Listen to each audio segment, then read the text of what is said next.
It is time. Another tournament, more bird. Hopefully more winning. Yes. Almost same list as yesterday. But if you caught the end of last stream, unfortunately no more Riz. So yeah, very unfortunate. No more Riz. Hopefully that plot armor, like Giovanni's Charisma, not a very good card, but the plot armor that it provides is definitely substantial. So not sure how I feel about that cut, but whatever.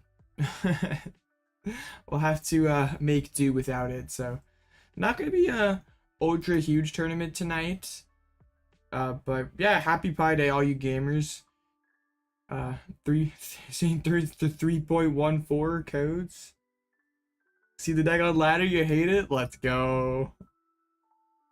Luminous Energy Technology and Lost Dialga's the real deal? Oh man. The Lost Dialga kitchen's back open. Go to locals? That seems like a good move.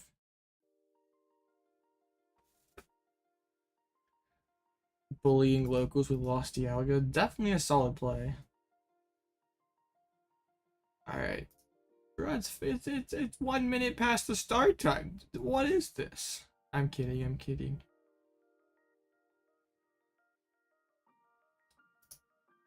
So yeah. Crazy late night dub yesterday. Just keep running it back. Why is there gonna do regionals and Blue Ditto on the same day? You too, Moon. Have a good one. Best of luck at locals.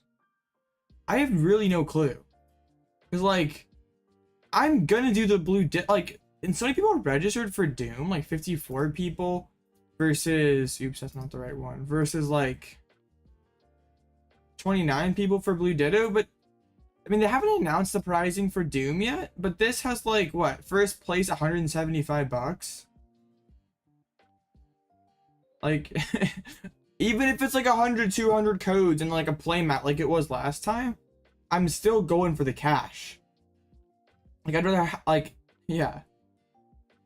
And like, they start at the exact same time as well. And the other one is a 2-day event. The Tournament of Doom is like 2 days. The last time was like a 12-hour like marathon of a tournament. So 2 days kind of also is mid, but the pricing hasn't been announced yet. Who knows? Maybe their pricing ends up being better. But yeah, kind of weird. So round 1, it's paired up against the Roaring Moon. Only 2 switches. Podcatcher. This has pretty much become the stock standard Moon list. I mean, the codes are cool, but like, I would take actual cash over codes like any day. Unless they're just like a million codes. Hey, your auto lost round 1? What's that? Like, all my friends are offline. Oh man, it's a lonely world. When I win codes, I just give them away to all you guys. So, but when I win cash, do I give it all away? Zard? Not an auto loss, but not good either.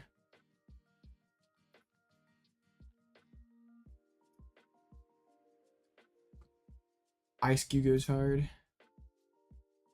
I mean, if sometimes you just make Zard go first and their deck just doesn't work. Like, I think with Fusion, you want to go second in the matchup. I don't even know if you judge. Like, you could Ice Cube their 1 Pidgeots. Like, that seems pretty good.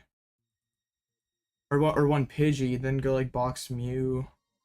Like, and if they can't answer right away, then you go judge past turn 2. But I think I'd lean more towards aggression than like judge path. They just won and opted first? That makes no sense. Cause like, even if they get the attack right away, they can't even really do anything with it. Like, they're taking 2 prizes on a Mew V. Like, that doesn't really do much for their prize map. Yeah, that makes 0 sense. Charizard just sometimes doesn't work when it goes first. But it's so consistent going second, but yeah, those going first games are sketchy. Good luck, thank you, Jack. Only chose Tails, I think, right? Let's go. Get to go second. Sounds like your opponent's kind of trolling Blaziken. Alright, up against Moon. I think I'm going to lead out the Bouffalant here. So the opening hand's not great, but it's... they open the Mew. That's all. Like, if they ever open, like, Moltres or something, I really like it. Because then they, like, might have to, like, spend a cart to go aggressive early. We got a pretty solid hands. I don't really want to pop this for a Sealstone, though. Like, I'm in a weird spot where, like, I don't want to use the Forest Sealstone, like, get Arven, because I'm still a piece short from Pidgeots. I can't really preemptively drop it, or they just really catch her and ruin my day. I think I put the... Oh, they attached to the Mew. That is interesting. Are they gonna try to go for a Lost Headbutt? Okay. I'm just gonna do this here and just, like, make them, like... Make them make that play. I don't really care if they do that. Ugh, that was nothing. We'll see, though. They didn't go aggro turn 1. Like, they didn't go for... I guess they might not have had Squawk ability as an option. But sometimes these Moon players, like, they feel like they shouldn't go aggressive because, like, I just retreat lock them. And I think that's probably correct if you go first. But still just putting pressure on me is really good.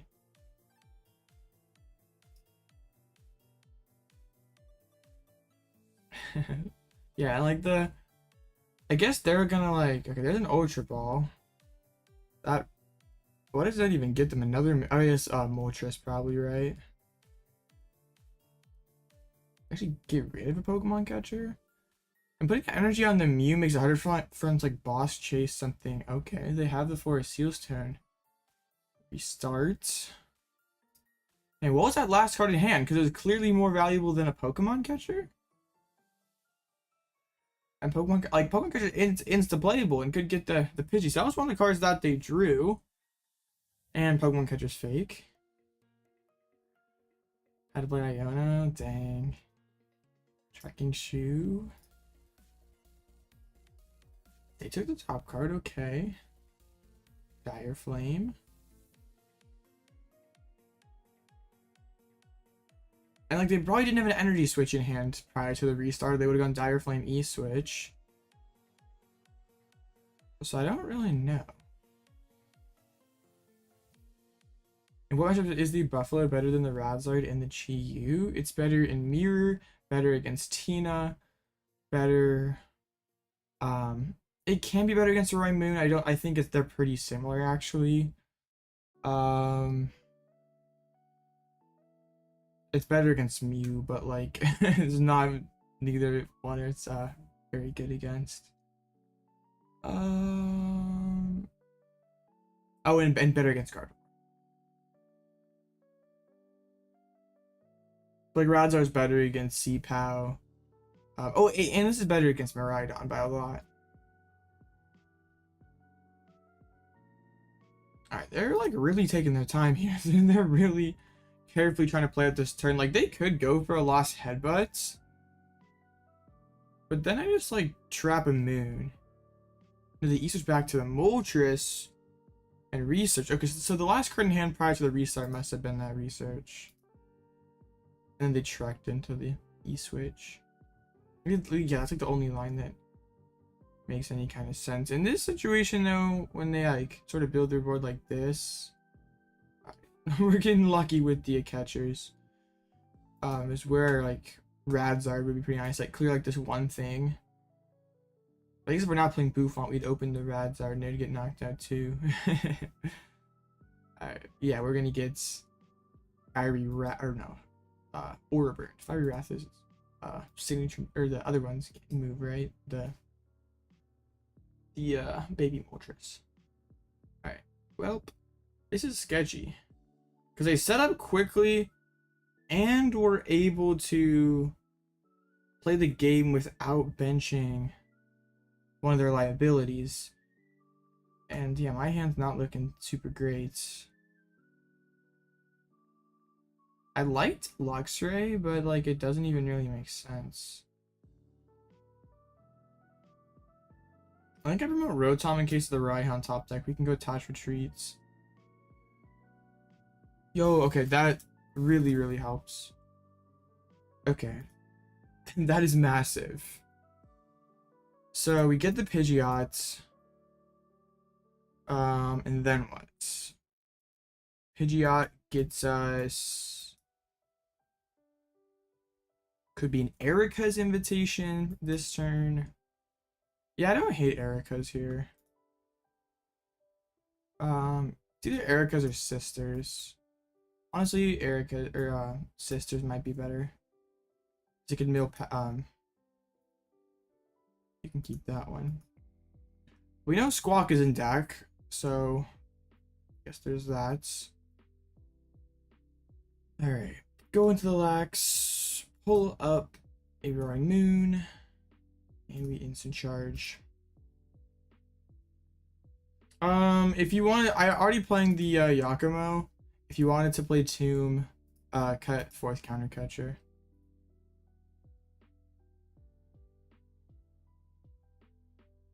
Alright, hopefully this can force out a switch or just get them to sort of slow down a little bit. I would like to, if they could gouge this Pidgeot this turn, I think we're kind of cooked. We need them to, yeah, stop being so aggressive. They're really not even down that many resources. I guess they do have that V-Star power on the Moltres, so maybe there's like an argument like instead of going for Sisters, we go for like Arven and get Lost Vacuum or something. Anybody win a box challenge tonight? I haven't been up there in so long. I don't even like really know what the meta looks like up there anymore.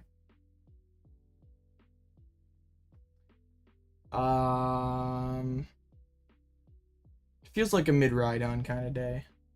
I'm a Rhydon with a Drapion for the Mew bots.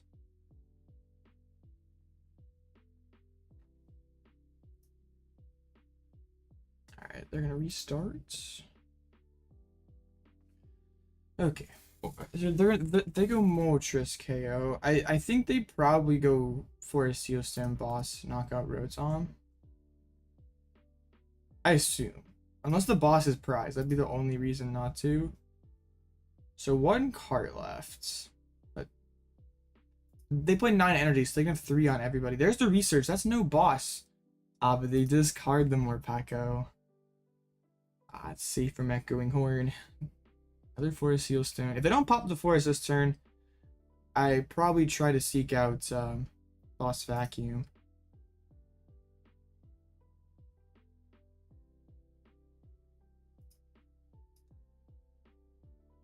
There's 2 E-switches down, so even if I went and trapped like Mew with Mawile, they still could E-switch and load one up. They actually do use the Forest Seal Stone. Gotta be on my best behavior. Oh no. I can't say, this judge sucks. They haven't automatically DQ'd my opponent yet. These judges are horrible. Ban all the judges. Alright, they must have just forested for that Ultra Ball because they were afraid of Erika's. Well, okay. Now what's the move? I think it's either Counter Catcher or Boss Fang Snipe. Or, I mean, the Lax is kind of cool. It's not Luxray we were looking for. So, we could go Boss Charmed Fang Snipe, and I don't think it's like ultra likely that they have a response.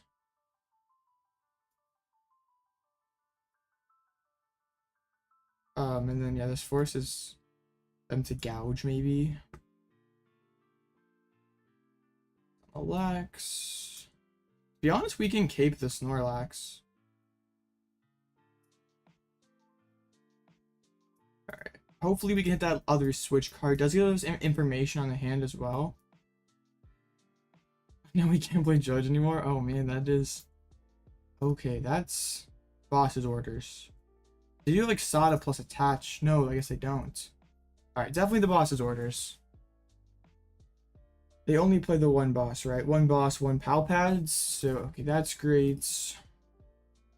Still has 1 Pokemon catcher in the Pal Pad. But we probably see attached to active Judge this turn. Top deck to the Pokestop. I guess they probably spin that because I could discard more energies or get them to a switch or something. They spin the Pokestop. An energy in the discard pile. And a shoe. They're kind of gaming.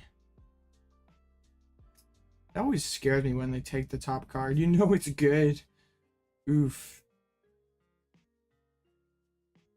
Yo, what's up, Primes? I haven't seen you in chat in a minute. Attached to active.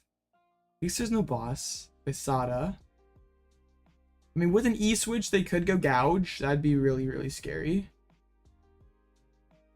In this particular circumstance, the Radiant Charizard would be better. They do retreat, though, so they're gonna... Oh, just Moltres? Hatch. Wow. Just an Aura Burn. How many energies are in the 6, 7? They still have 2 left. Oh, the Giacomo. Game-breaking top deck.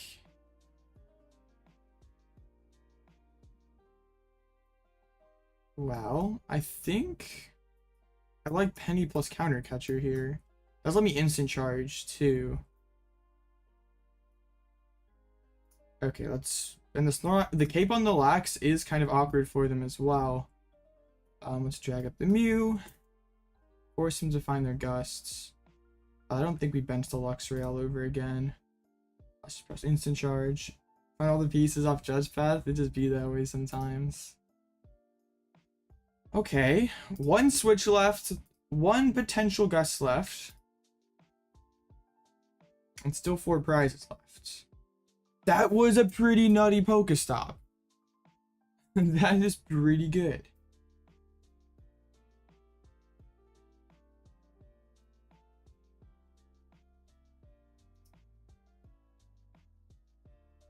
Like, what point? So they have 5 cards left in deck. At what point do we ever just like rip Erika next turn? They whip Zard. No, they didn't have everything then. Patch. I mean, 7 energies in play. I have 2 left. I mean, they can't loot up everybody. Next turn might just be Penny up Rotom. The good part is they can't one-shot Lax. Like, if they do spend a switch, it's not for a prize card.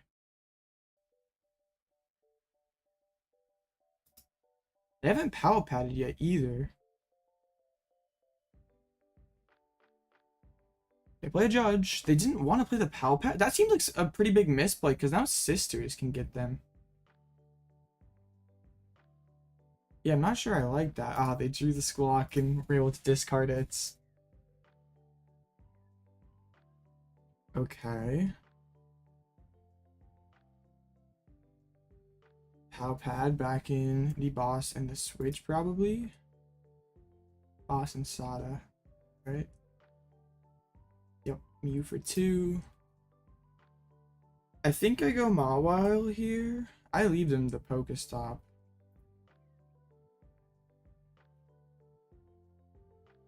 I mean, double Mawile does win the game. Where are you, Mawile? I think I actually go... Do we ever go Artazon just to thin a bonus card? Or Arven to thin even more? Okay, I think I like that the most. Arven gets me Nest Ball and just whatever tool you want out of here. Alright, that sounds good. Oh no! No! No, no, no, no, no! I had the ball already. I needed the energy. Oh, I'm so goofy. Oh, I'm a genius. Welp, this is bad.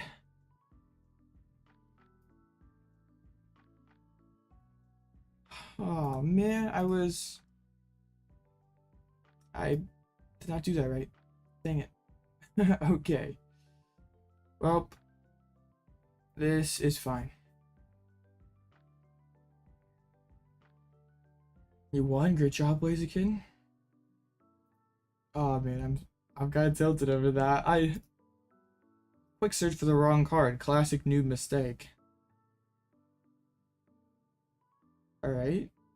Well, now the E-switches can't get Mew loaded up, so Mew never attacks. I hope that they can't draw any cards this turn. Give me a turn to repair my mistake. Man, I'm sad. There's a boss. They're gonna gouge. This might all come down to a catcher flip, honestly. Oh wait. So yeah, they frenzied.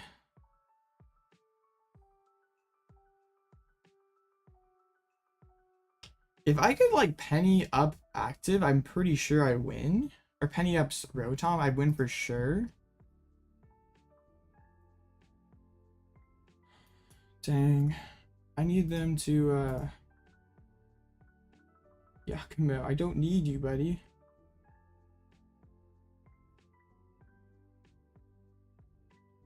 Alright, we get the Penny for next turn. Penny like pretty much guarantees the win. But that one Pokemon catcher is really, really frightening.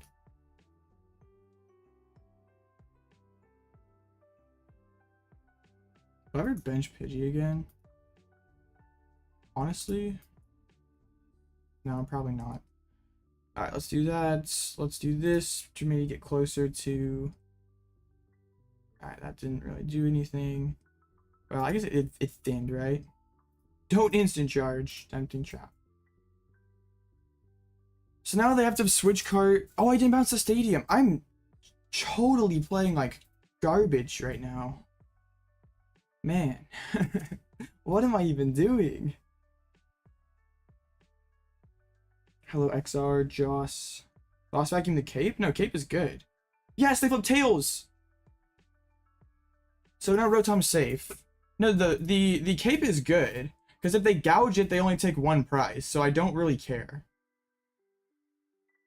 Only if it's knocked out by damage, and nothing in their deck hits 250. So now... Actually, keeping the Pokestop in play was fine. Now... They spin switch cart, take one prize. Oh, but then I gotta find a way to boss again. Well, we can shove up. No, we can't. Oh, alright, I need another turn. Switch cart. Oh, shoot. Moltres knockouts.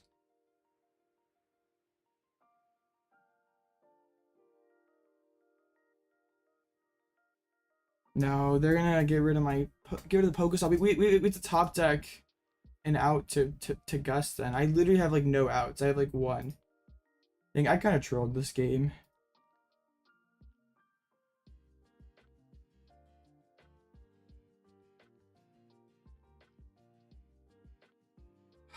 Yeah, we have to literally top deck it.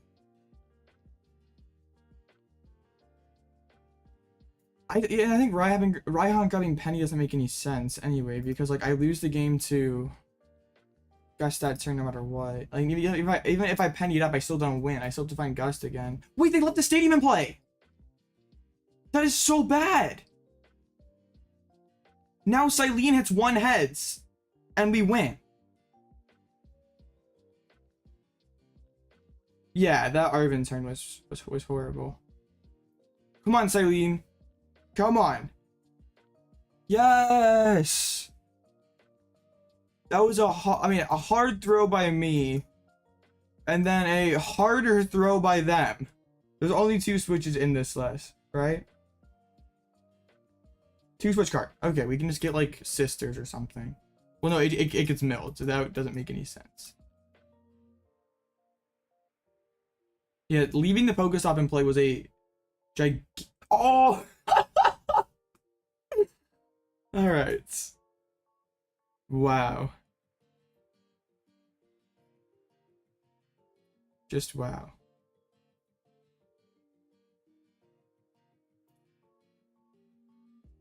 I guess even if Cyllene double tails, we still won. They do have an Iono that can put cards back into their deck, but they can never. They have 9 energies in play, 2 E-switches left, so they never can actually attack with this Mew. Dang. That was an absolute toss by them to not get rid of that Pokestop for me. There's a Pokestop. Wow. I can't believe they did that. Like, they get rid of the stop there and the game's pretty much over.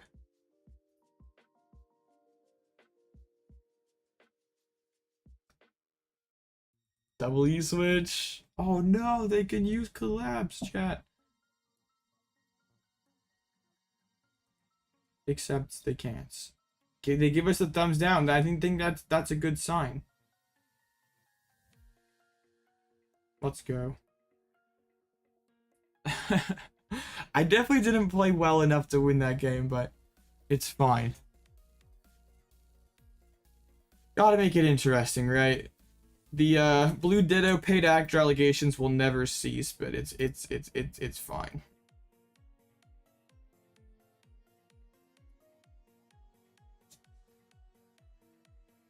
Okay. Like 80 people tonight? Alright, that's not bad. 1-0 against Guardy seems good. Hey, there are two of us. It is wonderful. The bird mirror would be pretty wild. The Bouffalant bird mirror. 3 Reggies? You want to see what he says in chat? Well, bro's not happy because he hit 4 catcher tails. But that's the game you play when you play Pokemon catcher. Yeah, I just realized that they hit all 4 tails. Actually, a lot of Arc tonight. Not too much Zard or Moon. I guess like 80 people. The meta can be kind of weird. But yeah, a lot of Arc piles. Are they just like Arc Gigas for the most part? That's like a little bit of... There's a tree! Oh, we gotta find the tree gamer. Yes, the tree. Yo, this is like the super old list. Respect to them for like having the like that one of the OG tree lists. Dang. It's like quite literally like the second one. I like the tree version 2.0. That's sick. Do they win round 1?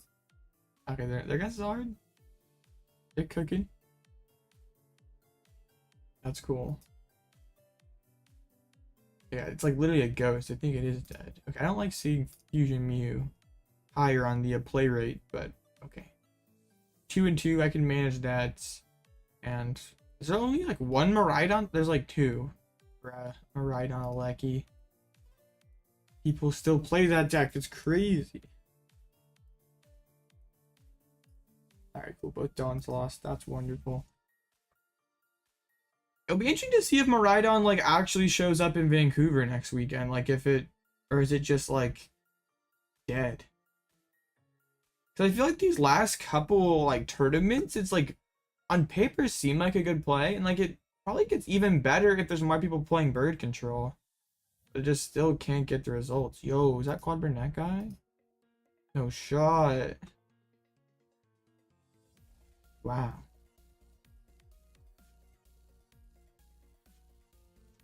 Miraidon kind of has like rapid strike syndrome where it's just like it seems really good on paper, but it's a really go. Miraidon's dead, but you always love it. I wonder if there's ever a way like Miraidon becomes viable immediately post rotation. Cause like they're those City League lists that are like ultra theme deck. I guess there's a few new City League lists. That's pretty cool. I have a hard time seeing this be something that's actually really good. Like, yeah, you can't. 20 energies, 22 energies. Miraidon won 2 regionals. Wait, it won LEIC. Oh, but yeah, JW won 1. Like, hold up, right? Dang, I gotta like do the whole like thing. So yeah. It won LAIC. Where is it? It got second. I feel like as of like Roaring Moons kind of got more established itself. It has like a couple of second places and stuff. Like I think yeah, Roaring Moons become the better aggro deck. Like back when it was like yeah, like when it won LAIC, Moon was a joke. We like this is back in the Stone Age when we were playing Urshi Intel. Like honestly, like so Miraidon does have the advantage of being or having a better Gardevoir matchup, but like aside from that, it really doesn't have much on Moon. Like Moon at least has some sort of game into Charizard. It's like better into Mew. I guess it's like worse into the Lost Box stuff without Iron Hands. So it's like worse into Lost Box and Gardevoir, but pretty much better into everything else and better into Miraidon. But yeah.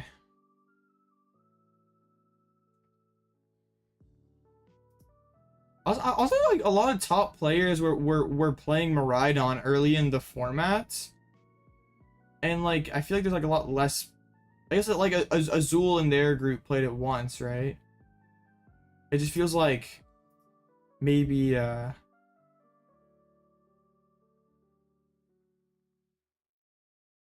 I don't know if it's just like to say that like the deck just doesn't feel optimized currently, but I just feel like less like really good players are playing it, which might also contribute to not being as successful.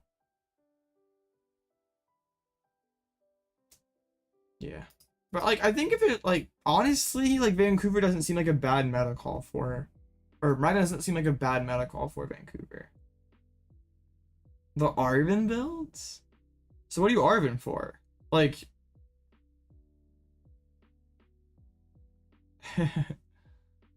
yeah, what's funny though is like Miraidon's about to die into rotation and Lugia gets super good again. Arven for Ultra Ball? I mean, I guess, but like, and it like makes tool cards more accessible. Is that really better than like Jacques though? Jacques? What if we play next round? That'd be interesting.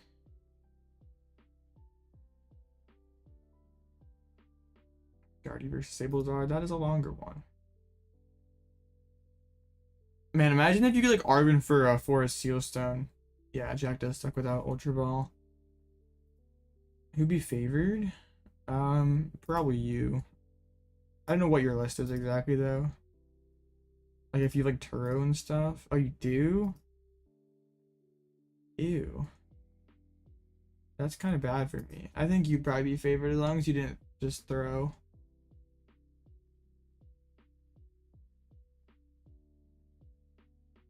I'm just playing Vessel, bro. We're playing Iron Hands.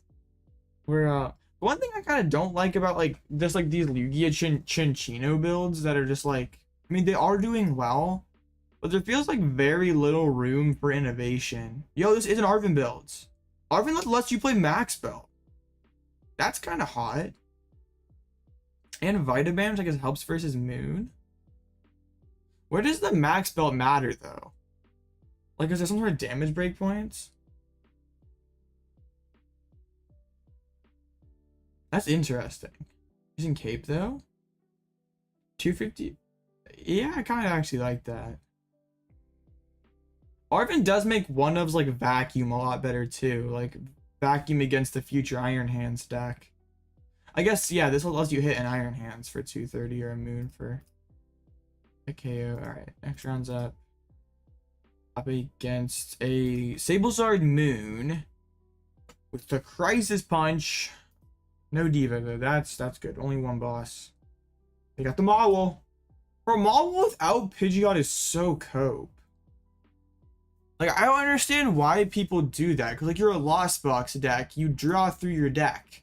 And don't have a whole lot to put back. Like, hard spits up back in your deck. So, like, you're going to deck out before the other person does most of the time in those Mawile matchups.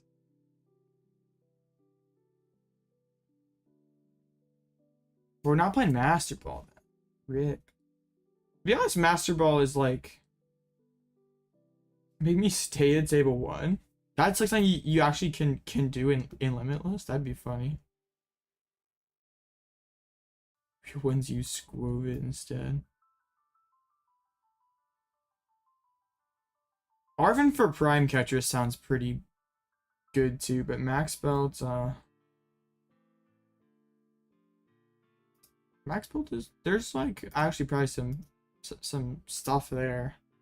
380 HP Lugia is pretty nice. Even just like putting it on your Luminion so it just can't get gusted. Playing as Tino Spiriting, wish you luck. You got this. They always brick.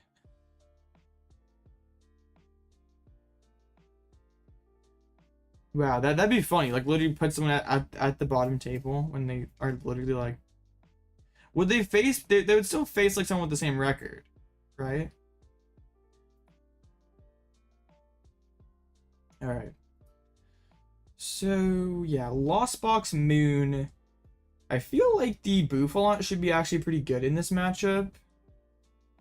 There is no vacuums in this list, so they really have no great answer for Charmed Luxray. So I want to go Charmed Luxray. That sort of forces Gouge. And then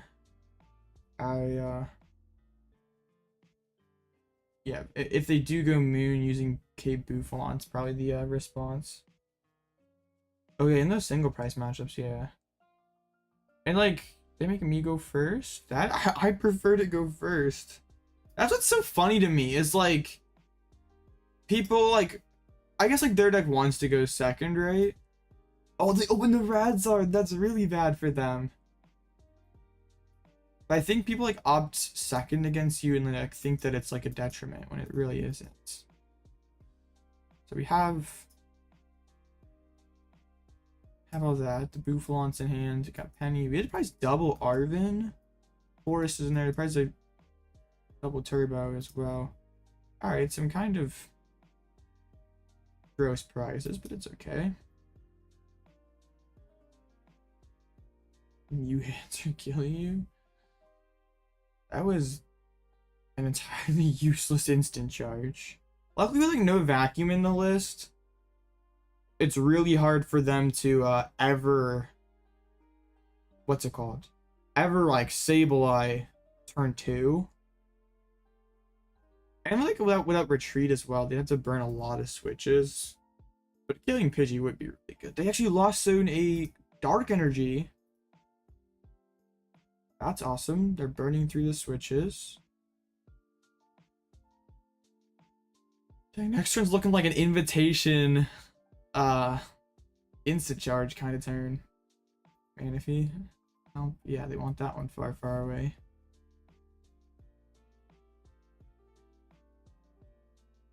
I agree. There's the friendly battle system is like not improved at all in like since the game's come out of beta, and it's kind of frustrating.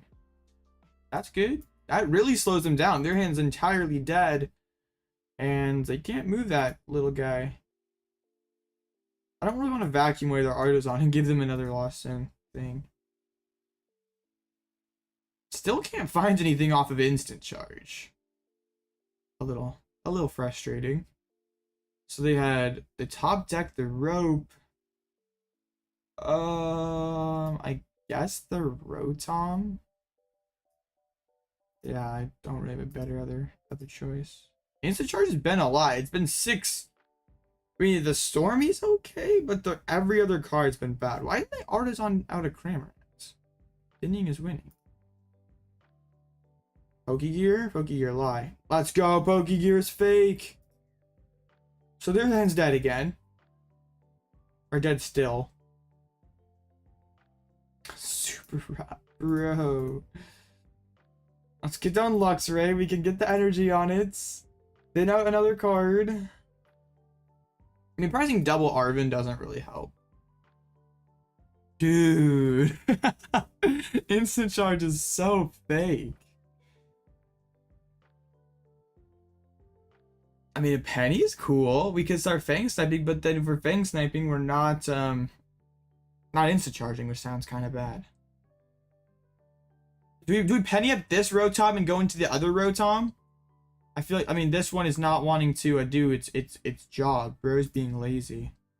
Luckily, they're off to a super slow start and aren't threatening mine for at least another turn.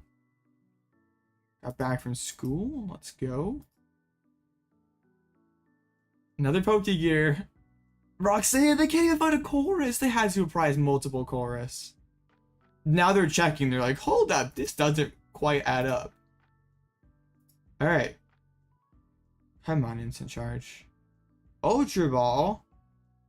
Okay, that's a start. We can thin out a Pidgeot. So, let's see. Did we prize any candies? I don't think we did, so. We're getting there. Slowly but surely. Somehow, at least that's the instant charge number 5, I think, and we're still not there. My dude can't find Chorus. I can't find Arven. I've seen a lot more cards. I guess it's pretty similar. They just like throwing stuff into the last one. I like keep it on my hand. They finally found a Chorus. That's scary. I think a 0 card in with 2 in play. No. I just kind of got to pick up the pace here because, like, before long, they're going to start. I mean, they're at 7. They could go and Calamity Storm here. They have burnt a lot of switches, which I am definitely a fan of. I maybe should have pennied last turn. I just didn't think they'd actually do anything. Okay. They have knockouts. Top deck Arven, do it now. Well, I have the bird. I can go penny up boot. No, I can't even Arven or I can't even Raihan and penny in the same turn. Yuck. Calamity Storm. I would really like it if I could. So how many switches do they have left? Quite a few.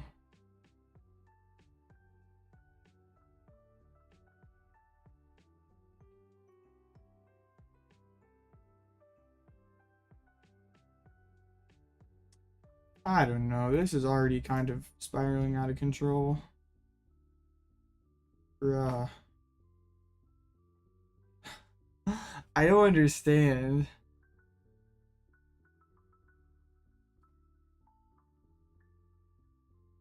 What if we lost Zone and Energy? Okay, I think that's the move. I guess. I don't really know what else we really have. We could go Fang Snipe plus Counter Catcher. But I don't really like that. And then if they KO this Bouffalant, and that might not be good for them either though, because they're down most of their stadium. They're on all their stadiums, aren't they? Yeah, they literally don't have an answer to this Bouffalant. I mean, they gouge and knock themselves out. I guess they could maybe go Boss, Calamity Storm, Pidgey. They're gonna gouge Luxray. And race super far ahead. So I got kind of bodied for benching Luxray, but okay, I can retreat the Bouffalant back into Snorlax. Actually, I get to take a couple prizes. These could be Arven's. Let's go. Okay. I start Fang Sniping again. We know they have that Super Rod in hands. We try to take that away. Now we top take Candy. Come on. Come on.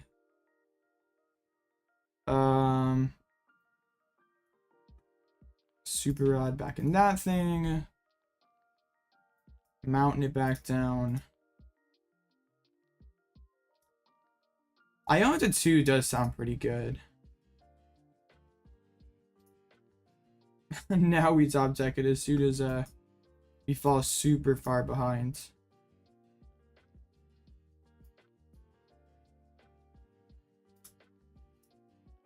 Alright, let's just keep thinning. I'm gonna take the mountain away so they can't shuffle the deck. Old Barrack breaks that game. Dang. And then I want to counter catcher up the Radzard. Then we do this. And this is a tough spot for them. Unfortunately did not find the thing. I guess we go back into lax, right? There's like pretty much zero downside. No instant charge, sadly. Alright. They just draw pass. Okay. Now we start Fang sniping. This is where Chi-Yu would be a lot better than Fang Snipe, because presumably their hand's not very good. But also if they are like holding on to Mirage Gates or rods or stuff. Yeah, and I make sure we charm this thing up so they can't like Radzard and knock me out. I even kind of like the cape right there. Well, no, that might have been bad. Wait, they don't have access to a boss again. Oh wow, their hand's actually just horrible. No, it's actually just like, yeah, it's actually just cram. It's cram double VIP. Yo, what's up, Owen? Wow. Okay, I was not expecting it to be that bad. I thought it would at least have something. Oh, now we go sisters. We go looking for those good cards. Rope and Gate definitely count as good cards. Then I'm pretty sure we go Pal Pad back in sisters and Penny. I'll discard. I mean, they could have top decked something good. Another battle pass. Come on. That's crazy. I think they only have one gate left now. Didn't they lost in one earlier? Yeah, they only have the one gate. Public switch. So they're kind of playing the game. They have like 2 switches left. Austin Jirachi. So that could have been 2 more meaningless cards. So now we just can go Pidgeot for boss's orders. Pull up the Radzard. Fang Snipe again. Guess the boss is not in there, huh? I played boss earlier, didn't I? No, boss is prized. Alright. Oh yeah, I haven't even used Forest Seals in this game, have I? That's hilarious. I don't even have a V that we could use. Nest Ball, alright. That is... Now they can't get like Rod Moon as easily. And every time they burn a switch, that kind of sucks for them. They are at 10, aren't they? So Sableye now in play.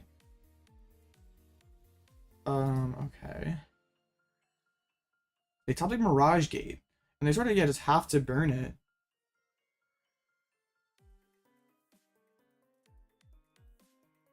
Let's go play the Misfortune Sisters again. And discard the Battle VIP pass. Misfortune. We could go Lost in that Sableye energy, but I don't think we, that is clutch.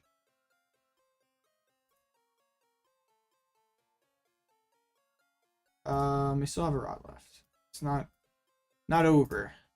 There's a Crayon in hands. Yeah, only card in hand. We Fang Snipe triple battle pass.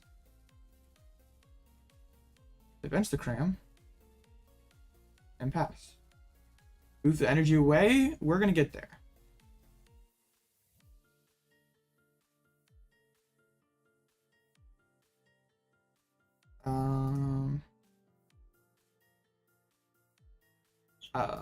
I kind of want to get the boss out of the dang it. What do we do here? I don't really want to like pull up the Sableye though. Make a easier pivot for them. That sounds kind of bad. All right, we'll just Fang. I mean, they could have top decked like Roxanne or something. Or all right, home fiat. All right. So they play Pal Pad because getting that boss back would be pretty big. They do not. So they just don't have Gust left. Let's go Sisters again.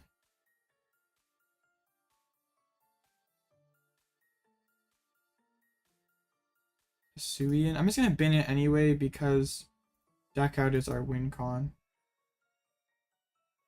We don't have like a ton of time left. 15 minutes. So we'll discard the Counter Catcher. Yeah, and they don't have any gates left, so I guess they can't, like, burst into a moon, right? Like,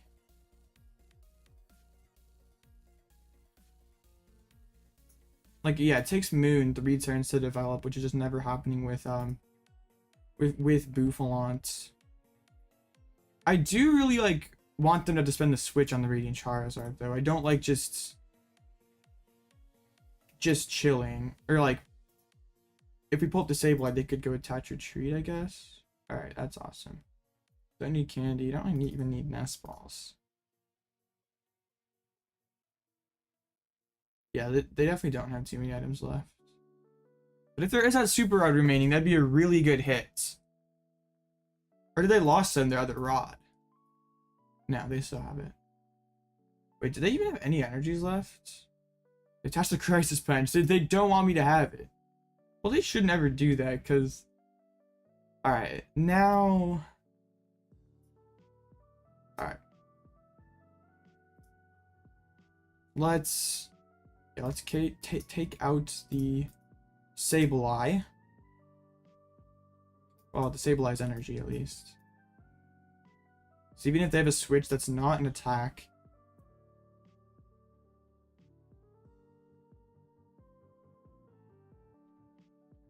Yeah, so I guess that if they play a Rod, put 2 energies back, they can't even ever swing with the moon. Sableye does nothing to this board state? That's not fully true.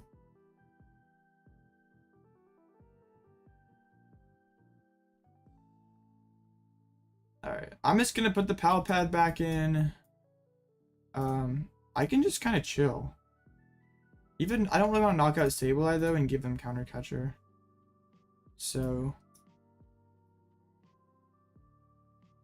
Yeah, they can't ever, like, and also give them closer to Radiant Charizard swing. Because Radzar would need 3 right now, and they're never getting there. I just, like, want to hold the Penny for when... There's that Super Rod. Dang, it was hiding from us. But that's the only 3 energies that they... Why would you put back in Moon? Oh, they have Claras. They have Claras. Huh. How do I want to play this now, actually? Alright, let's do that.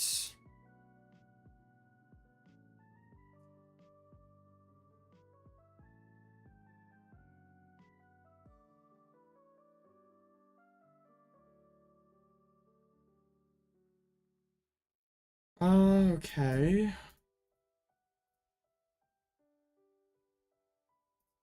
Yeah, I was gonna say, like, hold up, I guess they need to switch anyway. They can't swing with the Sableye. The Roxanne gets discarded. What's up, Boogie Kid? They play the Chorus's Experiments. The issue for them is, like, they try to establish Moon, and I just Bouffalant the energy away. Like, I Bouffalant 1 Dark away, and the card just can't attack. So they put down the dude. Like, honestly, I just chill here, just keep bang sniping. And no, I want to hold my hand, though. I don't want to put myself in a hand where I don't have the Lost Zone on Bouffalant.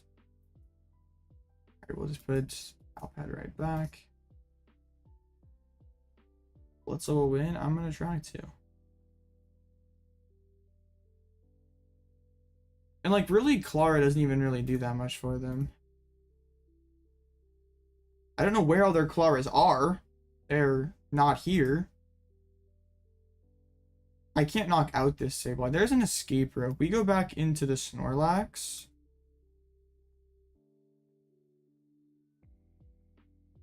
That's another switch they have to spend on Comfy. And they don't have any switches left. They're just stuck. And they lost into Dark Energy. Yeah, what are they trying to do? Alright, we're gonna do the funny thing. And, Penny active, pulled us up, lost zone energy.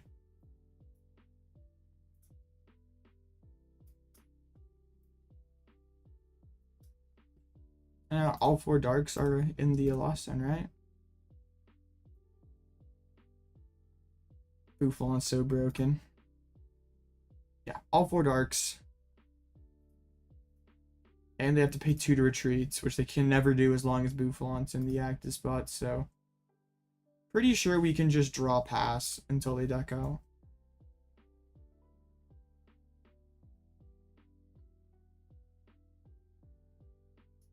Like, they can Clara back energies, but like those don't do anything. They have 2 energies remaining. Dang, that was a horrible start. And we still got there. I think that gouge was kind of a misplay though. Like when they went and gouged my Luxray. Because it just took so many resources out of play. That's like, what other options did they really have? Because I guess they could have kind of been assuming that we didn't have a strong hand because we hadn't established Pidgeot yet. But I feel just like frenzied gouging, or not frenzied gouging, Calamity Storming the Pidgey would have just been better. The 1-year anniversary of Blue Ditto's coming up. What do we do?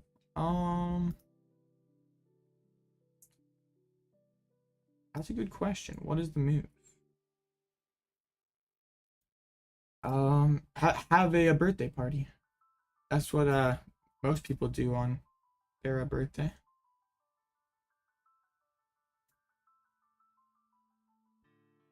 Is that it? It seems really tricky. The issue is if the person knows, if your opponent knows how the Radzard works and they play it right, it becomes really tricky as well.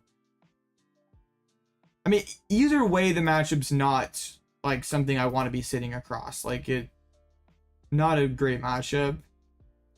But I think the Bouffalant gives you a little more like ways you can manage the matchup, but it's still not great. Everyone played Toad Scroll? That's not a bad idea. 3 codes for Joss. Let's go. No, quad for net guy. I guess Judge Path and Lugia don't get along. What happened to Game Grid? I guess just nothing on tomorrow, which is kind of sad. But to be fair, they're giving out free booster boxes every week. Like, that's probably not the most sustainable business model. Of course, all my bird control streams now? Dang, bro. I'd say, that's a lot of hours of bird control. I mean, I'm sure you skipped the in-between round stuff, but still, that's a lot of bird.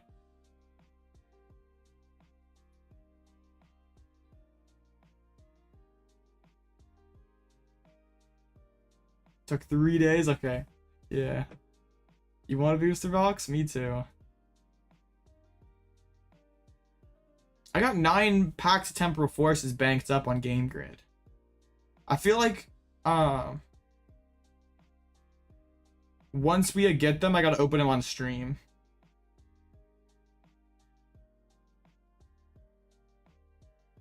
Why so much watching? So you can get better.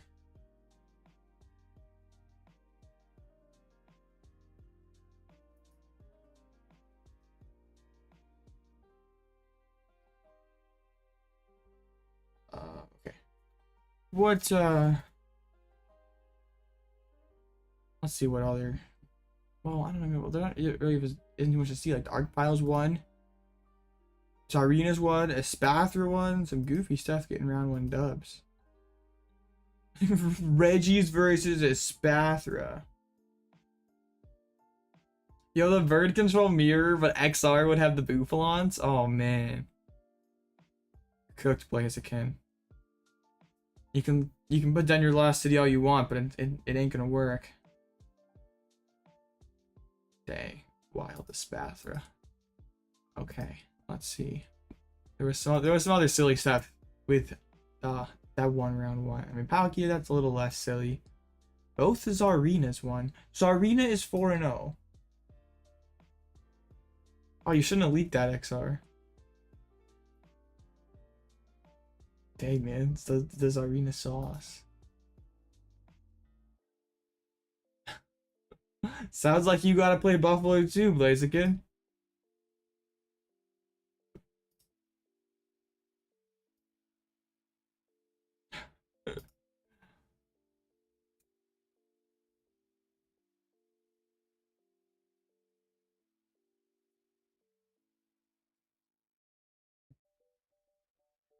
Three matches to go. Mew versus Guardy. Reggie's versus a Spathro. That's a big gamer matchup in Block versus Stall. Or Block versus Lost Box. Alright, there's a couple of other City League lists from today. Let's take a quick peek at them here. Boring, Pidgey, Charizard. Yeah, this is... I mean, Japan's really been... I've seen quite a few lists now with 3 counter catchers. I guess that's just a thing Japan's doing right now.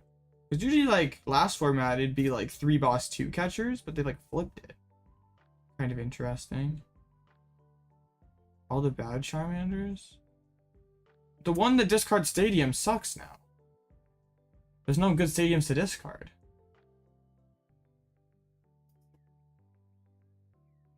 Oh, there's a Comfy deck. This, like, kind of Paradox pile has been, I guess, what's been showing up a lot for them. The Heat Tackle Commander is probably correct. Because the Stadium discard one is just not good anymore, because there's no stadiums to discard, so the 3 energy, 30 damage.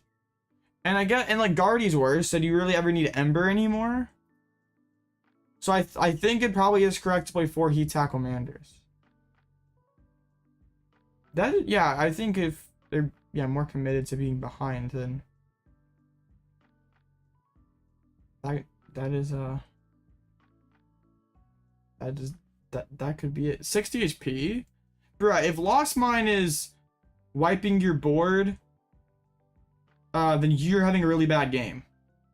Like, if you're playing 50 HP Pidgeys, having 70 HP doesn't matter. Because they still go 70-50. But yeah, if they reach 10 and you have, like, double Mander on board, it probably doesn't matter. You still lose. Sableye goes hard? That's true. I noticed, like, most Japanese are, like, not playing Jirachi. At least the ones that I've, like... I guess all the Pidgeots are playing Jirachi. I, like, swear I looked up, like, last week and none of them were playing Jirachi. There, that's more like it. Because, like, if the Lost Box decks are, like, Paradox Pile, which can't really play too many vacuums, and Tina, which really can't play vacuum. Like, your board's already built up. Do you really need Jirachi? I guess it probably depends on how prevalent the Comfy decks are. Yeah. Like, I don't... Like, if I were playing Zard Day 1, I would not have Jirachi in my list. Just doesn't seem worth it. Like, there really isn't, like, a Turbo Lost Box or anything like that. Like, without Dragonite, it's really hard to just be, like, Forest Sealstone Vacuum, go Burr. Yeah, for more Moon hands.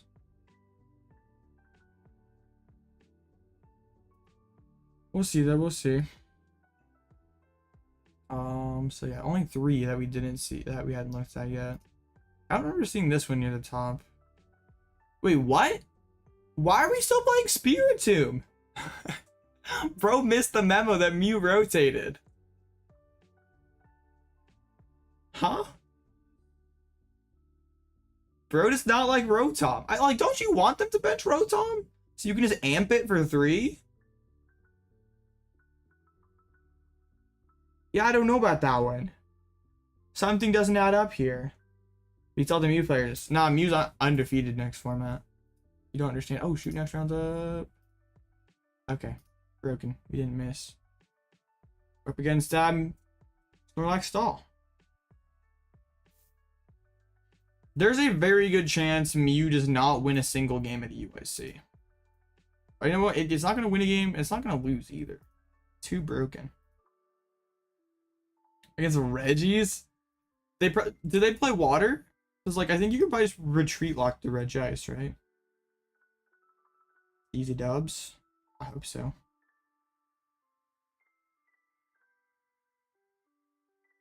Are they and they're not even playing Giacomo. They have a they have Sydney, but like we can just drop all the double turbos and play, and just yeah. Fang Snipe has no punish. They have like Chi-Yu to mill, but like doesn't really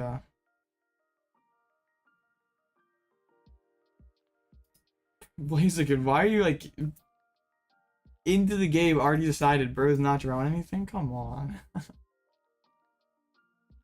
They don't play water? Okay, so you just like keep gusting the Regice over and over again. Or if you can just like get two of the same Reggie and play, that seems pretty good too. If like Erika can hit.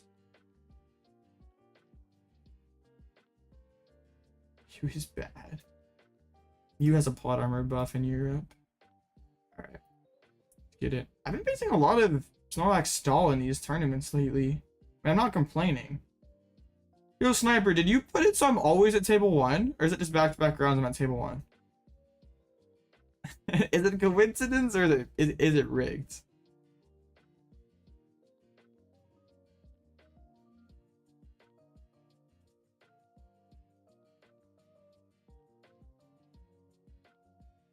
Let me shoot Snorlax. Snorlax would be pretty free for you.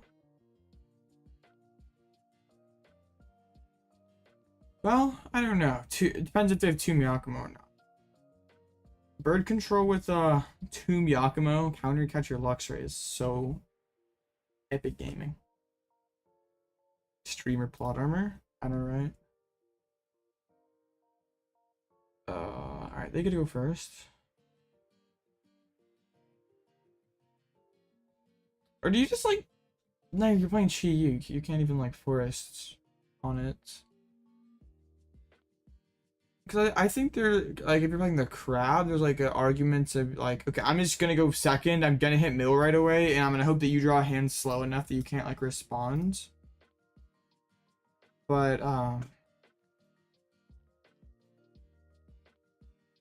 yeah, going first is probably optimal. Alright, Arven really saves his hand. The play is definitely to go second. Like if you get that mellow for 2 turn 1, you're in a pretty good shape. Alright. Didn't even instant charge? Huh. They just don't want it. Man, that's interesting. Okay. Bouffalant's in there, Pidgeys are in there. Candies, Peonia, Yelcheer. Cyllene is not. Okay. Prize a pad and prized. No, we didn't prize a double turb. I was like, oh no, prize a turb. Do they play vacuum or is there like no punish to dropping this? They do play a Lost Vac. If they play an Iono early, do I really care? I don't think I do. Like, my hand's not great. And, dude, instant charge is literally just cringe. Luckily, we drew the Pal Pad. They shuffled my deck. How kind of them. Paid actor. I can't wait for them to start pressing Stormy Mountain every single turn. Oh, nice. We take those. Sneezing though, suboptimal for sure. Broken deck. Yeah, now we just start Fang Sniping and put the pressure on.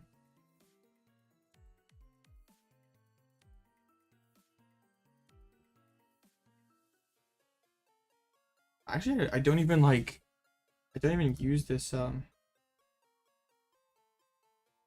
yeah, I guess we just like any item in the deck we really want to keep. I guess we could get like a Switch Cart or something. Just that's probably the most important item in the deck. And then we did the quick search before the Penny, so they probably think we grabbed Penny and don't think we're stashing a card. I don't like having 2 turbs in hand. Okay, that's pretty good. Discard Pal Pad. This, on the other hand, wasn't incredible, so it could be time to go for an aggressive... They benched Mimikyu for some reason. Could be time to go for an aggressive Iono and just try to make him draw the good cards. They're playing the usual double pad, Yaocheer and Cyllene. Depends on if they instant charge you. If they instant charge, we just Fang Snipe. If they just sit, I do kind of like I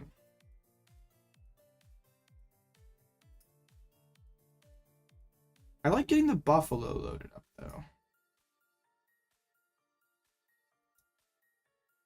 Next we can nah, it's fine. We can just play fast. It's okay. Now the Chi-Yu is not too much of a threat. I think I want to go Peonia next turn. Speaking of Peonia, making so they don't have access to their own prizes might be good. It's not always super convenient for them to like throw back in the Peonia or ever weave that card in.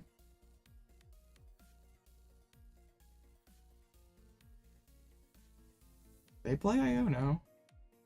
I don't think that's the move. Yeah. They get down to Goldfish. There's a Fire Energy. Yo, no shot. What? I mean, I can't punish, but what? I can punish. Is it worth it, though? I don't think it is. Like, we just secure Psychic Energy. Play Sisters. Fang Snipe. What? Alright, we'll get rid of the Echoing. I was hoping to hit a Pal Pad there, but never lucky. We just discard the Penny. And they can't even get back in. I did misplay by not benching something around Erika. I'm goofy.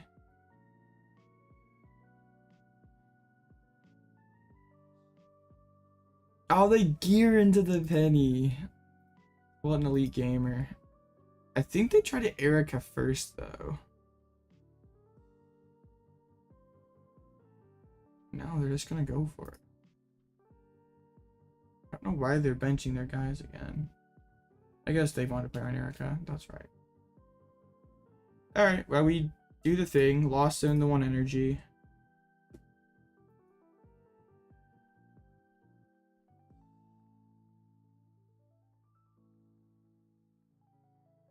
So, WinCon is removed. I haven't seen a ton of resources out of them though, like their cards that recover more cards.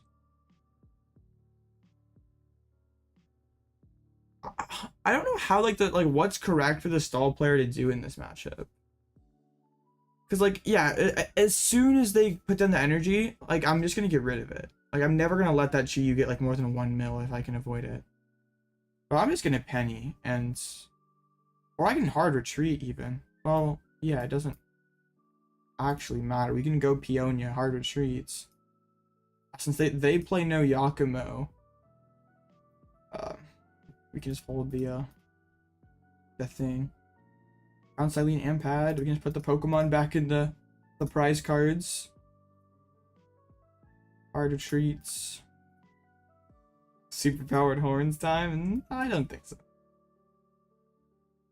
What's up, Bouffalant? Oh, they have temples. I don't care actually. Yeah, because well, yeah, I can just penny this thing up, attach psychic. It's fine.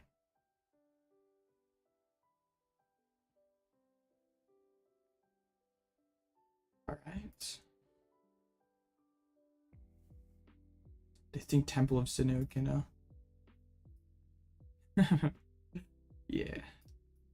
Broken.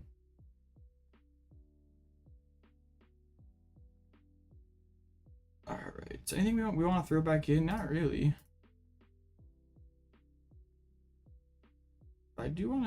I wanna keep playing fast here, but we're gonna Iono this turn. Since there was nothing good in that hand last turn, let's try to hit something good. At the very least, like another temple or something. Come on. Pal Pad would be pretty epic. Yochir would be pretty epic. None of them. I don't really care about temple, so we'll get rid of Pokegear again.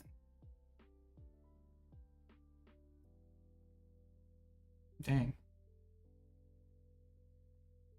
And we did discard the Peonia. There's a chance that they just don't have anything, right? It's just all prized. They prized Cyllene, Pad, and Yochir. If they want to Arven and thin cards out for me and help me win faster, I'm down. Thanks.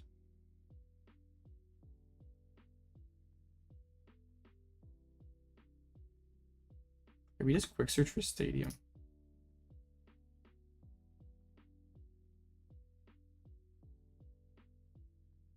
Or we even could penny up the Bouffalant, but that's... We still got plenty of stadiums in the deck. We do this. We can Yochir. I don't even really need the Peonia actually, because we pulled the Pal Pad and the Cyllene out already. So yeah, we just Fang Snipe. Eventually we're gonna deck them out. Actually, Sisters could hit that down the road. Let's just get rid of the Arven. I wonder if they think that they can just win by infiniting with Pidgeot. Or at least not win. They think that they could tie. Next turn we go Iono, try to get them to draw good cards. I guess the one thing that the Arven did last turn, it did shuffle the deck, so they had that handful of bad cards prior to my Iono. So it puts the bad cards back in circulation, I guess. They're playing a vacuum though. That works. Yeah, they're making my life easier. Actually, like, we can just go Sisters here. It's fine. We go Sisters, then we can go Iono. Sure. We'll keep discarding good cards. How about a Clara? Just 20 more Fang Snipes to go, chat. We're getting there. This is elite gaming. This is what real gaming looks like. Alright, they pass. We Iono. Come on, you gotta draw a Pal Pad or Yochir eventually. There's like no way. All three of them can't be prized. That's just not true. Only 17 more Fangs before we take this knockout? They just don't have any of those. That is sort of ridiculous. I guess we hit the temple. There really wasn't anything better. Like if they Avery and draw cards, we're fine. Yeah, that's cool with me. I can just like discard Rotom.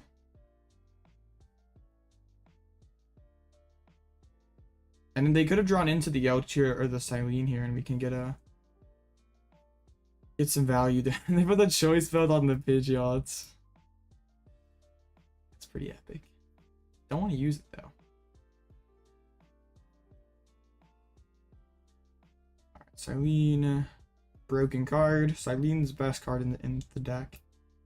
Alright, Yochir, Iono. Yeah, I think though, like, we just gotta play fast here. Our only enemy is the o'clock. I got all three pennies, so we could potentially bench lock them out of Pidgeot too. If they don't have any penny, but like, where are the Yochirs? They have to be somewhere. Actually, what if we just gust up the Pidgeots? Oh no, they played a boss's orders. They should have. Yeah, that's okay. They top decked boss. What am I to do? There we go. You know, they let Erika's in hands. We will keep Fang Sniping. Sure.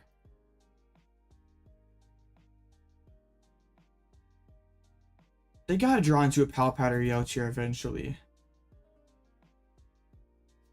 There's no way that all three of those are prized. They just instant charge. Why just boss Pidgeot?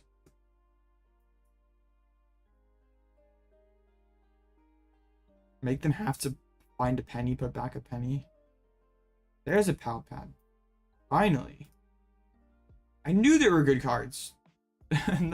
Their deck wasn't just all bad cards. Boss again.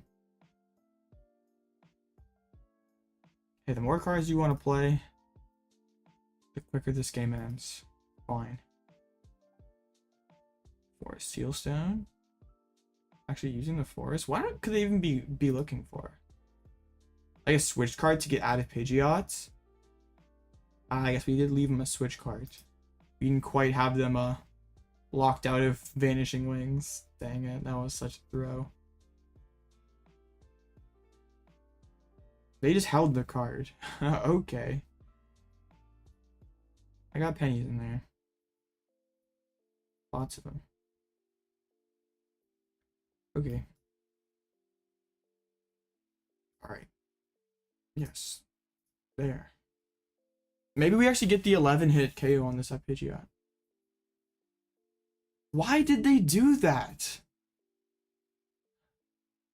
So they Forest Sealstone for Yelchier. That makes zero sense. Like, at least do it on a turn that you can play it.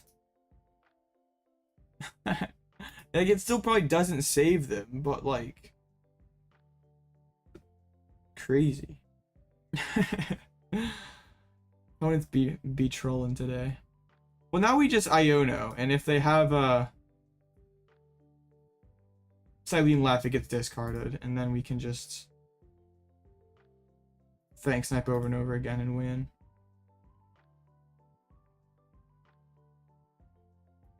Iono is nowhere to be found. Alright, well, or Cyllene, I should say. So they're just out of cards.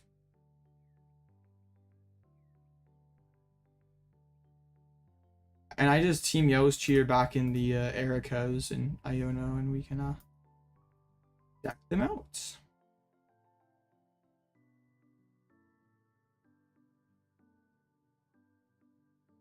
Yeah, we didn't even need a Cyllene. We just got it like that. Maybe the play is to push Mimikyu early because that animation takes longer. Dang, that's kind of a next level strat. Imagine something that like actually my opponent like consciously thought about.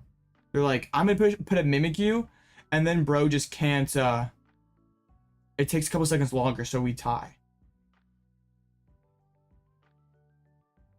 All right, well, there's Arven fail. Yeah, the Cyllene has to be in the prize cards.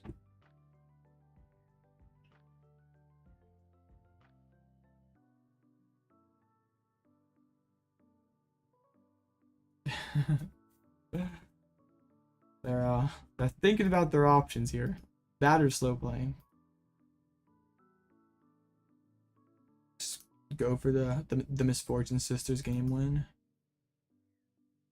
2-1, nice. Yeah, oh man, I thought that was it. Saw two silver border cards and got excited. It's alright. We got it next turn.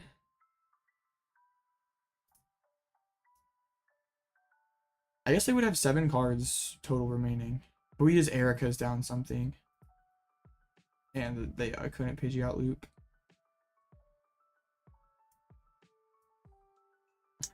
Reverse psychology works.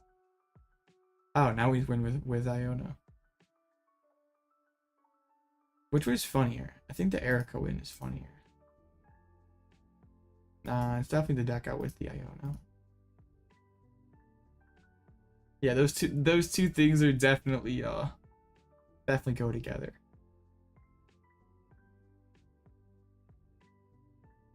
All right, we got him. That matchup is super easy if they like rush in with the Bro.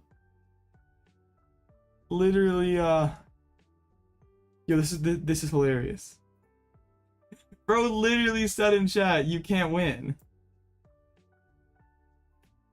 Oops. I had 2 ways to win. Erika and bench locked them. Bruh. Bro's offering the ID. One thing I should work trio mill before it rotates. Or for before rotation? Probably not. That's funny. Maybe that's why bro was kind of trolling, because they didn't realize, like, they're like, oh, I just Pidgeot over and over again, and eventually we tied, but it doesn't work that way. I'll report the win. Well, trio mill's way too good. I don't think that's true. I don't think so, buddy. All right, cool. That's hilarious. That they thought it was over. So what all do we have 3-0 here? This person like always plays Guardy. The Zarina versus Spather. This is Spather's had some scuffed matchups. Zarina, Reggie's, and 1 meta deck, Roaring Moon. Palkia, Ice Rider. Oh, this looks like the list from Goiania.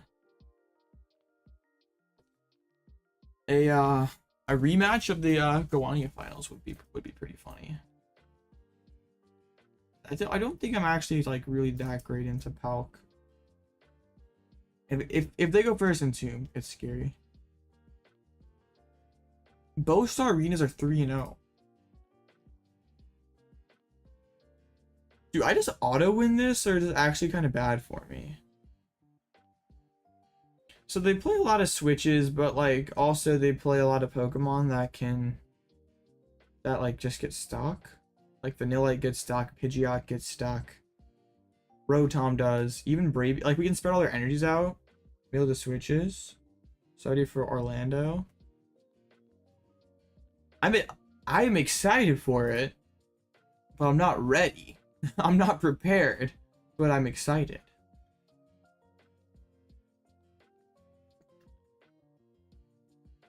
Top 8 NAIC would be pretty epic. I mean, both of them would be pretty epic. How about instead of getting top 8, we just win? Let's just, yeah, let's get first place. Top 8's mid, first is good. Yo, the Zorobox one, I'd be down for aim for day 2 first. I mean, oh, bro is tired of losing to Snorlax. Oh my goodness, is playing the Gengar. That's awesome. The funny part is it still doesn't beat bird control, even without the Defiance band. I can just Giacomo spam, Luxray apart the hands, Bouffalant away metal energies. Alright, would I rather win a regional or take 3 top 8s?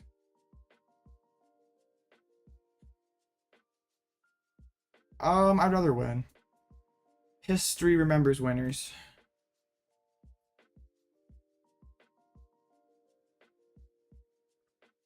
Nah, having top 8 would be like tremendous consistency, which would be really cool, but just getting a dub. Which one? Well, like, how much cash is top 8? Would that technically be less actually too? Like, less top 8 get? Yeah, that'd also be less cash as well. So yeah, the first any day. You get more cash, more prestige, auto worlds invite. I guess if you didn't get your invite and you got 3 top 8s at regionals, then that would be pretty sad actually. Because that's like 100 points each.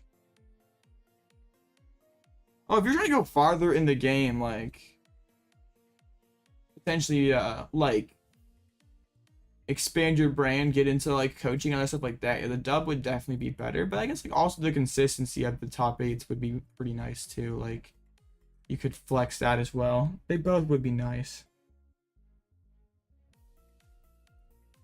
Right, y'all know if I do well in Orlando, you're getting the coaching Twitter post, right?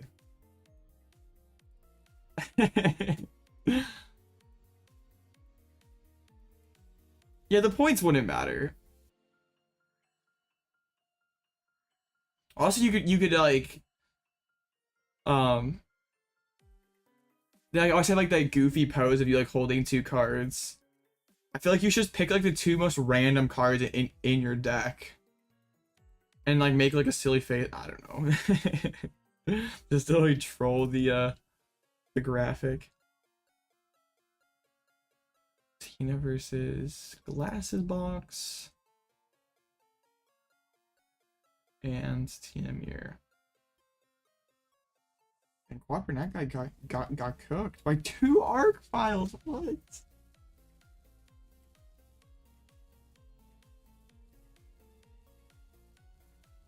That's crazy. Some interesting stuff happening. So both of the arenas won, right? They're both 3-0. Are they playing the same 60 or is it different for both of them? Yeah, they're playing different 60s. Not by much, but they're different. Here's how different can you really get with us, Irina? Wow. So like how many other people are there? There's 2 through 10, so there's, or 1 through 10. So there's 10 people. There's 9 other 3-0s. 2 of them are Zarina. Is that actually the most common deck at 3-0 currently? It might be. I think there's like 1 Zard, 1 Tina, 1 Golden Go, an Arc Pile. Zarina is literally the most common deck at 3-0. You understand why juniors and seniors need less points when their events are easier? Well, it's like not as easier for kids to travel, right? And are the events easier though? It's like obviously like the skill is lower, but also like comparative, like their skill compared to masters lower, but they're like still facing people, I guess, in a similar skill ballpark. Like, of course, if you put a senior, a master, and juniors, they do well, but like, it doesn't necessarily make it easier.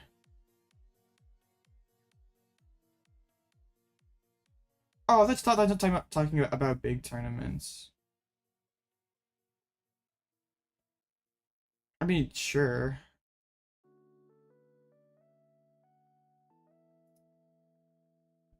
I think it'd be hard to convince it'd be weird to like, because like my first junior season, I didn't go to too many major events, but like just getting to worlds really like helped like kind of get the ball rolling, getting to go to more of them. So yeah, like it's they're 9-10-year-old kids who don't have like any money to travel to these events, like even get to like, they can't like just get to a game shop every weekend that easily for them either, so I think it's fine for them. I just realized that that tournament started and I didn't register for it. Nice. Can I like get it off my dashboard? That's kind of annoying.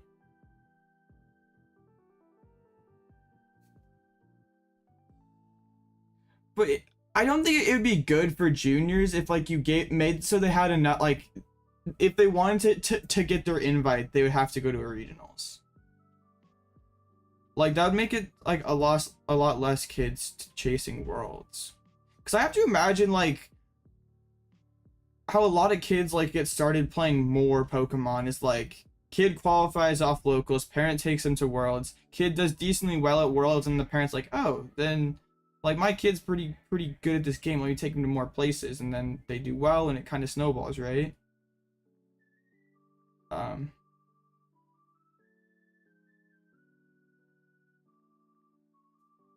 But it'd be hard to, juniors do have to go to regionals? They do? Don't they have like 350 this season? Or is it 400 for them? Are they 450?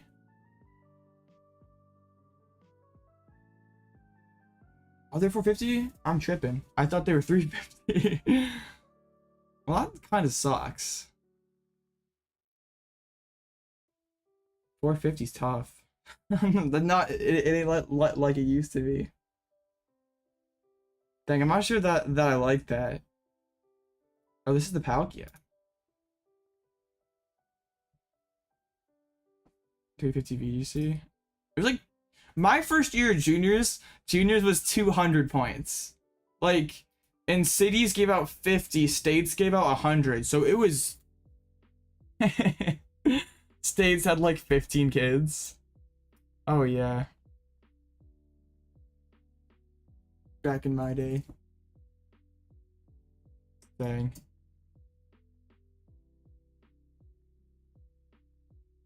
I mean, 450 is nothing for the kids who go everywhere, but not everyone has a regional like right next to them. So that'd be I'm not sure how I feel about that.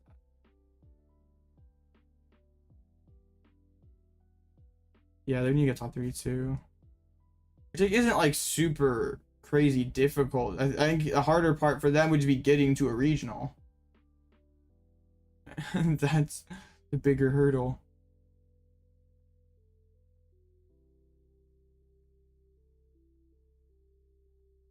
All right, let's reload.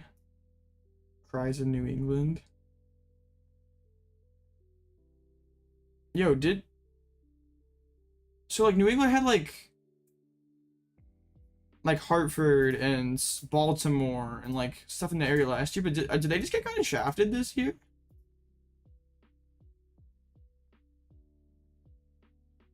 I never really thought about that. It's like Toronto can't be terribly far, but it's out of country and stuff, so that's like kind of weird. Here's Bibzard. Bibzard's fake, trust. Only Pittsburgh, yeah, that would... Where is New England? Oh, Blaziken.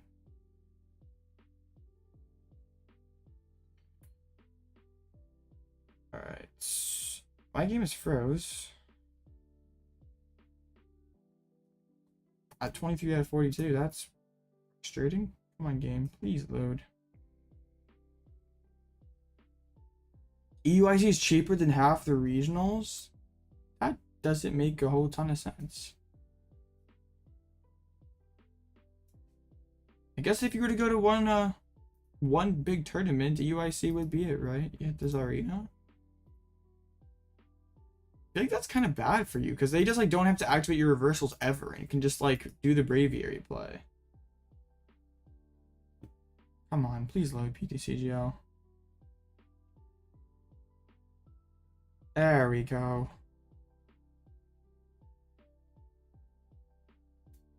I think. There we go. EUIC flights are cheaper than NAIC? I would not have guessed that. That is very surprising. So I'm not... Well, I think actually having the Psychic Energy in this matchup does help because Mimikyu can KO Ninja. This is kind of like Goldengo. Like we get the Cologne in the game gets pretty easy. I guess unlike Goldengo, they can sort of more easily get through our multi-prize without like committing a ton of resources to it.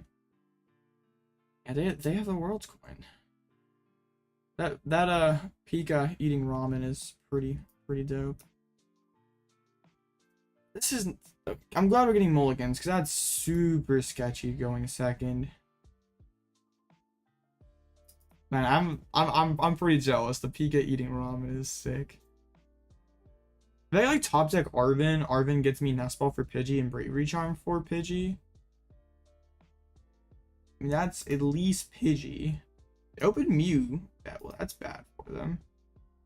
Well, it's good and bad. Like, retreat lockable Pokemon, but also gives them solid odds of finding that. Oh, no. Well, this is pretty sketchy. Yeah, can we get a Bravery Charm off the top? I mean, there's Nest, so they can also establish an attacker. Yeah, get the Palkia going.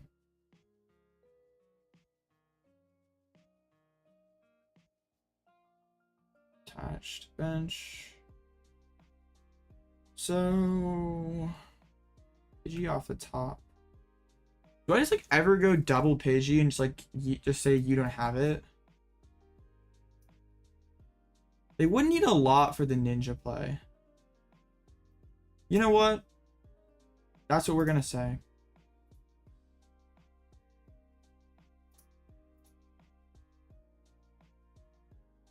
Because they could have cross switchers, but like, yeah, the hand's like clearly not phenomenal for them. This plays around switchers or boss. Benching the Luxray is actually kind of bad though, because now they could go switchers 2 prizes, so I should have held off. There's only one Iono in the list. I'm like kind of playing badly today. I've been sort of bailed out by my opponent's misplays too often. I mean, it's just a rope we give him Pidgey.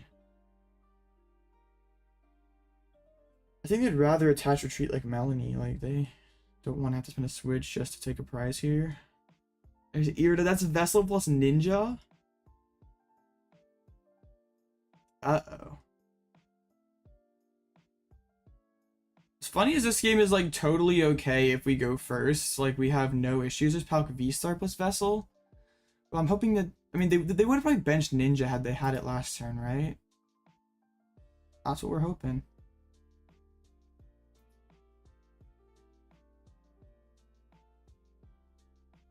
Another thing we have to play around this matchup is TM's evolution. Oh no! They have it! No!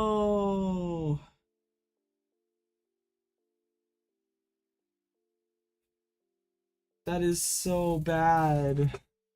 I didn't think they had it like that. Well, this is really, really bad.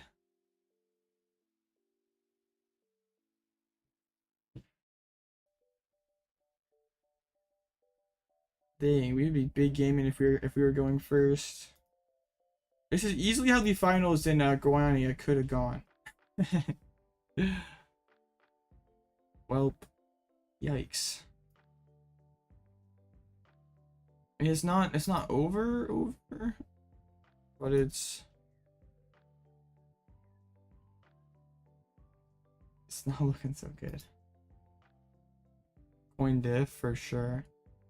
What's funny is the last time I played this person, they were on Miraidon and absolutely rolled me. So seems fitting that happens again. Top deck the Melanie, nice. I think it's on the barrel. I think we have to top deck Iono and like Iono into like Super Rod plus Nest. Get down to Pidgeots. They still have so much Gust left. Honestly, like Counter Catcher up Bib plus like Fang Snipe is kind of annoying for them if we have nothing on the bench, because then their switchers don't work, but they still have 3 switching cards remaining. I guess they can't one-shot Luxray, so we have 2 turns to try to find things.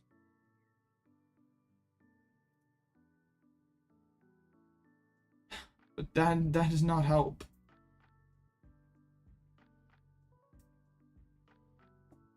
Like, I could have ultra with the Pal Pad instead of the Cyllene, and we could have maybe thrown back in Pidgey in this spot and be okay.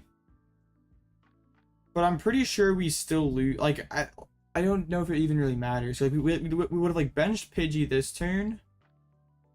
But like, they just like boss, right? Boss bench Ice Rider. Oh yeah, they're definitely drawing quite well.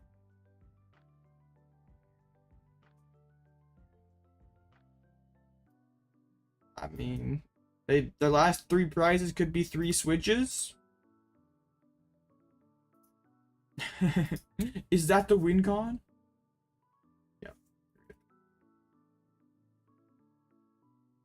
That's why I don't like choosing second with this deck. I didn't choose second, but we went second and got bodied.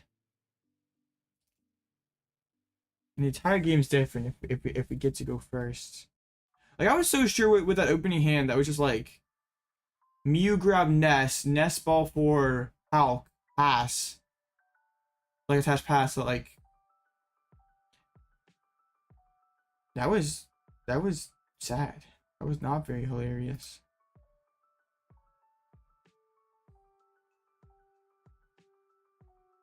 Oh dang.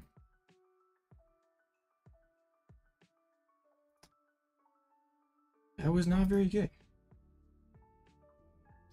So, oh no, are we now going to be in a bracket of all these arenas again? Yeah, like, I think if we can stabilize, like, especially since they had all those trappable Pokemon in play, we can get there. Like, if it's, like playing a Bid plus Fang Snipe is so good. Even Mimikyu would have been so good there. Yeah, like we couldn't even have gone like Mimikyu and like over second Pidgey because it also just gets Fang Sniped. That was pretty depressing. That feels bad. How many rounds? 7? 412 points? You're almost there.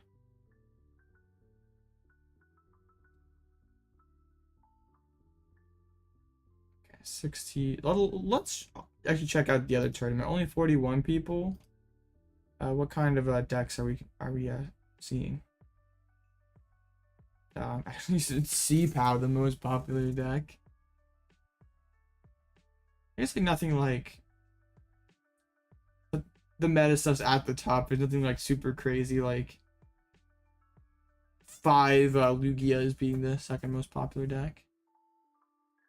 There's like not really anything like super meta that's like missing. Yeah, the worst matchup. Bibzar does seem really tough.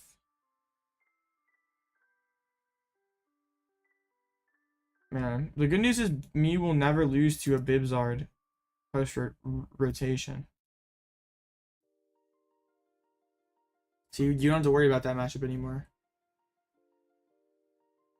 I would, yeah, like to face this one. The tournaments always get jank. I know you got like a Zorobox and 2 Zarenas at top tables, and Palkia at 4, or like it's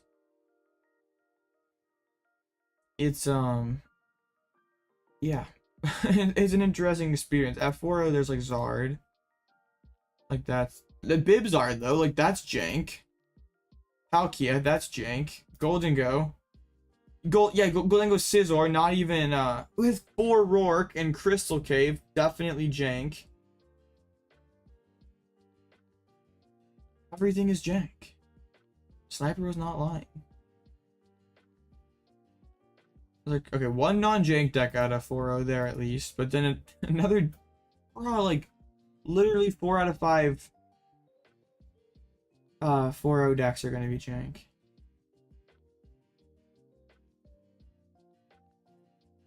Bro says Mew feels bad, but like,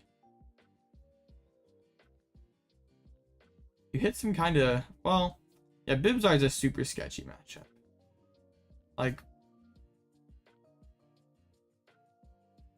but like, yeah, losing to like having a bad matchup against a super fringe deck, it doesn't make a deck bad.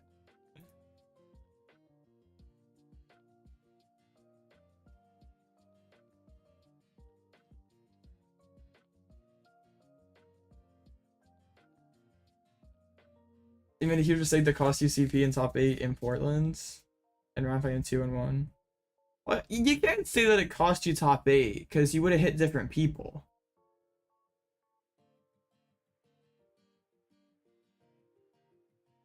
It cost you a chance at top 8, but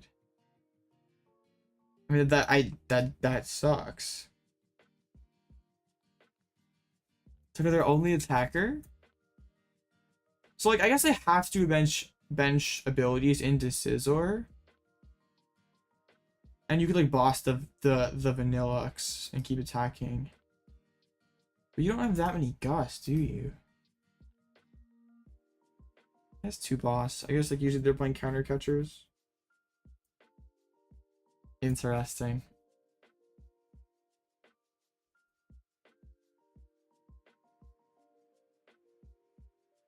Well, like I guess if they just bench so many abilities like 2 hitting. I think it might be does mean Bozarine is a 3-in-1? I mean we know there's like a Bibzard there, like that's nice. Like Roaring Moon. Roaring Moon gives me anxiety. We're not even gonna go down the hits of a 3-1 to see what's lurking. Yeah, we're not even gonna. We're not even worrying about it. We gotta like clean up our play these next few rounds. Not that we misplayed at all last round, but yes, we need to play better. Dang, all of our opponents are also not doing very good. That's kind of bad. Can't buddy catch counter catcher? That's fair. But also, Iono plus counter catcher is pretty good. In the early game, it feels nice to have a Gust option. Like, because you can't always boss if your board's not developed. You have to like draw cards too, right? Play Arazu or Iono.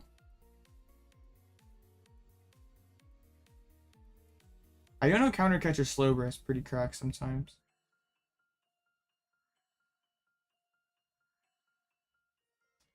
Okay, 13 matches left. Well, there was something I was like going to there's something I wanted to like dang, there's like a topic I had in mind that I wanted to talk about today, but now I can't remember it. Makes me sad.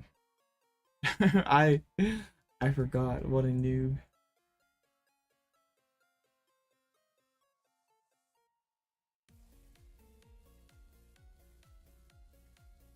Oh, actually, yo, I asked in the Game Grid Discord if there's gonna be a no tournament tomorrow ? And they said it's gonna be up tonight. So we are streaming tomorrow. We are gonna be able to maybe win a Temporal Forces box. Awesome.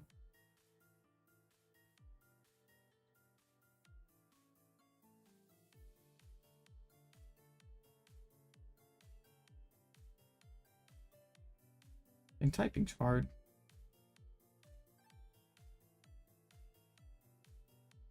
Okay. Well, we play the wonderful waiting game. Nah, there's got to be something else to look at, right? Right. Not really. Actually, I want to see something, because you can look up or no. We're gonna see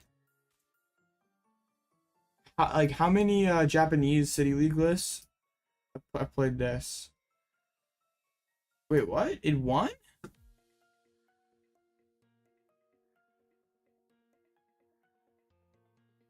So you're like playing it instead of reversal. Oh, so you can Luxray tight on prizes. That's actually interesting, because Lugia doesn't like have like a spec that like fits it super well. That's interesting. Do you think Great Tusk is a meme? I don't think it's a meme deck, but I don't think it's going to be like top meta either. I don't actually like that's a cool idea. Like being able to like stay aggressive in like the Zard matchup. Because one of my biggest issues back in the day, like the Lugia versus Zard matchup, was like I can't go Gust Luxray unless I fall behind. That's interesting. Most of the ones up playing it are like Tinkaton. Yo, Charizard? What? This is a mess. I can't see the vision here, chat. 4 fire energies. Oh my goodness. No. This ain't it. I think we're playing at 1 psychic energy. Or no, we're not.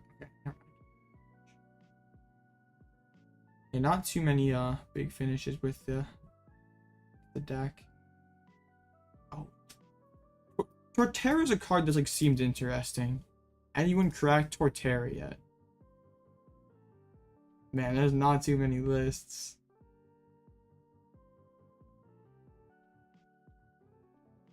I don't think Torterra's gonna. It's just like literally just one Torterra as well. Rip. Alright, how about another fun card? How about any Bennett enjoyers making Salvatore work? Actually, some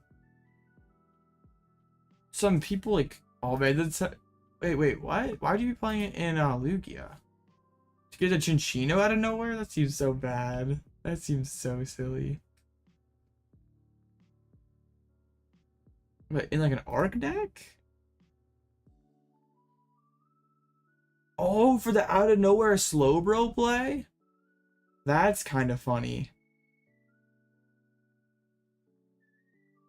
But like that's it. You're playing two of them for just that one gimmick effect?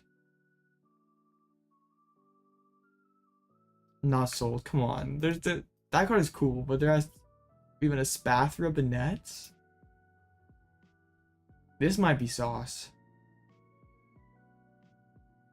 There's just like no way to get back into the Bennett. All your Flittles have free retreats. There aren't any switches though, so like you're not like as like super like hard committed to the Bennett line. Deluxe Bean Charizard can one-shot 2 Chinchinos. Yeah, if Lugia is a popular enough deck, I could see it. Like a counterbox style deck. Like Bennett for the evolving stuff, Aerodactyl for... Playing Aerodactyl for one matchup feels so bad. With the laser bank at home, we have Clodsire in the new stadium. A 1/1 Slowpoke and Lugia Chinchino list. I mean it's a powerful effect if you can pull it off. I just think the issue is like it's not super easy to pull off. Why do you play 1/2 Dactyl line? Prizing, I assume. Like has heavy ball to find the V and doesn't like want to open Aerodactyl V that often. Like you want to open Shup It so you can Salvatore, but like also if you have one Aerodactyl in your opening hands, you still want to be able to evolve into it.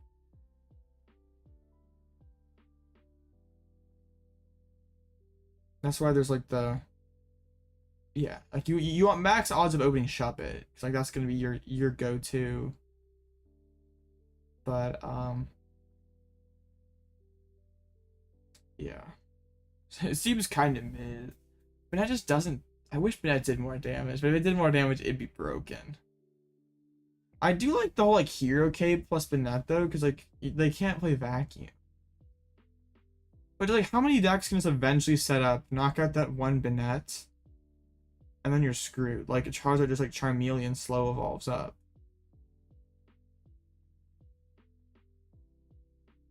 Yeah. I'm not like a... I do like sort of want to try this, like, because it seems like a lot of fun, but I'm not really that sure it's that good. And even Aerodactyl against like Lugia is kind of weird too. Like, they can still attach their energies. So like, if Bennett just doesn't do much damage, so don't they eventually just load something up to threaten your Bennetts, or am I just trolling?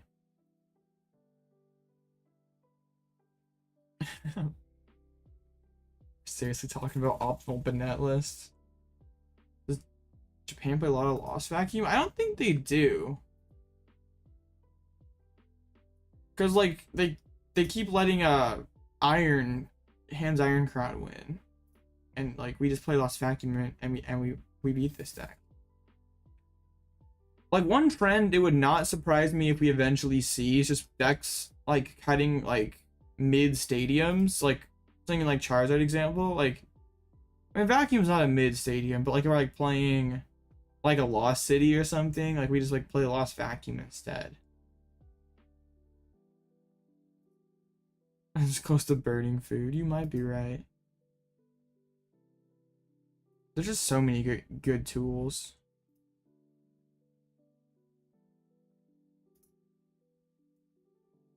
And I think that initially a lot of people are gonna pick up that Hands Crown deck because they like it. It like seems like the new like best aggro deck in format on paper. It seems like super easy, super aggressive, like usually the thing that people flock to. But running without Battle Pass feels really bad now. One of the 3 matches that had a guy in his phone died mid-match. Who was that? Oh man, imagine if it was one of those Sarvina gamers. Really just like, yeah, like having the future deck kept Battle VIP Pass. And Roaring Moon's in it. I think it's funny how all these decks are playing Iron Boulder. And I think like it's a lot of them. I think it like seems so cope. Like if I'm an Arceus player and you like you're always gonna make me go first, right? Like you're gonna blindly go first into me. So like you do like I go Architect Pass. You do the Miraidon thing. Load up your Iron Boulder. If I just go boss max belt KO Iron Crown or Iron Hands, like whatever you have, you pretty much lose. Cause like even if you do the Iron Boulder, knock out my active, I can just go like I just need to find Tina knockout twice. And you and they can't one shot at Tina.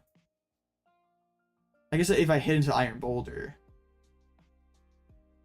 But also like the loading the Iron Boulder doesn't let you retain the energies either with the baton.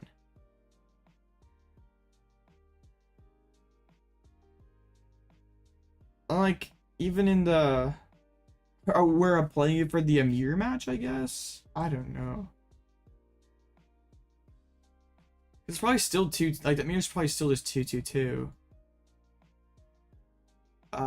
But I guess you can't like one shot an opposing Iron Hands. But isn't this like the baby Iron Treads just like,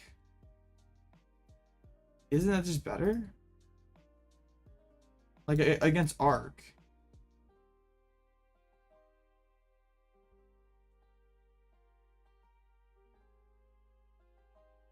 Yeah. Because you can like triple Iron Crown attach and like at least try to force odd prizes.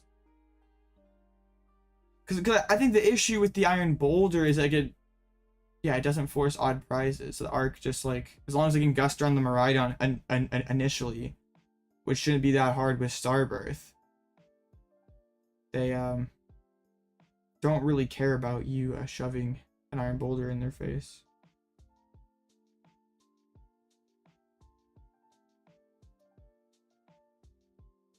Well, Lugia, we'll have to see where Lugia ends up sitting at. Like Lugia is kind of a clunky deck, and it's you can tech for it, and you can't really easily like Lugia's not very adaptable. You're kind of like stuck in your. I really haven't thought about it, Blaziken, and I think there's like 2 ranges of outcomes for Lugia. It's either BDIF or it's like total trash because everyone's teching for it initially.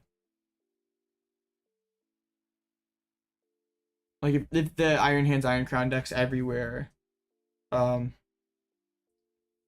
even like Charizard playing Delphox, Arctina playing Temple of, or yeah, Arctina playing Choice Spell to hit through the Lugias. Yeah. Lost Tina playing Temple.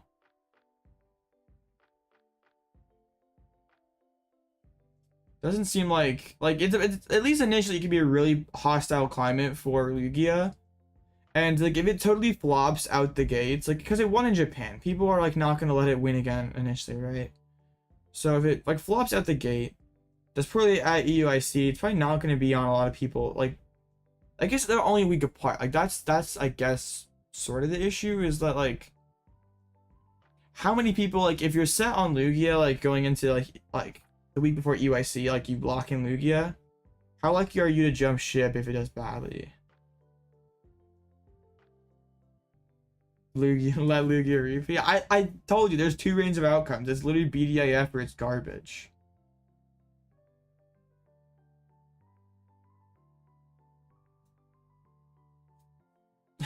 It's like not like it's not.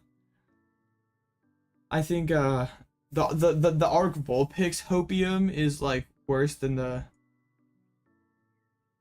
Like I'm pretty skeptical Arc Vulpix will ever be a real deck so easily tech for, but like also Lugia is gonna be tech for.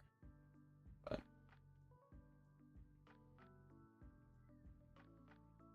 well, if it is BDAF, then and like if it's BDAF 15% of the room, bird control can't beat it, then sounds like we pivot over to something else. How does Lugia match with Turbo Iron Hands? I think it has to play Vacuum. Like, that's the only way that you ever have a shot. Actually, 2 ties is pretty good for our top cut chances. Because, like, Lugia can't easily... I mean, it's good to have decks that you like, but if the deck that you like kind of sucks... Like, depends on what your goal is. If your goal is just to go there and have fun, then, play whatever deck you want. But if, like you said earlier, like, you're trying to get top 8. So, I think, shouldn't be as, like, I mean, like, playing something that you enjoy is important, but it doesn't trump, like, playing an actually good deck.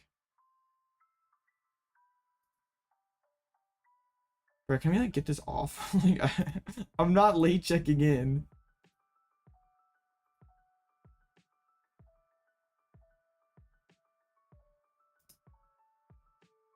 I once heard a very wise Twitch streamer say, great players don't have play styles. Like, if you really want to succeed, you can't just lock yourself into one archetype. Because there's eventually going to be a time, like, even if that deck was good one set ago, it might not be good now. You got to be able to adapt. Or you could just be Jared Grimes and play CPAL at every event, but I don't think that's the way.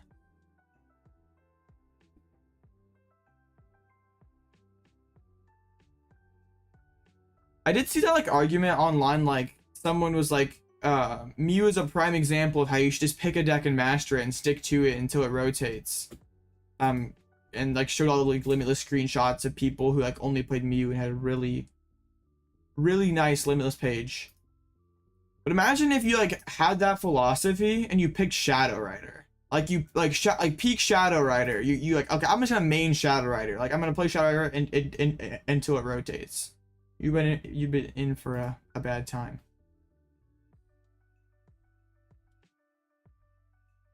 I think if your goal is, like, day 2, or, like, whatever, like, top 5 12 points, like, getting, like, 6-3 or whatever, like, you're just, like, trying to, like,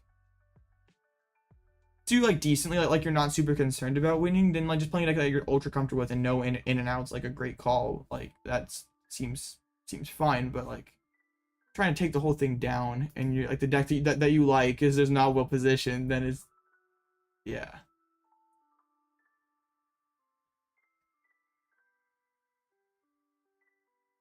Shadow Rider in Lugia's era. Yeah. It's, like, not like, because, like, there has been stuff that has been good its entire existence, but, like, even if you would have made Miraidon, there's been trying times. And, like, I know it wasn't all great for a Mew. Like, there was that, like, was like Astral or something that, like, Mew was kind of mid. Yeah, it was this format, like the Tina format and Reggie's and stuff. But for the most part, Mew's been, like, tier 2 or better its, like, entire existence. So it's, like, pretty much an outlier. There was a oh man, the rant, like, that's a rant deck from, like, Brisbane that got top 8 was, like, so bad. I don't know how it made top 8. I remember, like, playing it on ladder and, like, I only only could win if my opponent was just bad and it like researched when they have like knockouts on board. Like that's why Tusk is gonna be so much better than Durant, because like having 200 HP forces so many more resources than just having maybe like Lugia and Mew, because you had the Yveltal. Alright, up against a Tina with Tomb and Quad PAF. It's the same list we had to beat last night. No, they have the Iono. Or the list last night had an Iono. Yo, Prime Durant Mill, like back in the day, like the Noble Victories Durants. Okay, that deck was real. But like, it seems like they've reincarnated that card multiple times and it's like never worked since then. It gets like progressively worse. But yeah, that was like a really cool budget deck back in the day. There actually was a glitch on PTCGO at one point where it like for some reason gave you like each Durant was like a 4-card multiplier. So if you had 4 Durants down, you could mill 16 cards per Devour. So it got banned. Just so they could patch the update. Possible we hit that decent matchup. It just be that way. What'd you hit this round? Okay. Let's get it. Let's get it. Yeah, Tina. Prince Guardy? Wait, Guardy's good for you. Well, it's not good, but I would qualify. That's definitely a decent matchup. Lost City is really good against them. You're playing like one path, 2 cities. Honestly, double city is kind of broken. Lost Paradox of Dragonites. Yeah, that matchup feels like one that's probably better with the Radzart than the Bouffalant. But Bouffalant into a Dragonite could still get some pretty good value. If you can like Bouffalant twice, lost in both lightnings. But they're playing hands in way 3. No, that could be bad. Speaking it could be bad. Okay, they're mulliganing. Only one though. Dang, that's certainly a Tina hand.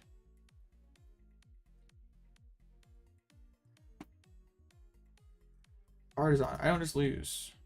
They open Manaphy. Oh, but they have to. Yeah, of course they have it first. They want to get down to the Spiritomb. What was I thinking? Body for playing Manaphy.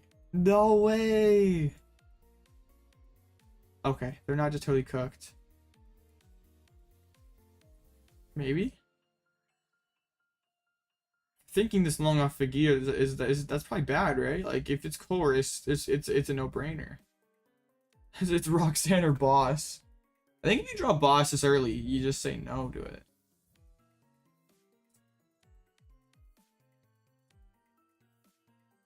They're really thinking hard about this one. They're not so sure.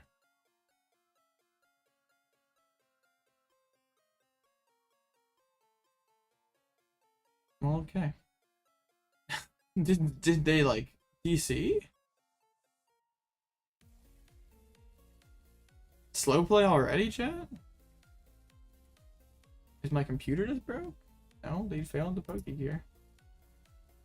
We passed. Okay, we don't give them Artazon. We're doing math. I forgot. You're right, Joss. You're right. You're right. Okay, we get Rotom, give for a Seal Stone. Yeah, we don't Artazon and give them a out to a Comfy. We have Prize Double Turbo. We have the Bouffalant and the Luxray. We're 1 card off the turn 2 knockouts. The reason I went Nest Ball instead of Hisuian is it thins an additional card, so it gives us better odds of hitting. Instant Charge has been so bad today. Come on. PAF? And a Rain Splash. I really don't want to give them this Artazon, but also like I kind of have to do something. Okay, well, on the mountain get some Tina. Bruh. How bad is it? Yo. At what point do I just like start using Luxray? Just discarding bosses and stuff. I guess I can't now. I think I passed another turn.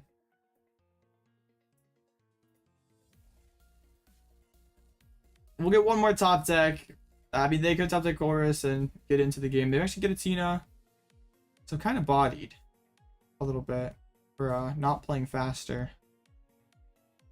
But also, I don't think I necessarily miss it. I really want to start using Luxray though. There's 2 boss in that hand. And I just drew a bunch more cards. They say no to Tomb and a grass. Mawile. Bro, I don't need this stuff. Okay.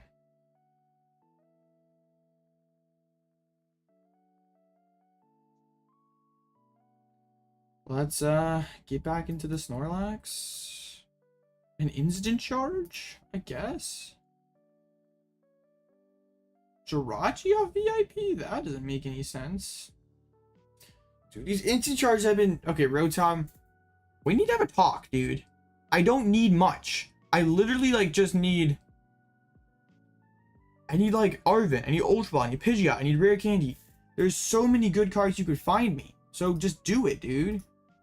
It's not that hard. I just be boss man if he pass for instant charge. There we go. See, Rotom, you're so useless. Sorry, Rotom, not really. Okay, we get the Rare Candy.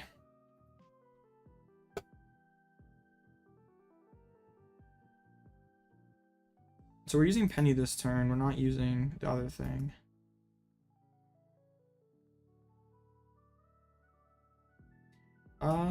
What really do we want? Psychic for the Bouffalant for next turn? That seems okay. They're not knocking us out. You know there's 2 Boston hands, so this is gonna get something good. Alright, let's see. What's in there? Yeah, that looks like discard boss. So yeah, I think I just like probably...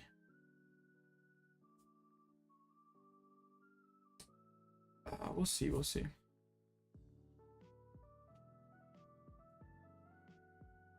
I like if they go PAF, we go Artazon, get them Boof attach. I think benching 2 Tinas is kind of a misplay because like you don't want to spread the energies out if I'm gonna go like Bouffalant. They're benching all the Tinas. I don't think, and they don't even get like a shred punch this turn, so you can gear the other boss and have 0 threat of Pidgeot going down this game. So really like that. I think we can just like get Arven and get like Nest Ball and stuff.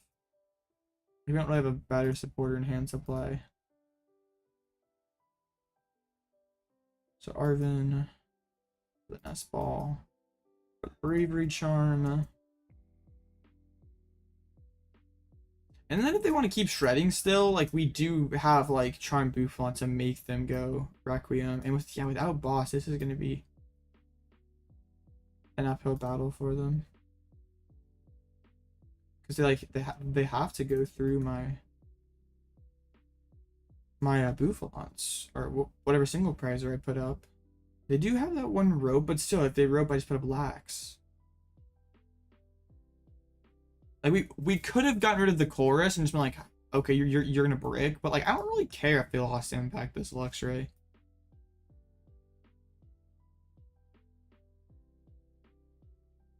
Like I literally just needed to Bouffalant twice, and I feel pretty good about our chances of winning. And they don't even have a response. Do I just Bouffalant next turn? I think we do. Like, put down the Stormy Mountain, play Penny, Bouffalant. I guess, like, if they're not gonna do anything aggressively, I guess I will. Because, like, I got rid of the bosses. Like, that's really just all that I need. 1 grass left. And I do have like the Raihan play all lined up again too to lost in their other grass. So this is looking really, really good. Not the last path because I lost in one and discarded two. So yeah, there's that one path left. Rope goes. So there's no like a Gus kind of card that they could use. They go V-Star. They go another V-Star. Grass to active. Mirage Gates. Imagine Star Requiem on Bouffalant. That'd be so crazy. It's gonna happen. No, Bouffalant.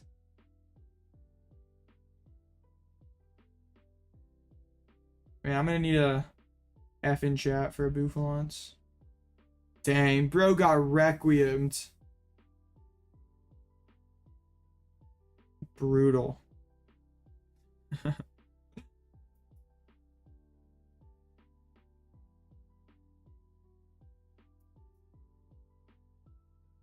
I want to make sure I have everything first. I just need the Raihan.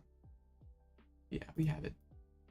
There's a Turbo and Duck. Good stuff. Yeah, definitely don't throw the energies back in. That would be that'd be a heck of a misplay. And now they can't even attack with these Tinas left, and our game plan just becomes keep pulling up Tina until they run out of switches, getting Sydney back. We know there's like some Jets in hand, or even just Fang sniping. Like pull up Tina Fang snipe seems super good because like they can't even like respond with a knockout. Like counter catcher Sydney Luxray sounds really, really great.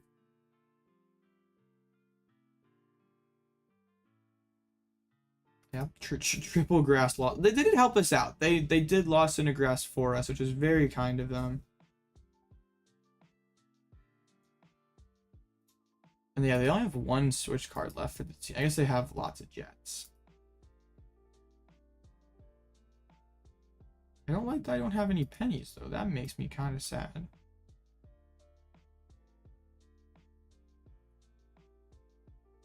I just want instant charge this turn. We can get to penny next turn for sure.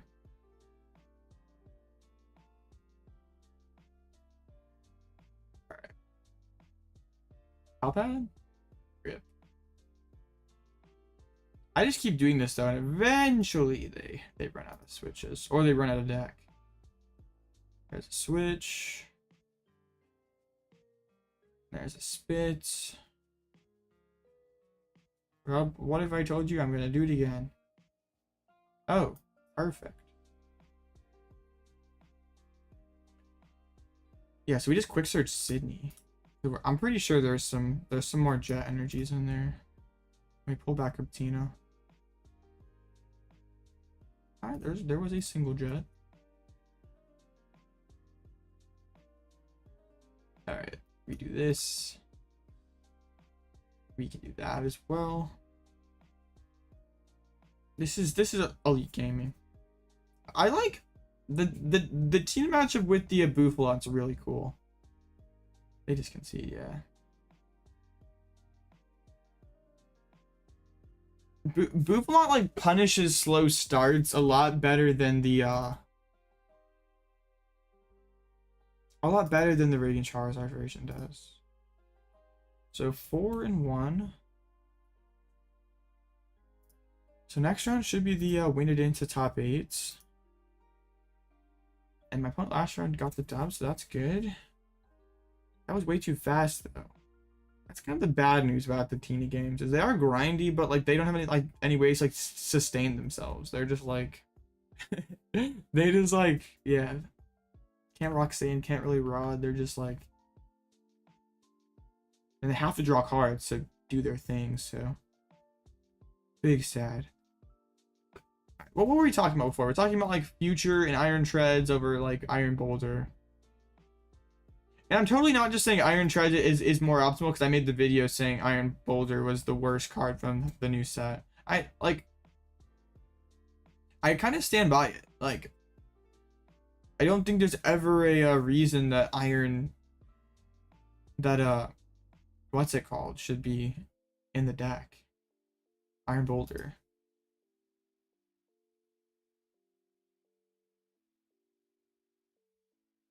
Yeah, I don't really get it. Like, one thing I have seen too, which I kind of like, is like the one of Psychic Energy, which like makes Iron Crown an actual attacker and makes your Miraidon a little bit better.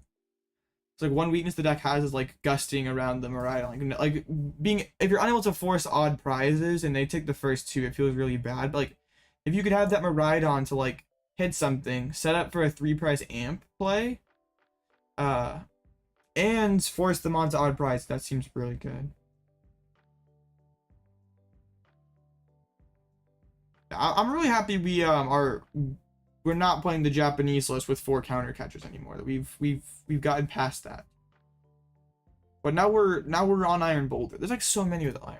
It's like really sad. How many with the Iron Treads? We gotta look.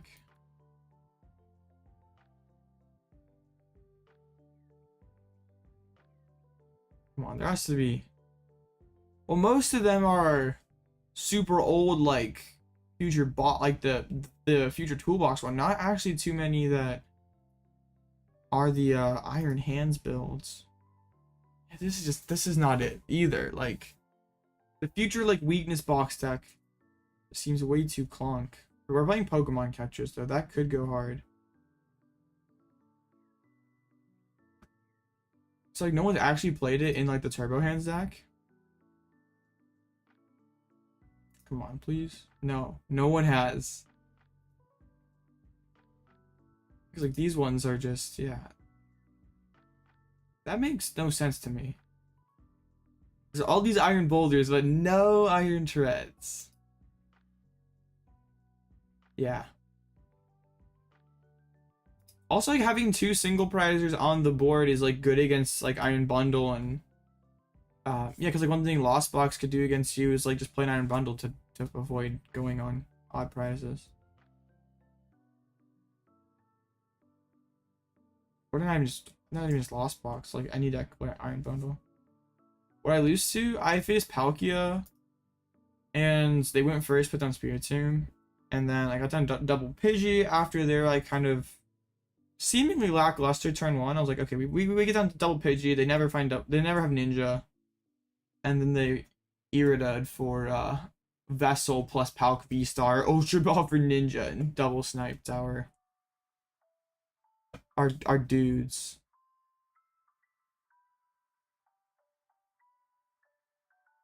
Yeah, that was pretty big sad. But it's okay. Like opponent's win percentage pretty solid. We just gotta win the next rounds. Lucky BAF to then I think it's like okay. But any Spiritomb deck that gets to go first against us is always sketchy. Are the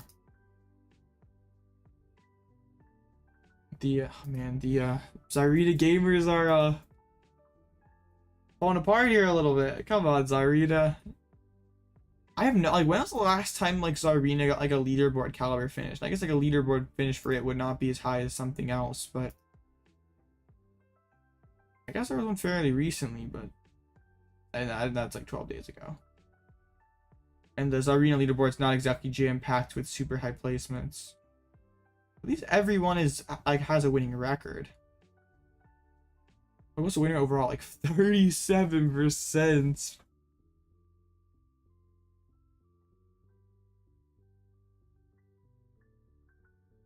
Dang. One thing that's like kind of hilarious looking back, but is it like the people seriously thought that the Xatu Iron Valiant deck was gonna be better than like Urshi Valiant, and then like yeah, like oh that deck was gonna be so much more versatile, so it was gonna be better than Urshifu, which to be fair neither one of those decks was very good, but that Xatu Valiant deck was horrible. Like you could take Urshi Valiant to like locals and probably get like a dub or two. You take Xatu Valiant to locals and you're probably getting rolled.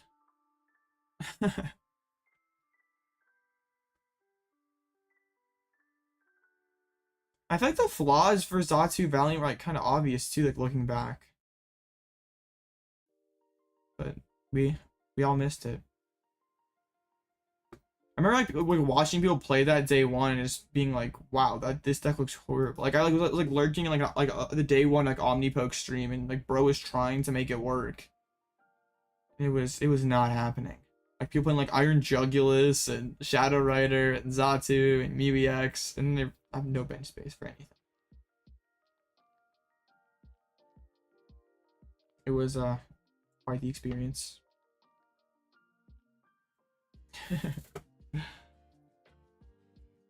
I wonder what deck is gonna be like that this format that like everyone's hyping up and saying is gonna be good, but it's not. Because there always is something that like seems to be real but isn't. The two candidates I think for me are Hands Crown or Ancient Box. I think Hands Crown's more likely to be real. Hey, nice job, Quentin. Just because like Iron Hands, like it has just more inherently busted cards in its deck. But Ancient Box has less busted cards in its deck.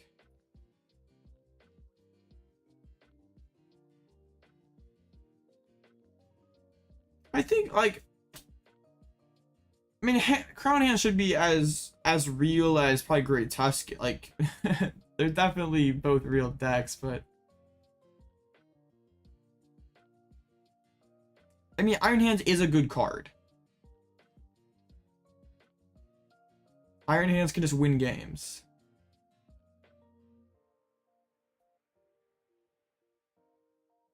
Yeah, I definitely overrated Ancient Box on my tier list. Like, on paper, the deck looks pretty solid. Like, just being a bulky single prize deck. But I'd like... Yeah. Not so sure, like, it actually does enough. Like, even this deck, like, I'm glad we're not playing Koraidon. But, like, even then, at least Roaring Moon does give you some damage ceiling early on. Like, we're not just, like, doing one, we're not just poking 110 turn 2. But it still, seems fragile late game. Doesn't scale super quick. The thing with Crown Hands is I feel like it's like a great surprise deck. Like especially that like early, like that first weekend that it, like, and it has still been picking up results. I feel like it's like sort of slowing down here lately. It's like a great surprise deck, but it's a fragile deck. There is like some more ways that there's definitely more things you can do with the list. Like it's not just like totally like, well, everyone knows you go Iron Hands, or you go Miraidon, then you go Iron Hands, and you go Baton Iron Hands and Gust and stuff. Yeah. That's, I think, the biggest fear. And there's really nothing you can do about it. Like, if you go second against Zard and you amp a, like you get the turn 2 amp on a Mander and you're up like 3 prizes to 6, like you still can just like lose to Iono Vacuum knockout hands. It feels very fragile. Been cooking up ideas for next format. Yo, we'll have to cook for Orlando. We'll have to get cooking.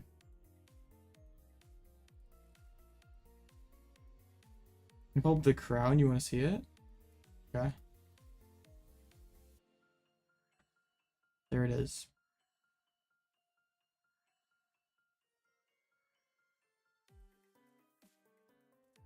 Yeah, but I do think like maybe that should be like the first deck that we play, because I've been such a big hater on it. Because there's like some different stuff I want to do with these lists. I just see Iron Boulder and it's, well, you like against a Zard, you'd Miraidon for a prize, like going second on your first turn, and then you can amp for 2, and then you'd be up 6 to 3. That's what I meant. But you can hands for 3 prizes if you knock out a 2 prizer with it.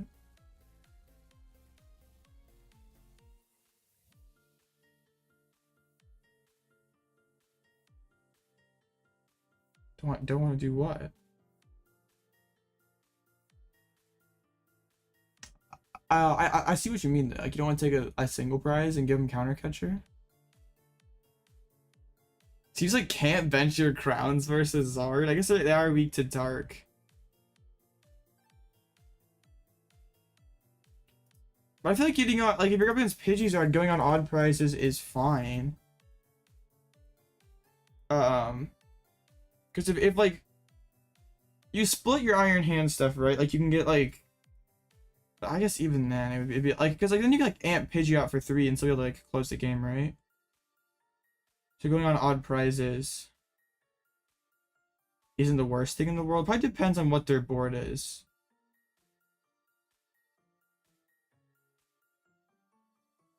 Because like if you can get energy on like a Baton Iron Hands turn 1.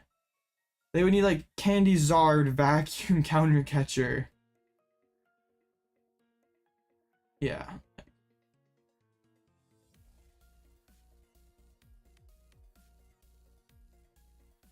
Yeah. Yeah, because if you're only taking 1, they'd have to have literally everything. That has like a Defiance bands. So if it's like Pidgeot, they're like probably having to bench Rotom, which can be amped. Might bench Pidgeot, which could get amped for 3. Or even just having like Miraidon take 2 prizes, load up 2 Iron Hands.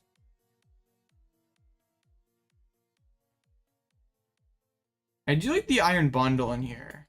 Just like if your opponent only has like one wall, like one big thing that you can't amp, just having like another way to try to get 2 prizes seems pretty good.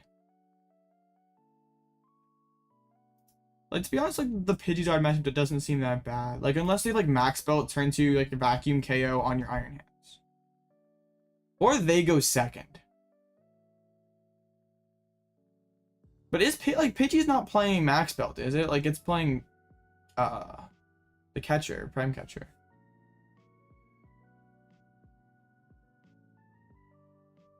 Or which one of it, like, oh no, it's Bibzar's been playing prime catcher. Pidgeot's been playing max belt, right? Because I mean, okay, I guess never mind. What do I know? You lost Zard? Oh, no.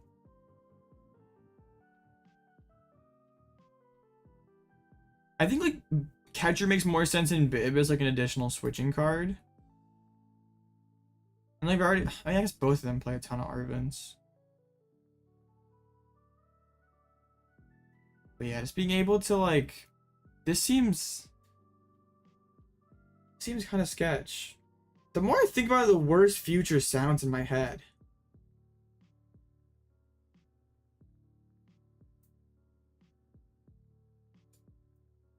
Cause like how like realistic is just like if I'm against future and I'm playing this deck, and I just let him like, you know what, I'm just not gonna bench Pidgeot or Rotom. Cause I feel like if I get 1 Zard set up, you can't really kill it. Like, if there's nothing for you to amp for 3, I feel like you can't really win. Like, I can go 4 prizes with Zard and 2 with Radzard. But it's hard to find everything without Rotom and Pidgeot. I guess if there's like a Pidgeot V in this list instead of like another Rotom, so you could like use for a Seal Stand and yeet it back into the deck. But 2 Rotom's kind of good. I feel like no fish is kind of like, Lumia's not broken, but it is like a good card. I'm gonna like actually like starting next week, like actually start sit down and test some Temporal Forces. So like most of my like stuff has been like theory crafting and deck building and stuff. But actually gonna sit down and play some games. I'm like I've like figured out how to use PTCG Sim and I kind of like it, so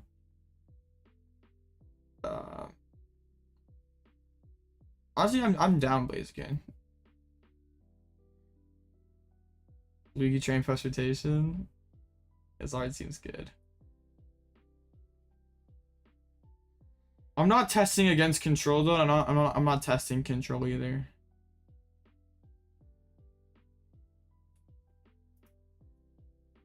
Not the move. Not that I don't believe control is a real deck, it just hardly feels worth it.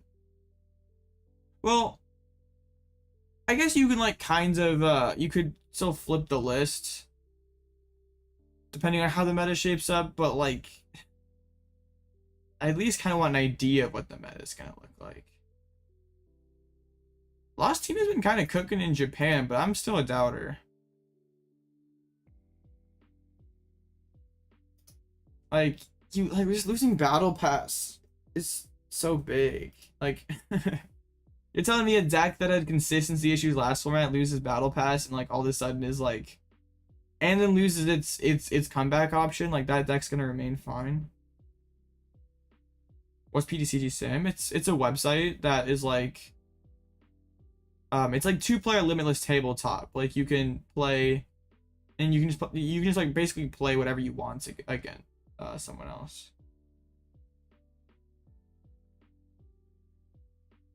Like I feel like I can play control pretty well, so like it wouldn't just be like me trying to learn control. It'd be like trying to like figure out like what matchups and like figure out like how the new matchups work. So like, I already feel like I know the basics of the deck, but if there still would be some match like maybe like Arctina that it's like it's gonna be relevant no matter what. Just knowing that matchup could be good. Daisy's helpless Arc Phone tries. Quinn. What was I saying? But yeah, just in terms of like trying to like nail down like a control list still a week out, like I'm once we can get the cards on live and we start having a couple limitless tournaments, sure. I don't know about that, Brandon, because like you Iron Leaves like a Mist Energy Zard. But I think like Lugia would be the matchup where like you could block V-Guard and stuff. But like I think you're losing to Lugia anyway. Like you still just get bodied by Snorlax. I don't think One Temple's fixing it. Like Zard's probably on like maybe one Mist Energy, so we just like hit it with Iron Leaves. Yeah, like Black doesn't really change. Like yeah, classic Snorlax doesn't really change its game plan at all. It just does the same thing. So doesn't. I mean, it still can adapt some, but not really too much. Like once you find like the optimal lax 60, it's just kind of there. Yeah. Talking about Meteor? Wait, Snorlax or I guess Tina is gonna have to like.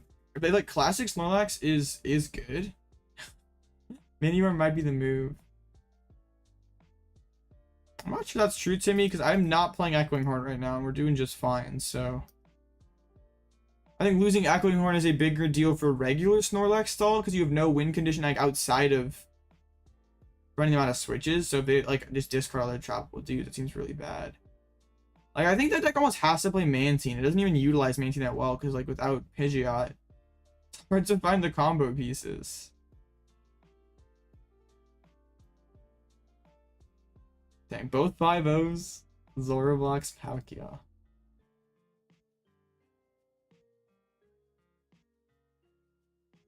I think the biggest, you're right, it gives more win condition, but it's like not necessary. I think like Cheryl and Peonia are bigger losses. Like honestly, Cheryl is really big. I don't like Professor Turo in this deck. Like it is technically a way to heal your Pidgeot, but also just like I gotta reestablish Pidgeot. Actually, quite a few 3-on-1s.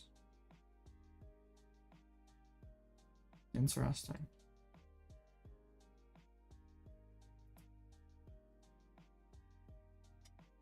Like Echoing Horn and Bird Control this format just feels like I want to win more against bad players.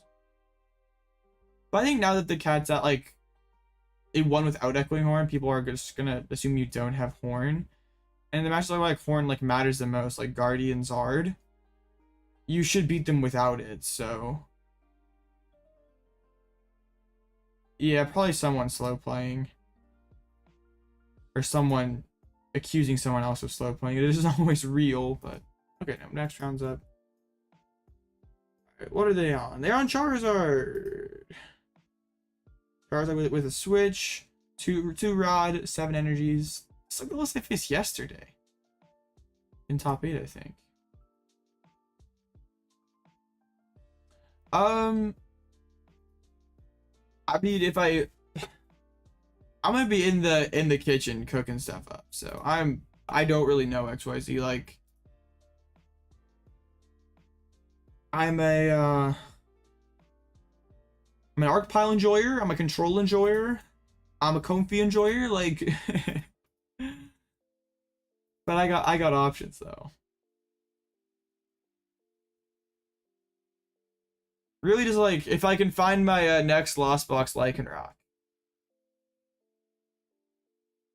If Tusk is good, like I like the idea of Tusk. Like playing a mill deck sounds fun. Not sure how competitive the mill deck's gonna be. But at least it seems favored against like Zard.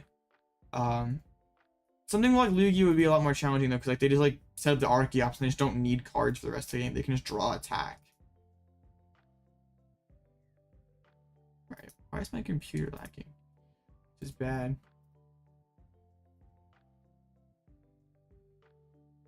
Gotta cook Gudra again? I could see it. Yeah, Mew's pretty rough without Giacomo.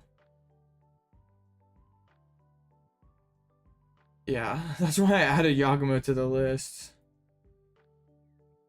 Yeah, Mill would be good into like C-Pow and Zard.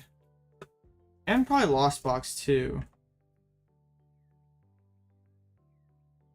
Even like Future. But I guess Future doesn't need a ton of cards.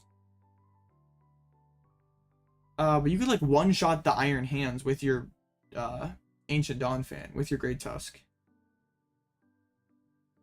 Yeah, I feel yeah, because you like have to use your C-Pows to knock them out, but then like they're milling your good cards. Like, yeah, it seems like you probably eventually just run out of energies. And like if you attack with backs and 2-hit them, like they're gonna deck you out also. Like if it's becomes like a we know Zard's gonna be good. And like I mean at least historically C-Pow's been a good counter, but like also like the addition of Max Belt I think could kind of mess that up. Same.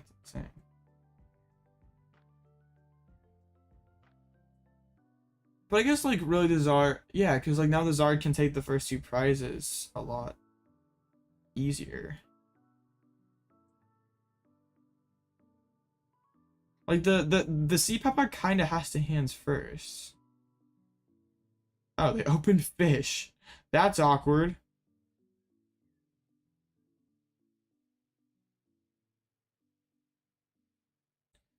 They just have the one switch, so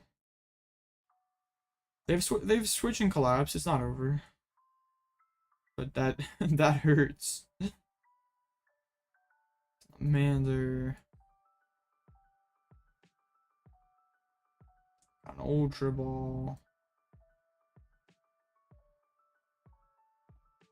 I wish I could just like leave the like I'd go like solo lax here and just be like, what are you gonna do about it? But then they just switch and knock me out. So unfortunately, can't do that. If I top deck Sisters, played Sisters and milled Switch, I could do that. Going for the Pidgey. The pass, okay. Are they playing like belts or bands? They're not. So this Rotom's just like totally free.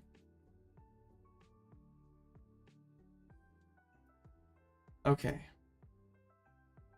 I don't even need to play this Arven. I can just like kinds of I could just bluff having a really bad hand, but it's fine. We can just like get like Candy plus Forest for next turn. Like even just like establishing second Pidgey, just like ensure that we have everything just seems good. Like since like they open fish, like the game is already like pretty immensely favored for us. We like don't need to take chances.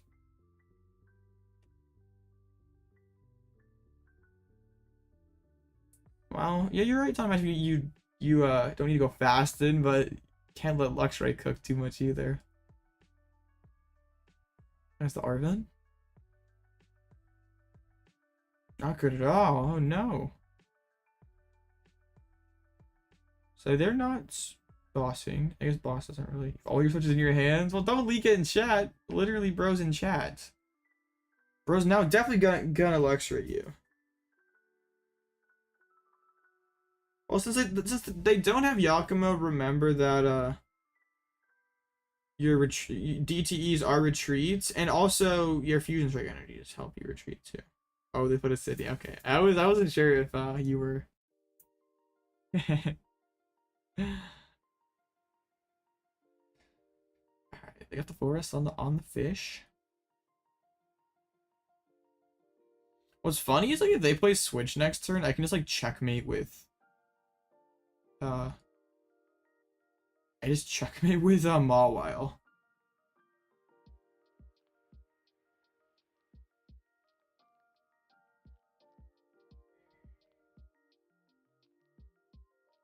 Did they? Okay, I don't remember. Did they Arven and grab?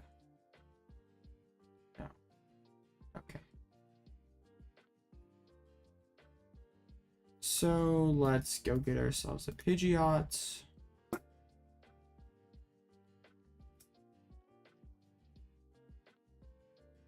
I think let's just go find sisters. Just try to hit the switch so the game just ends. And Ultra Ball.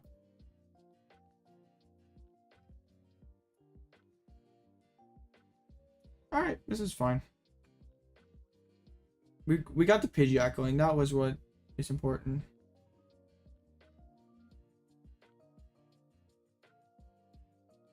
Dude said he was gonna contact Limitless admins. Most of the match was ending in a tie. What? Bro was gonna speak to the manager about your behavior. Dang. Bro's gonna get written up and fired off Limitless.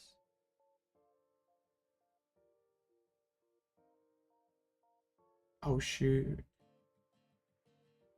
That's really bad. Again, I'm sorry. Okay, well, the one thing that does sort of concern me is my opponent is playing slowly. So I kind of want to like pick up the man, I guess if I just like boss Lumineon, penny up the stuff, draw past, like what can they really do? Yeah, they don't really have a play around this. And like they eventually find their bosses and stuff, but it's basically over. Well, if you just have two Mews in play, they can't trap anything. Just max miracle spam. It works, right? Yeah. How would they win? I guess Bouffalant would eventually win.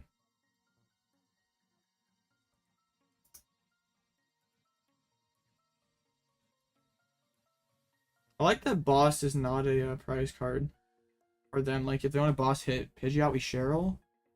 If they want a boss hit Rotom, we Penny. Yeah, it's pretty free. Like even if they don't open the fish, like Mimikyu is still super bad for them. Using Psychic Leap?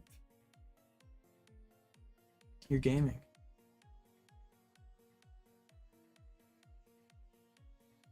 They're taking their time. That's why I kind of want to like go down the Mimikyu line and like just start using Ghost Eye and just knocking stuff out. They're down like 2 fires. Like, we'll see what they do. I'm just gonna quite literally like just like pretty much draw pass. I'll like do some stuff, but don't need to do a lot. I think our boss probably Pidgeot.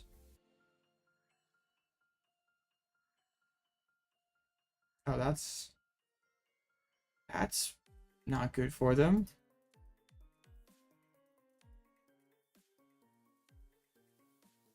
Yeah, I just pennied this thing up. Yeah, I'm just gonna like, we're gonna do this. This seems probably faster.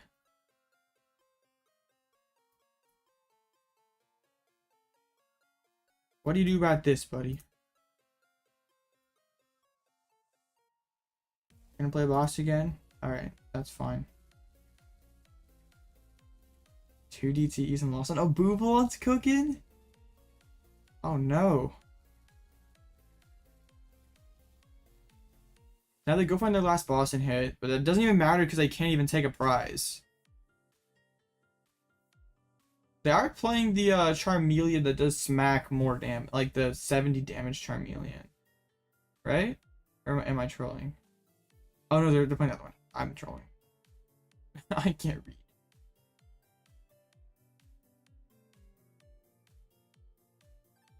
Is it too early to ask please don't slow play?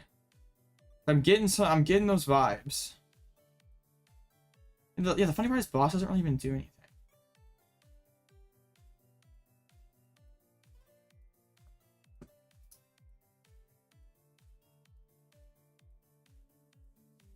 My goodness.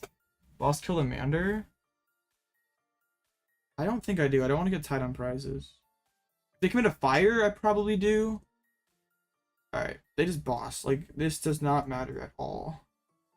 I just go search Penny again. And just, yeah.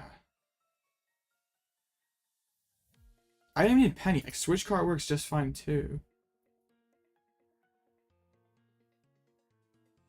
I could go Ghost Eye Killmander.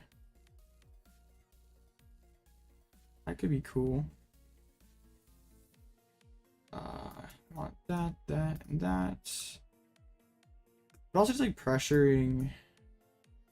Yeah, I think this is actually fine.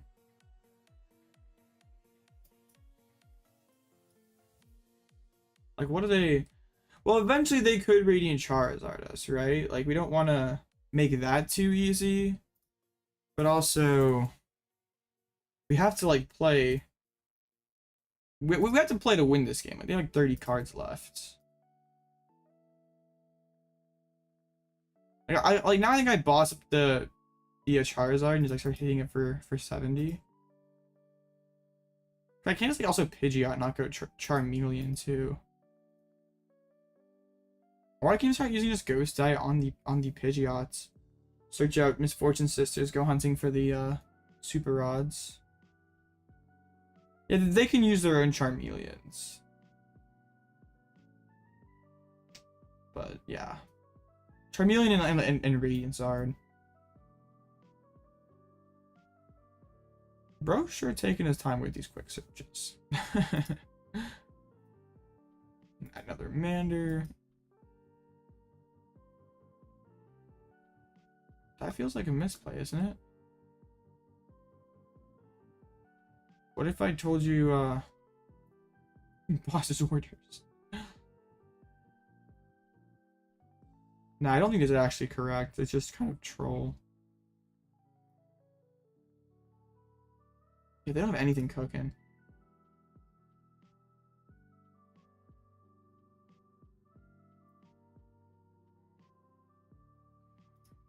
I probably should have gone Sisters and like now that I guess they can get the Charmeleon down. But if they go like Charmeleon 2 energies, like retreat the Zard, then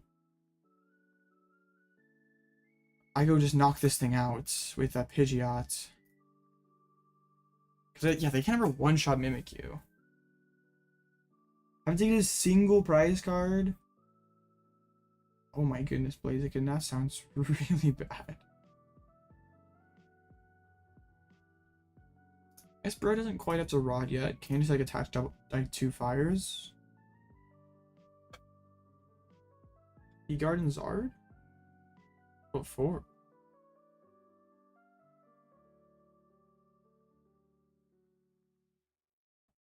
Alright, because yeah, now Mimikyu can't damage this thing, which is quite sad.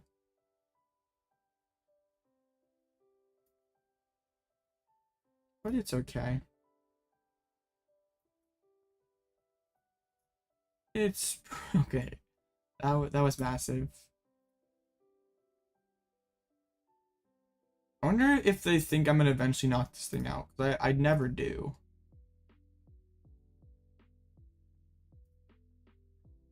Mill in the super is nice, but there's a lot of Ionos and stuff. And only 14 minutes to go. 5-minute time diff though. That is my Alright, I'm gonna ask my opponents to please not slow play. Remember, we don't make accusations, we just ask nicely. Because these quick searches are, I mean, they are in a delicate position, but also they are definitely they're not instantaneous quick searches. Oh, the Magma Basin. That is a cool recovery option. But they didn't even use it. What? Okay. Okay. It's just sisters again. I'm so confused. Why? Seems kind of niche Pokekid, but like, how often is Tina really like pulling up Pidgeot is like that big of a deal for them? Like usually like Requiem Zard, Cram, Spit, KO Zard, Boss, Rotom, right? Like, I guess if you can like collapse the Rotom, then that would be pretty good, I guess. Seems sort of mediocre. But it's like, I mean, I've seen worse cards in Zard decks.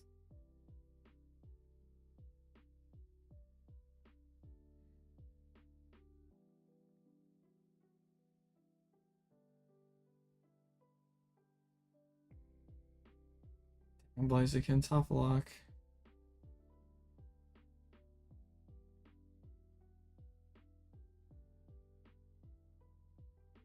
Come on, dude. Slow playing is so cringe.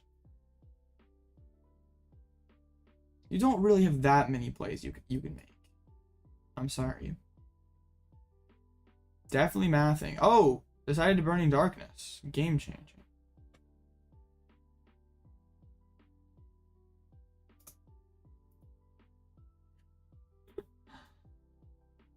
The funny thing is I don't knock things out. We just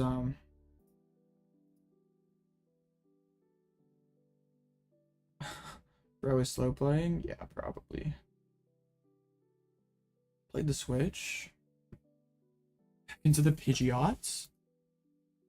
I mean, now I win with Retreat Lock.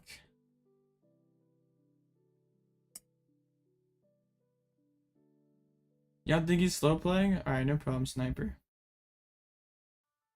I'll just report you to the Limitless admins. No problem.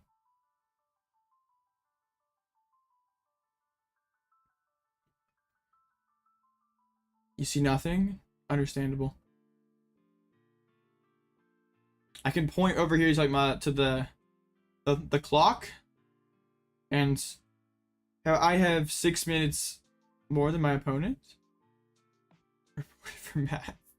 That's okay. I understand. Well, I mean, if we follow the game grid judge logic, that's well, that's plenty of time. now what do we do?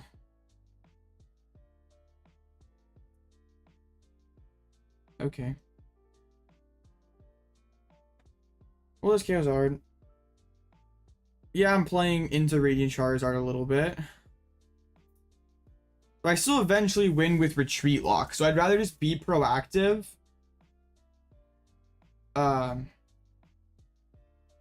Yeah, I'd just rather be proactive. Oh no, Catcher's is live? I am kind of tossing a little bit. You're right, you're right. They play one counter catch. Oh, and they have it live. Okay. But they just take 2 prizes out of it, right? Like, okay, I just penny up Rotom. Because they've been their Defiance bands, didn't they? Yeah, so they can't one-shot Pidgeot. This is definitely not optimal. Yeah. It's pass, okay. Wait, what if I just kill active? Like, then they do bust out the Radiant Charizard. I'm just sort of worried about them slow playing.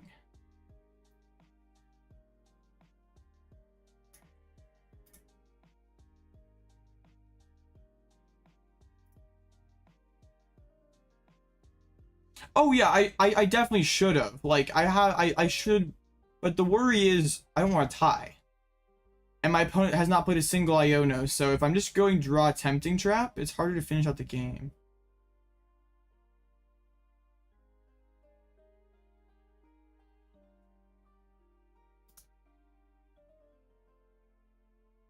But they're kind of trolling. 8 men left, yeah.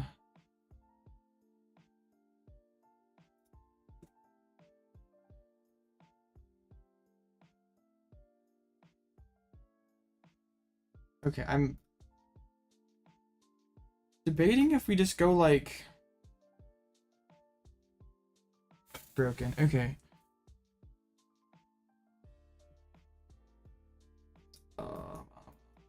Where's my team Yaochi? I don't know. Is it prized? No, it's in hand. I'm so goofy. Alright, let's just knock them out. They have no answer. And gets this game resolved a little bit quicker. I play the face that discards cards? I do not. It'd be a lot less sweaty if we had that. Drop, by the way. Dang, I'm sorry. And now what do they do? Because I just need a boss twice to win. I can just boss fish twice. They can't really bench Manders again. So, like... And Radzard swings every other turn, so... It's not very efficient. They're definitely trying to slow play, though. Counter catcher. Up the Snorlax. Come on.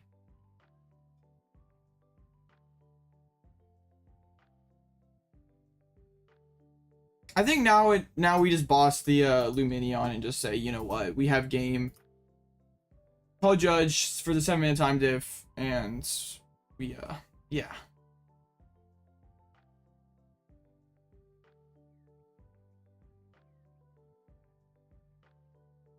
Yeah, this is really bad. Come on, dude.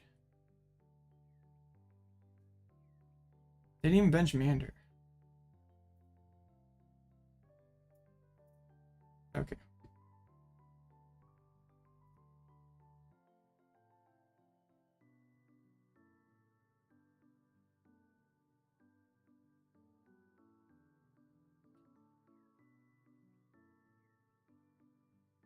Hey, it's crazy. I pressed the call a judge button and they instantly start playing faster. Wild how that works. Wait, don't I just win by slapping this thing twice?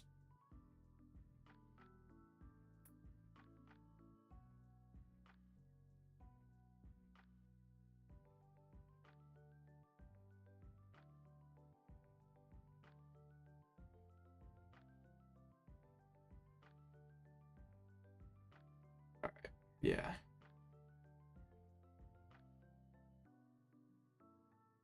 All right. Yeah, I think we just win by hitting them twice. We just go like, don't bench this thing again. Quick search for us. Stadium bounce.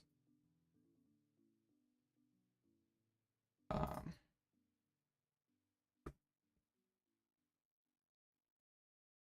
right.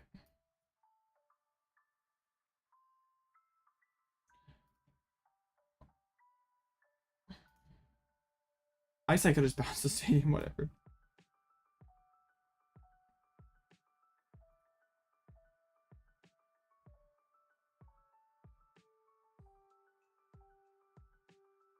Alright. Yeah, they're like, okay, if they could load the entire bench and collapse stadium, they could stick around.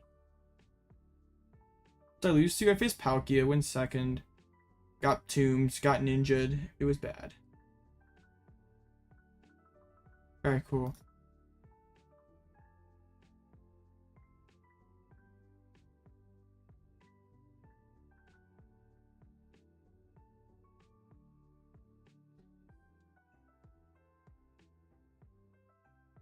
Cool.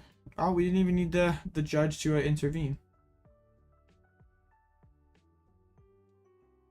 Well, my opponent seemingly just like kind of gave up there at the end. Like they were so committed to that, and then as soon as I called the judge, they just like stopped their whole slow play thing, which is kind of funny, but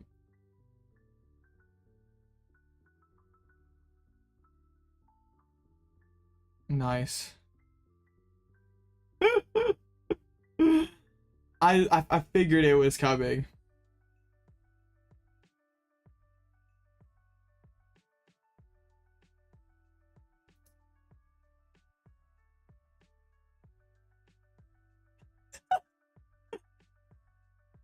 Oh dear.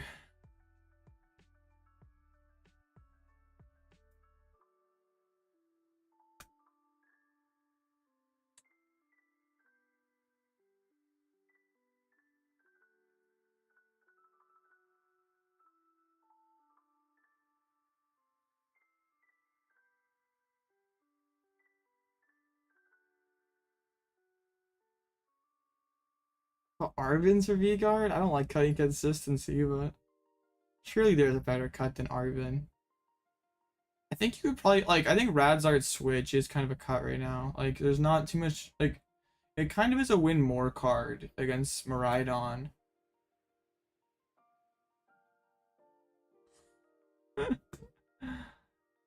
Oh man. I love the I love that. Like I just have to think excuse. I mean you do. But there are time limits to thinking.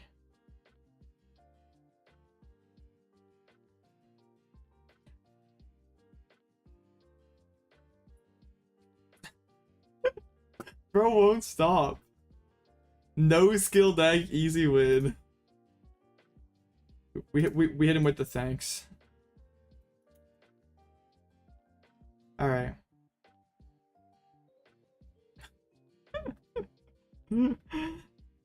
Oh dear.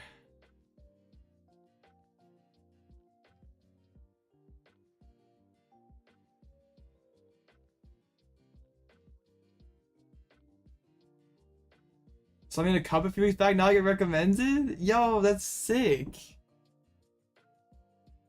Was it the rated E cup? That one? Like last month?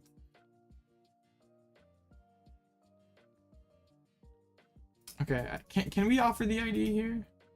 I think we can. 1, 2, 3, 4. Well, yeah, there's never that many people. Nice.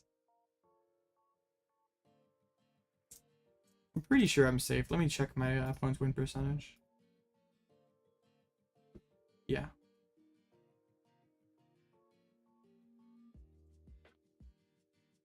Oop. Oh. Yeah, I remember that. I sat next to you one round. I remember that.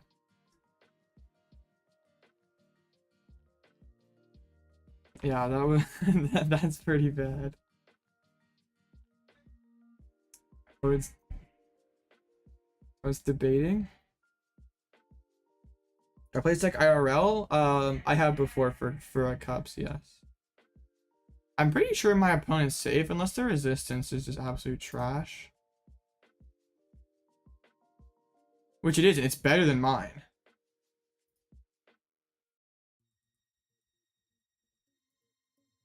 I guess that person got down for it. Is there ever? There's like, okay, these people who are 4-1-1, their resistance.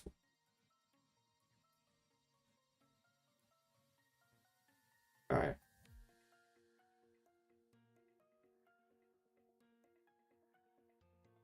Ooh. All right.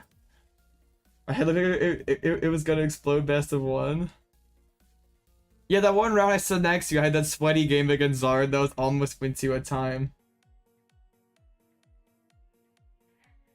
Oh my goodness, you get 10 boosters from your sponsor? Oh my goodness. That's pretty sick.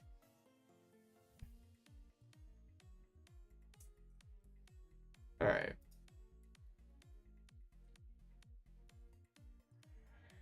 Yeah, like if the... Yeah, we're locked in. I haven't played any with the news. I don't have sponsors that send me 10 booster boxes. And bro was just trolling. They were very mad that they lost to my deck. Probably more mad that I called them out for slow playing. You get sponsored from the Pokemon company? I think Pokemon only sponsors like people who make content. I don't know if they have like a certain subscriber requirement either. They haven't. I don't even know how it really works because like I don't know if they reach out to the person or do you have to reach out to them. I haven't heard anything from them, but I also haven't like tried to like be like, hey Pokemon, big Pokemon America, can you give me some free product? The other judge let me tie.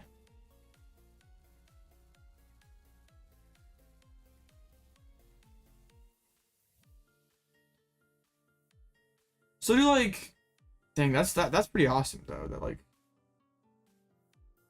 yeah, I've seen that before. I just don't know how it works. There's probably someone you have to reach out to because like, is Pokemon really gonna go out of their way to be like, oh, we'll give you some free product, buddy. Like, yeah, we really like your stuff, Mr. Alloutblitzle, so we'll send you a free box of Temporal Forces. Maybe they would.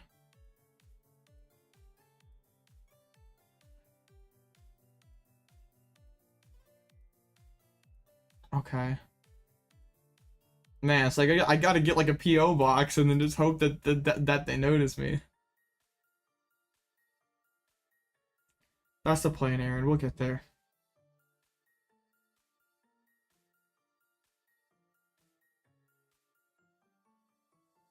Oh, that's okay. And all those arena gamers just fell to pieces. That was a beautiful run there for a moment. You'll sponsor me? Really? People probably are already worried that you are sponsoring me. Bro gives me a lot of code. Play ladder game, sir? You're bored? Well then why don't you play ladder?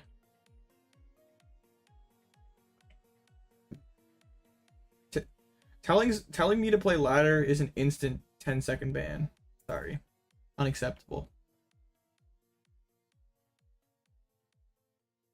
My head hurts. I don't want to play more thinking Pokemon stuff. Like, I don't know why. I feel like today I've been playing badly and my head's hurting and stuff. I try, Sniper. Bro won't formally sponsor me, so I'll just take the backdoor. Am I gonna go to any regionals? I will. Yeah, I'll be at Orlando here in a month, so that'll be pretty exciting. Got Orlando, registered for Indianapolis, and gonna try to register for NAIC. 6 Psychic, 5 Grass? Oh, dang, they got a no-show. We didn't want that to happen. Alright, hopefully my my opponents get dubs. I mean, they tied. That's fine. See how many points we sitting on? I have like 300 something. I haven't been to I just have locals on. I haven't been to a single major. I have like 3 cup wins, a second, 2 top 4s, and then 2 challenge wins and 3 top 4s, I think.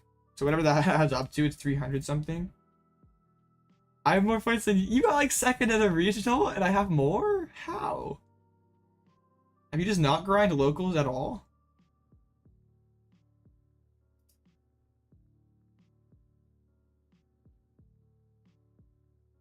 I know. American Airlines already told me that I already doesn't want me to go to Worlds, so if we can do that, Hunter. We can do that. If it's good, oh yeah. We can cook. Oh, okay. You're from the Netherlands, right? Aren't those like really sweaty cups? I'll see if I remember right. Yeah. I've heard of horror stories of Netherlands League Cups. Dortmund was literally having Worlds in Hawaii is really cringe. I think them not announcing the Worlds date is really cringe. There's so many good players from the Netherlands. That's crazy.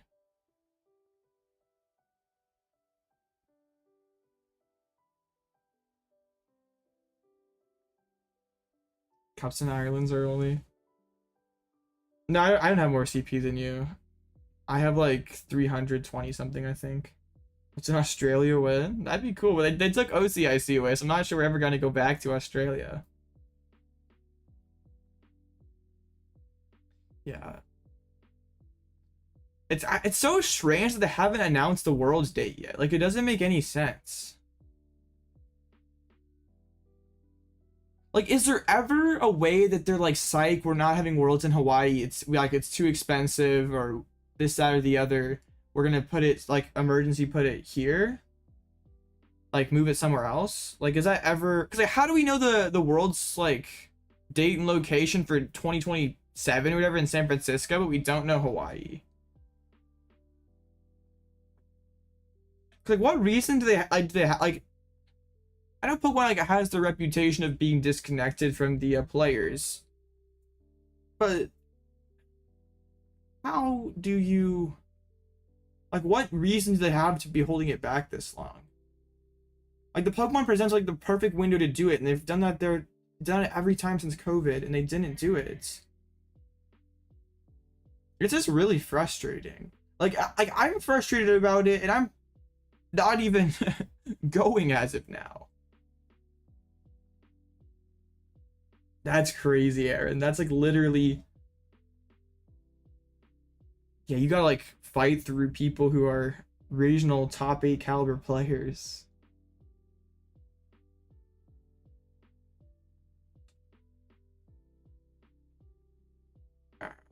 Yeah, I know they like have to like... When is Worlds? We don't know. That's the frustrating part. 'Cause, like, they had like the whole thing the other day on like Pokemon.com how they were like making like July like a month off, no cups. So like Q4 cups are gonna be jammed since April and May. But like we can't get a World date? I think some people were speculating that it could be earlier this year since Worlds was gonna be earlier. Bro got second at a regional and says no, not playing seriously. Dang. What a legend.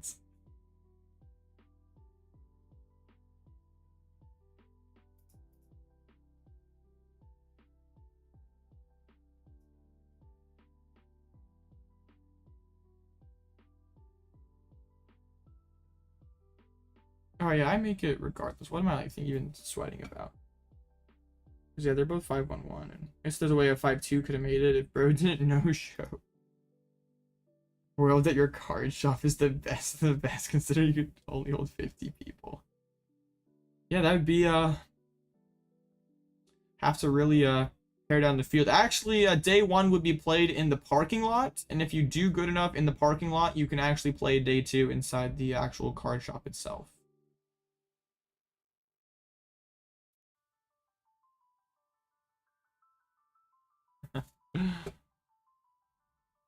Yeah. All right. Oh yeah, I remember what I was gonna talk about. I was gonna rant about how the Ogerpon cards sucked.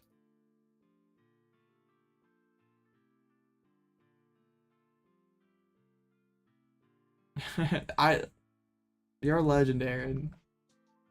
The whole run is legendary. Like you beat all those goated players, and then it's just like insta scooping game 2 against Block was also GOAT tier.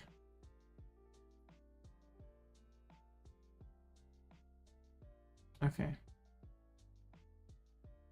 Bro, that's not the one I wanted. There we go.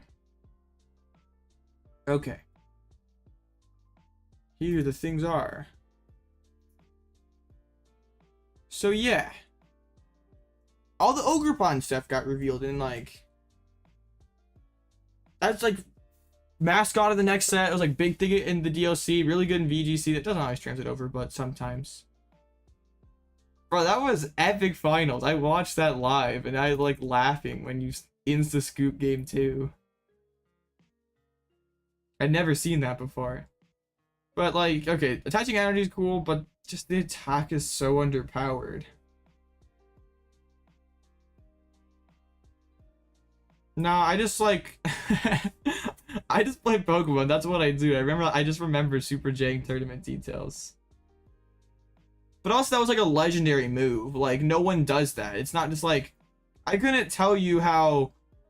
Well, actually I do remember. Like it was the finals of San Antonio regionals. Like Azul had the judge shuffle. Grant whiffed the Tina. Like that was pretty epic. But I can't remember how like the last regional finish. So it was just an iconic moment.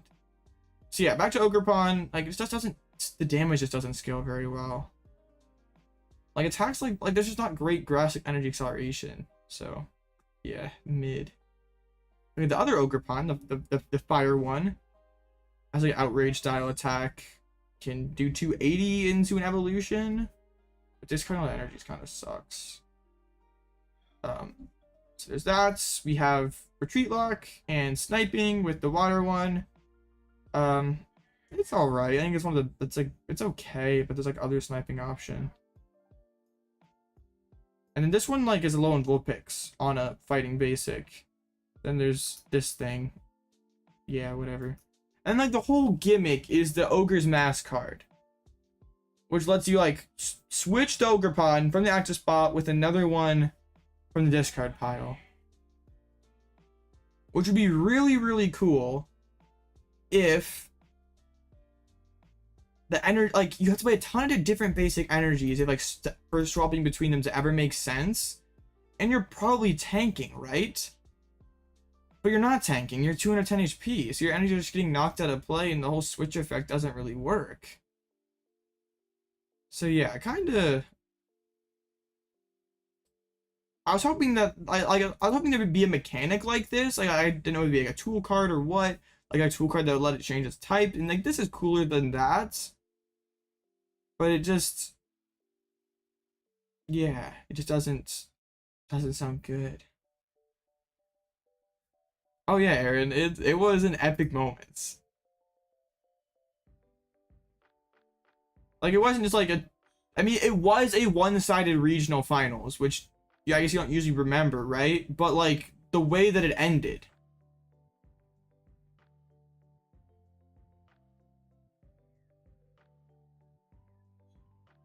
Yeah, I guess. We could be Thorntoning.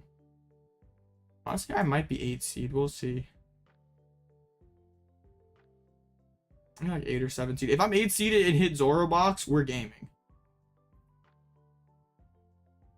Yeah, and then like also before the thing, when they have like the interview, like before the finals, and your opponent's like just sitting there all happy talking it up, and you just look like you just want to get out of there. That was also hilarious. You look like you'd rather be anywhere else. You're just like, nope, can't do this.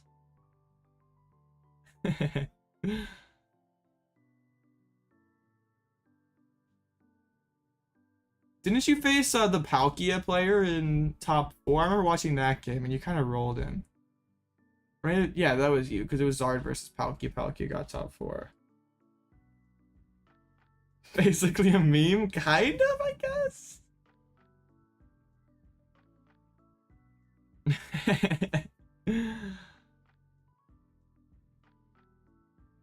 It was incredible, though.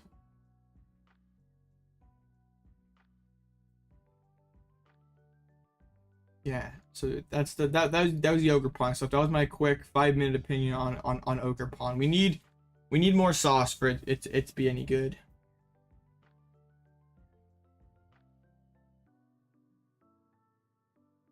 Yeah, I remember watching that top 4 against Palkia, because I was like interested in the Palkia deck, because like yeah, Palkia seemed cool, and then I was like, how does it beat Zard? And the cool part was it didn't.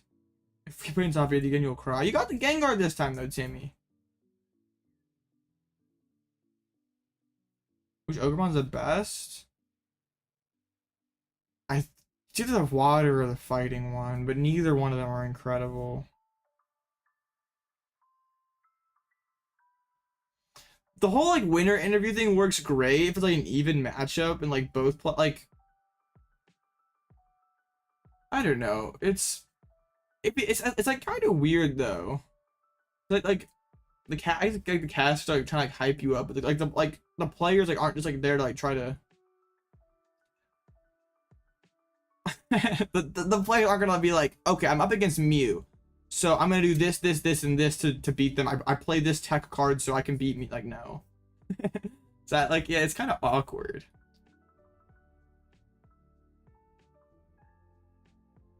Won't triple concede this time. That's good. Oh, you didn't know what it was not Rapid Strike? Yeah, that kind of sucks.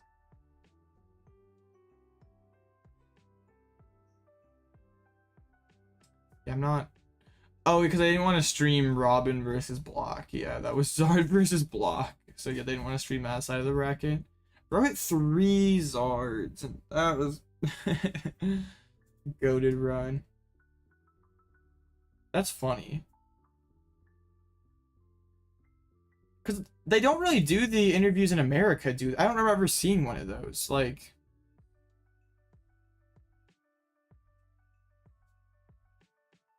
if you were to eat and you were to beat Snorlax in finals, I don't know about that. So that's the lore behind the Insta Scoop game too. Bro was just hungry. And bro was just hungry. The Block player would have definitely bricked in finals if it had Aaron Eaton. See him on American Regionals too? Well, I've seen like they've had player interviews on there before, but I don't think I've like seen like the finals preview interview, like where they have like both finalists. Maybe I'm just trolling, but like it's been a minute since the last American Regional. I don't like remember seeing like Andanucci and Kuz sitting down beforehand.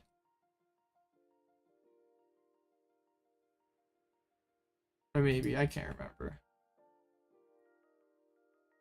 Yeah, they have like a winner's interview, but in like Europe they have like okay. Maybe they don't always have it then.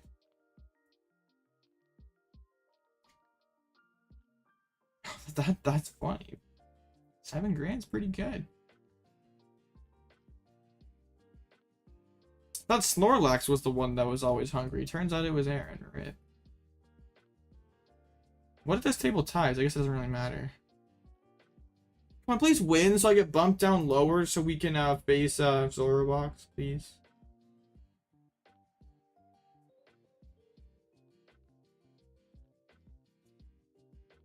Oh. I mean, the matchups in cut look fine. Nothing super bad. I don't know why they stopped doing that. Because, like, yeah, back when getting a top 4 finalist map was dope. But, like, it can't be that much extra to produce a finalist and top 4 map. It's just easier to make 7 top 8 maps in a champion map? Like, come on.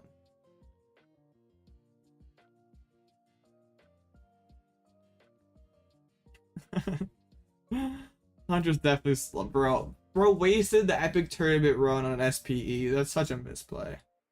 Does it like lose a lot to rotation? Not a ton. There's like certainly stuff that matters, like Cheryl, like Peonia. Can't really substitute Cheryl that well, but you can play Daisy's help and Arc Phone if you want to still be able to interact with the prizes. It's not great though. But yeah, mainly Cheryl and Peonia are the biggest losses.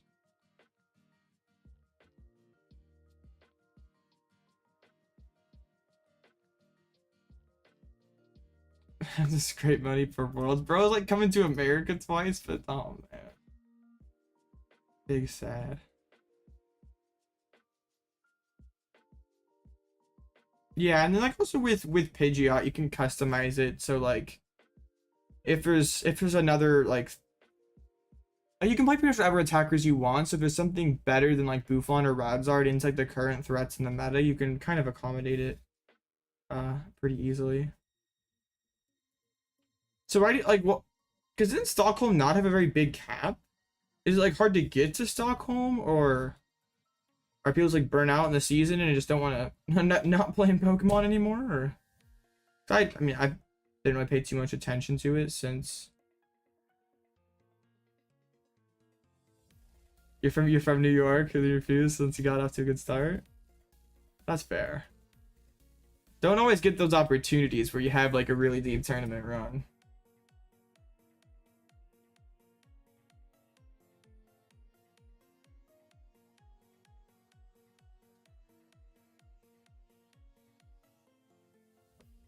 Stockholm was expensive. Okay, well that might be why. Well, like I guess it's not like, yeah. It's crazy to me like there's American players going all the way to Sweden. That'd be dope though if it like made sense financially to do that.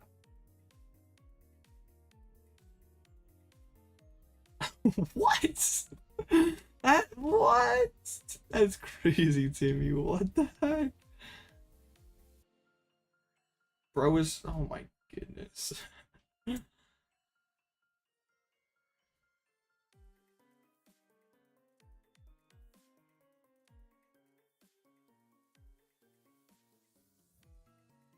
didn't see that. Oh, you got DQ because you rolled the dice for the win it in and it isn't allowed.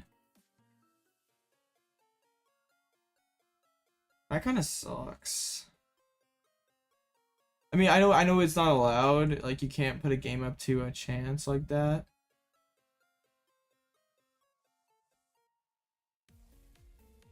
That's actually not bad, Richard. 600? Like, round trip to, like, all the way to Sweden? And turns 50 that weekend? Oh, yeah, priorities for sure. Cause, like, I know Azul was going and some other people were going. So.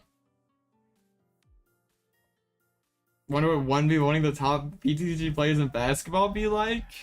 Who would be the best, like... So out of, like, all the top players, who would be the best basketball player, be thinking? So, the Guardy one... Alright, we could work with that. Yeah, like, that's not too much more expensive than my Orlando flight. Bruh. But also living in small town, having a small airport makes things expensive. It's not great.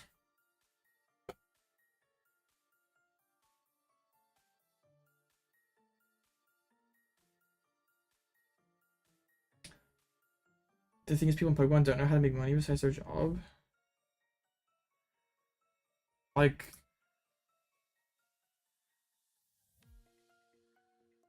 why do you... I'm confused.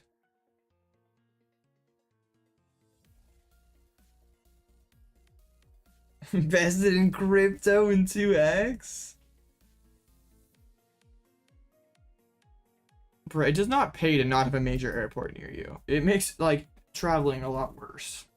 But it's fine. That is really good, Sniper.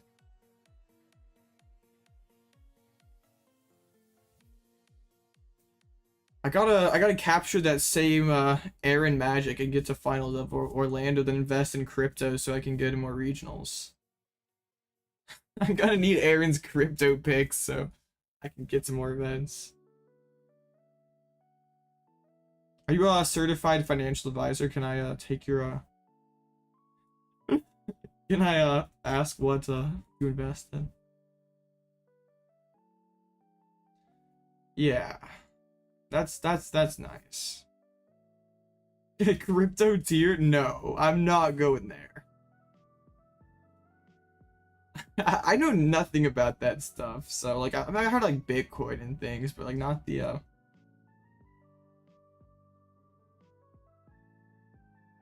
Now the thing is, you do well at Pokemon, so Pokemon can be your job. Aha. Instead of working more to play more Pokemon, what if you just worked doing Pokemon? I don't know, that didn't make any sense. I'm cringe. Make videos how to pay for regional trips? I'll check that out.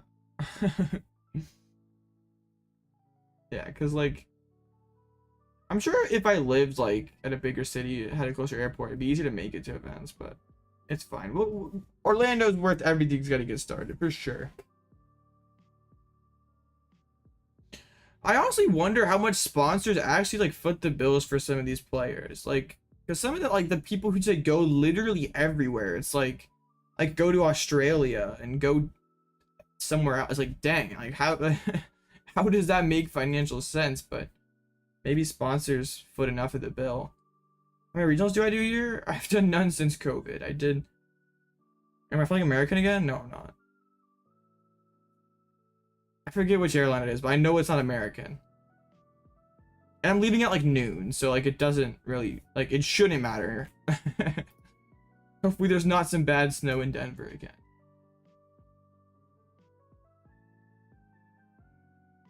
Yeah, like I mean, I'm not like complaining that like, oh man, like y'all should feel sorry for me. I can't go to play more Pokemon. Like it is what it is. Like I've no complaints. Like I'll just keep playing online Pokemon. It's fine. First Tord makes with new sponsor. Tord would be quite the marketing asset though.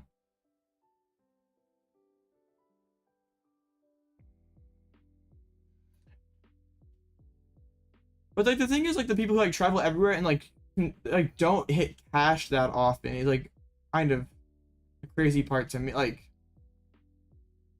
I guess if you just had enough, like who really cares though? Like if that's just your fun on the weekends, then waiting for Orlando day earlier. I think I get there like Friday afternoon or something.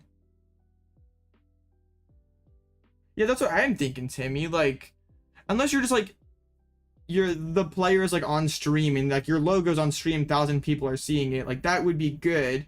But if it's just like not gonna like random player, but just like, yeah, what does having your logo on a playmat and shirt do that much?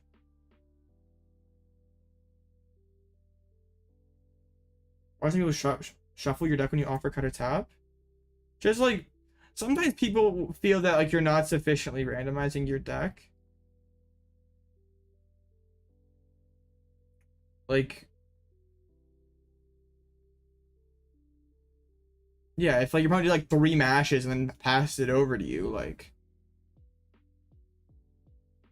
yeah, Pokemon could be big esport. TPCI and TPCI. That I like they made it better this season, but there's still stuff that can be done. Oh, I guess Ryan again? Ryan now? Oh, it's Arya now. Okay. Rip. Hoping to be lower seeded. I wanted the Zorobox. I guess I am in bracket of Zorobox. It's fine. But Zorobox v Tina, that seems kind of sketch.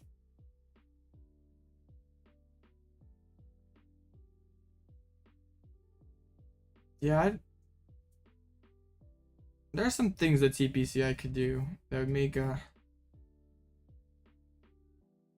yeah. Just put me in charge, Pokemon. I'll fix all the game's problems.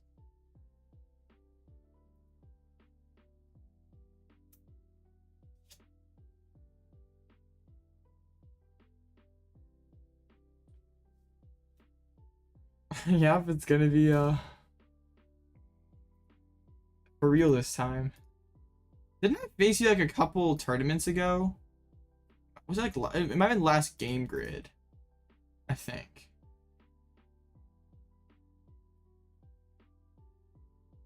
Yeah. Okay. Another cup. Yeah, I'm excited for that cup this weekend.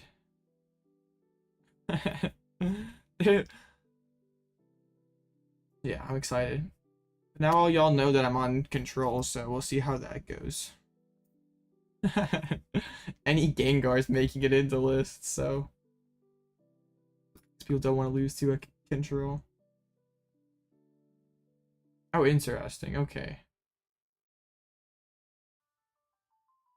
I mean, that would still like help people, like, because if you're not buying cards, you don't have to travel. And I guess like if it's card shop sponsoring, then I guess that makes sense. Interesting. Okay.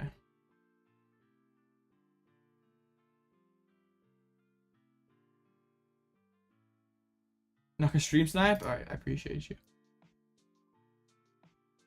And we're still friends. Wonderful. How is Guardy good into stall? It's not. Well, it's good into stall, but not good into control. It is kind of like a status symbol, like I'm sponsored. That means I'm like a real PTCG gamer. So yeah, it is kind of a flex.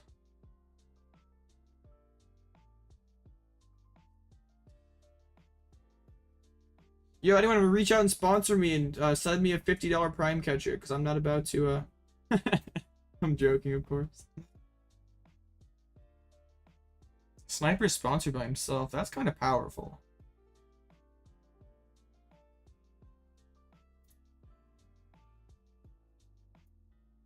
Okay. Nothing unusual for Twitter. Sponsored by your parents? That's probably the best sponsorship you can have. Shout out to mom and dad for being good at sponsors. I don't know how much Prime catchers are. I was just joking.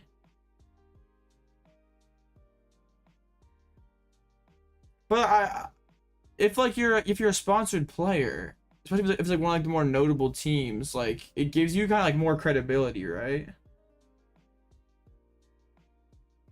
Like if it's some sort of like Mickey Mouse team that no one's ever heard of, then it might not be much of a flex. But if it's one of the bigger ones, then it's like, even if it's a player that you never heard of before, it's like, well, they're on that team, so that's pretty they must be good, right? I really hope a Rotom's prized. You mean capes for Orlando? You might be right. Team concede for snacks? True.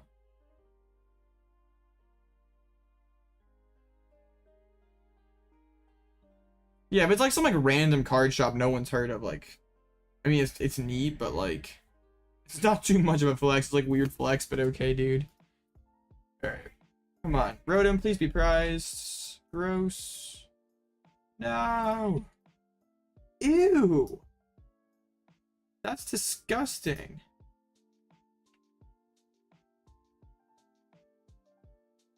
Alright, well, I guess I give him Artazon, which sucks, but I have to think.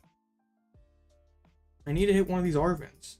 There's 2 double turbs and 2 catchers, bro. What is this? Oh, there's some like real sponsors out there. I'm not like, I'm not saying that like, yeah.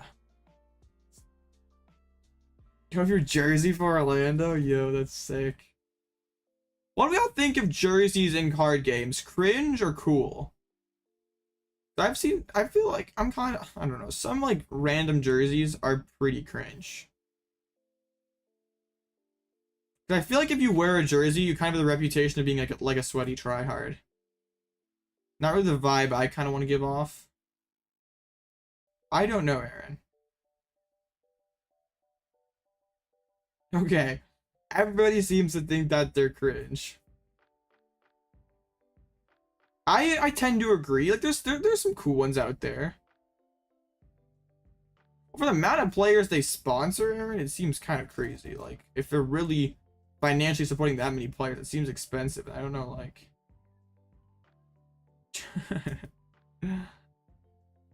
Kind of cringe. All right. Yeah, there are like cool jerseys out there, but like some like it's just like a random team you never heard of. It's just like, okay, that's neat, but okay. I'm glad you're part of a team, buddy, but all right, we need. Come on, top take Arven. Where's Steph Curry? I have faced people before who wore Steph Curry jerseys. That was like a thing in juniors back in like 2015 peak Steph Curry. Juniors and seniors back then. Oh, dang. I have to evolve the Pidgey this turn though, or we just get sniped.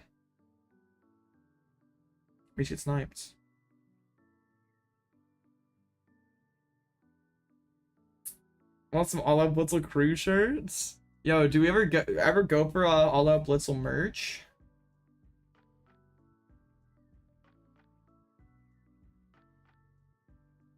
Dude's a millionaire and just like, ah, this guy plays PTCG and that's cool. Let's give him a ton of booster boxes. Bro, must be nice.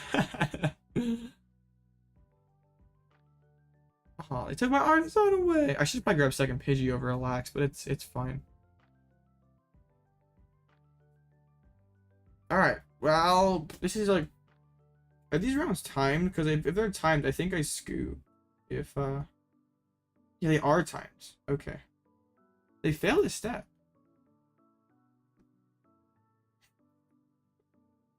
Okay.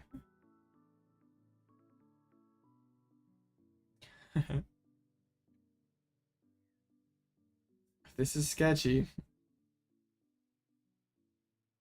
Because if they KO me this turn, we aren't even like, Arven isn't even a top deck.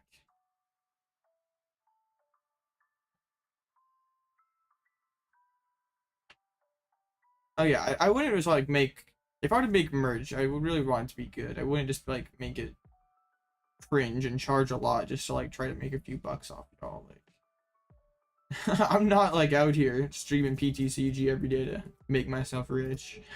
Can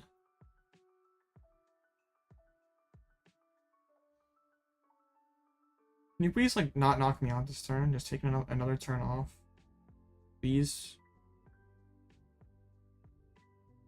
Please. Thank you. That's a Rotom. Oh, okay. Don't get the back. And I guess Mawile can go too. Alright. I don't think we spend the boss yet. It doesn't really do anything. So if they have 2 energies next turn, they have 2 energies. I guess they might not though.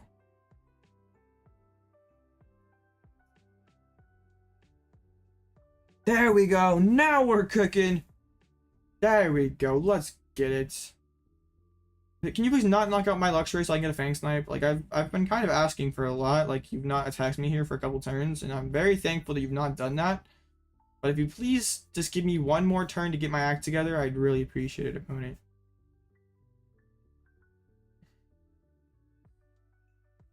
That's awesome, Aaron. That's really sick. Goated sponsor. You weren't all up. What's your sponsor you, bro? I can't even sponsor myself. Stream snipe confirmed, bro. Broken. Let's go.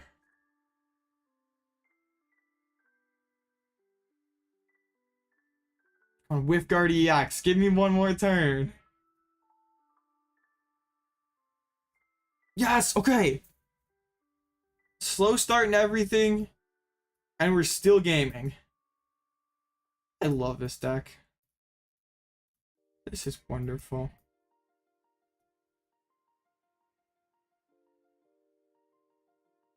Okay. I already like played the boss. Like I don't mind bleeding the prize card. Just to give myself counter catcher. But I do want to like switch cart back.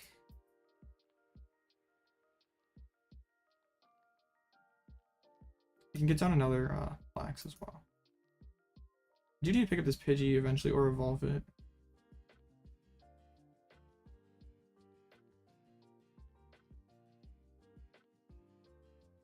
Okay. You wear Orlando Magic hoodie? Let's go. I feel like though, like if I do roll up to Orlando, if I like am wearing all magic stuff, they'll think I'm from the area when I'm not even close to from Orlando.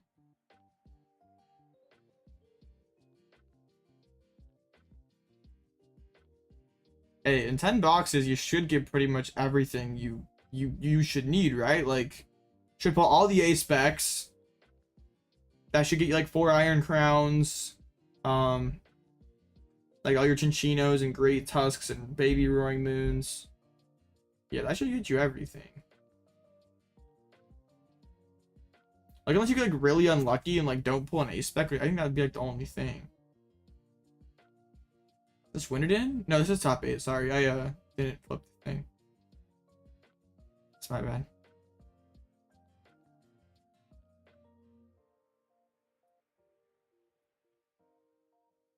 Okay, they do that. I think the jankiest produce ever? Uh-oh, that good, huh?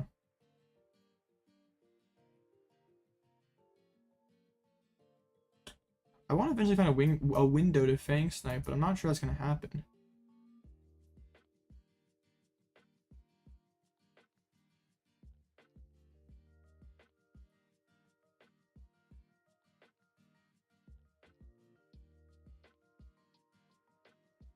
Okay. I know I should have gone Arven. I'm kind of trolling. It's okay. We force for Arven, drag up Screamtail, get the charm. Yeah, but playing Echoing Horn doesn't go hard. I need a Peonia here eventually.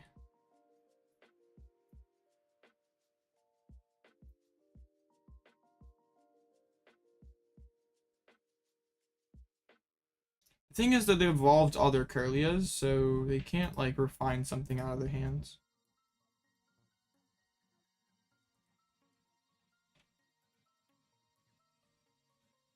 Watch the matchup intensely so you can. Alright, sounds good. I don't play Echoing Horn, so I can't use it.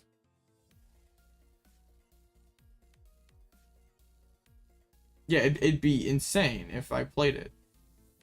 But my opponent only discards them because they knew I don't play it, so... Yeah. It only makes sense because of that. That's just a skill issue? You're probably right. Alright, I was worried about Rotom getting knocked out. Oh well. Yeah, now with Collapse and Turo, they actually might have enough to win this one. And like, I have to go. Well, no, I could.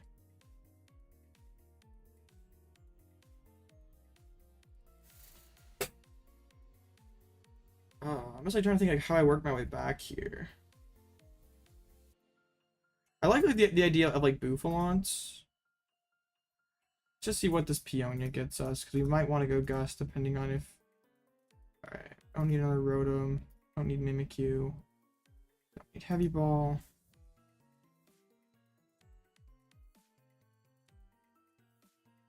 Okay, let's go and get ourselves.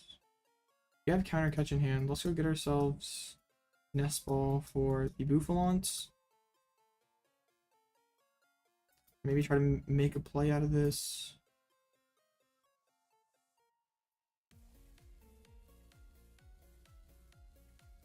Yeah, it's not looking great though.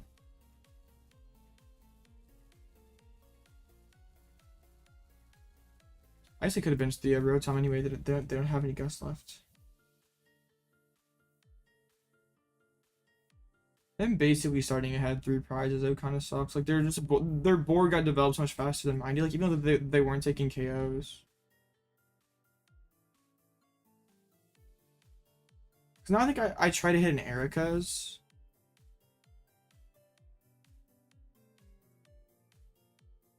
They just might just start slapping.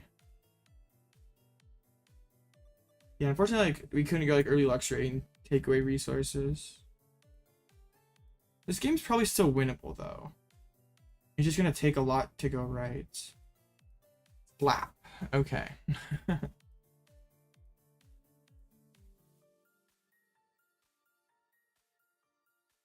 So 7 energy, still has 4 left.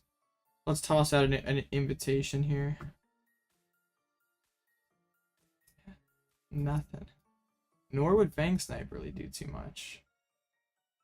Their hand's really just that bad. Yeah, I shouldn't have prize carded Rotom. I'm not playing the Giovanni anymore, so that's. And also that saying you've watched, if you've watched every single game of every single VOD, you would have seen it because it has come up a couple times. Well, I did play it, but it's not very Oh yeah, we can send you the reversal away.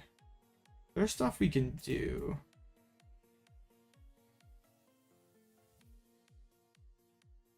I was like trying to think like how we actually like practically win this game.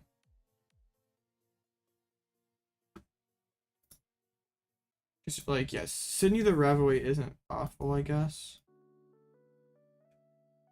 And then I guess maybe they would have a top deck Flaps, never lucky. They have a Curly in hand, but of course wouldn't play that down.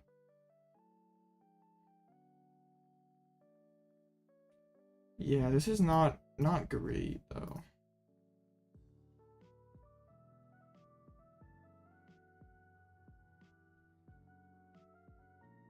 Once people can't add each other and you've tried everything. So they top decked that. I guess we just discard one of the birds. All that work just to get Avery'd away. Well, they did play Avery, so now this could be our chance to aggressively aggressively Erika's. Like we throw back in boss Erika's, quick search Erika's, and they like drew like one of their things. We could maybe make a play here, and also could give us information for Fang Snipe. I think it's worth it. DGL? Bro, it's like whoever wins that one automatically advances to finals. I mean, it's cringe, but I mean, they give Curly a super odd though, so. Oh my goodness, why didn't they do that? They had Curly, I mean, I guess then that's more energies that they have to attach, so like that's also kind of an L. Well, all of a sudden this is winnable.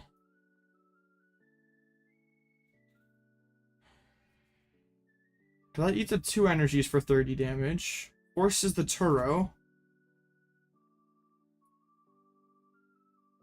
Still that collapsed stadium though, that really concerns me. Attach pass. Honestly, I wish I could Bouffalant 250.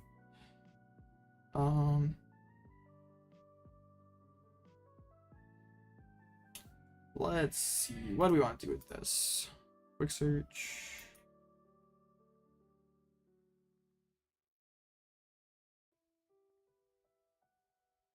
I think we can just Cyllene this turn though.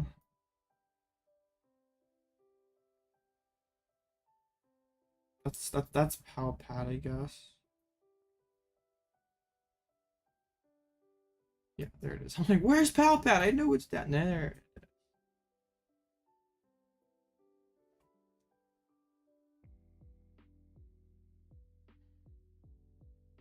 I know isn't bad either. Yeah. Maybe we could, maybe we could go like Erika Fang Snipe, or we go Iono Fang Snipe.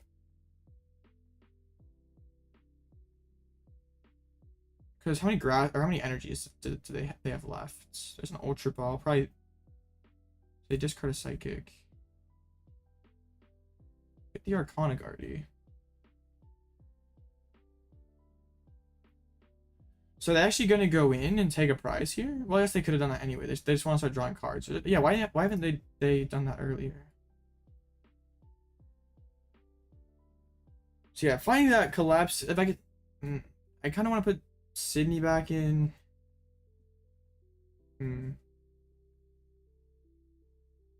Attach, and they're just gonna side shots.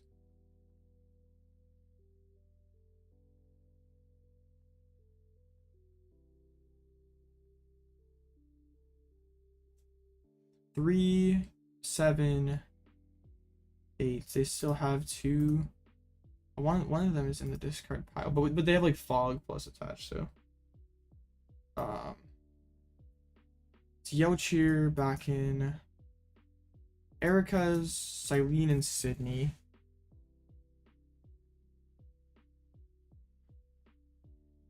Do you ever like pull up the Scream Tail, Lost Stone, and Energy, like Cave to Bouffalant? I guess there's like the downside that they could just win the game, isn't there?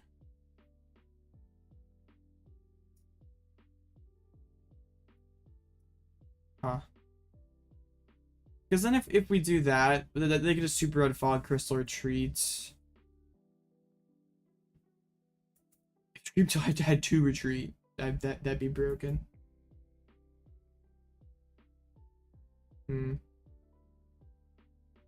Yeah, how are we gonna navigate this? Because like, oh, they use the Iono here. Is it time to like Sydney and try to hit something here? Shining Arcana.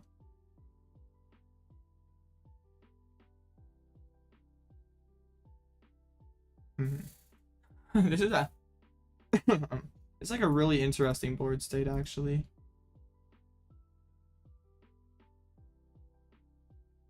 I'm not quite sure where we go from here. Actually, I guess if Turo is prize, we eventually win this game. I'm gonna go Sydney here, scout out the hands, and maybe hit that collapsed. Oh, that is huge. That is huge. All right, I feel a lot better about this game now.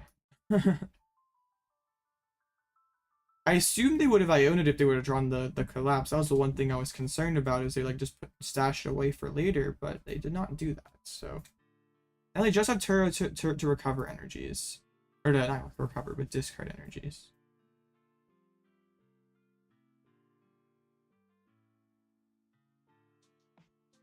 Mysterious Tail. I can Penny every 7 or every 6 turns. That's fine with me. And we haven't seen the Turo yet. So that's sort of interesting.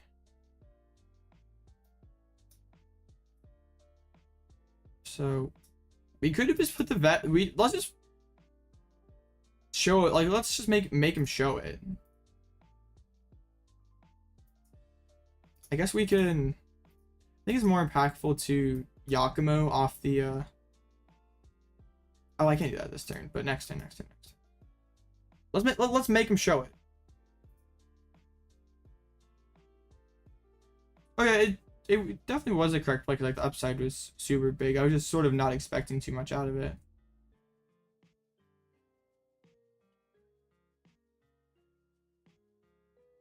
If Turo was prized, they definitely threw by not going refinement, like just refining the Mew that one turn.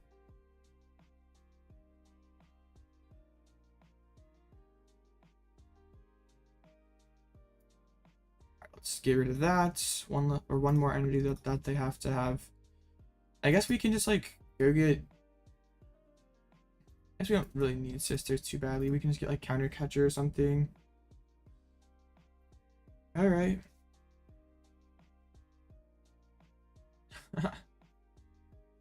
What if they drop the Mew after refinement? No, they just refinement away the Mew. And I don't play Echoing Horns, so it's just safe down there. And then I can't trap it. What am I going to do to replace Raihan and Cheryl? Raihan could become Giovanni's Charisma or Mela. Cheryl is tough. That probably is the biggest loss for the deck in rotation. There is the Turo.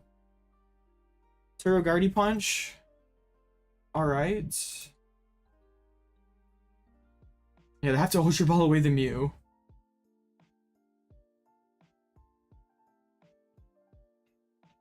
But they discard the Mew.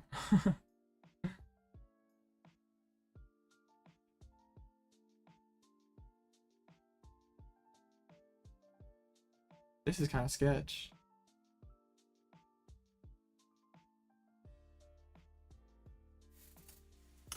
So there are 3 energies left, but they could have as many as.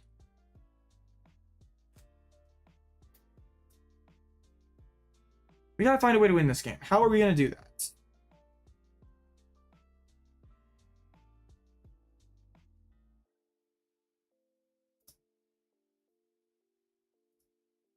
What if we just hit this thing for 100? They punch, we Cheryl, and then blah.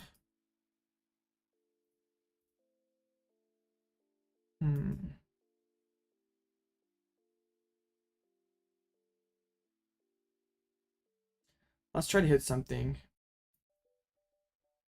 No targets. Oh, dang.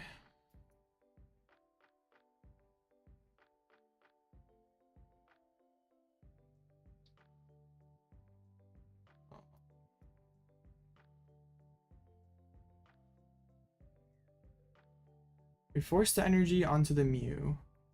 Or onto the Ralts, I mean.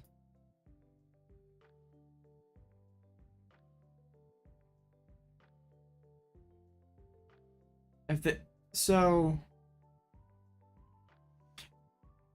yeah, we do this. And we pass. I should have put back in Rotom.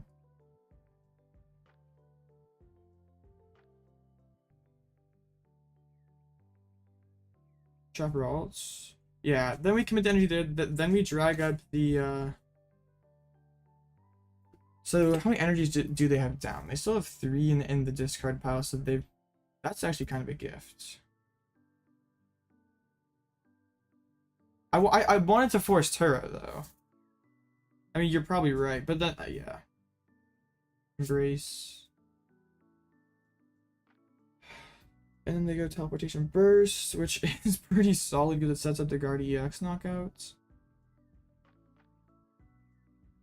Is this time up? Yes, it is. So that was what made it even more scary because, like, I don't want to concede this game because it's still winnable, but there's only 30 minutes left, so. Now we boss up the Screamtail. A broken just like a 160 snipe a turn. That seems really bad for us. But they don't have Rod in hand anymore.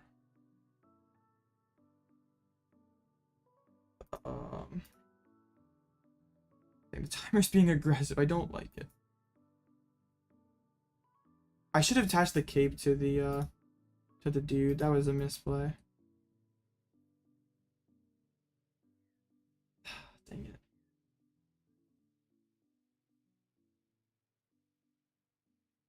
Okay. No, I'm like, this is not a winning play though.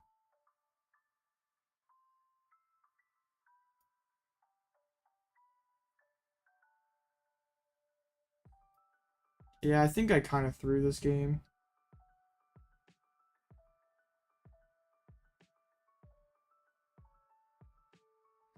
Yeah, I think I messed this up. That last turn, I should have done something differently. Well, the issue is my switch card is down. I can't switch and gust in the same turn. That's the plan, Aaron. I just got to get there, right? Because I didn't want to let them just kill this thing, right? They only have 1 psychic left, so if I can even And I guess even if it were a raw, it still wouldn't quite get there. Roaring Scream. 120 on the Bouffalant.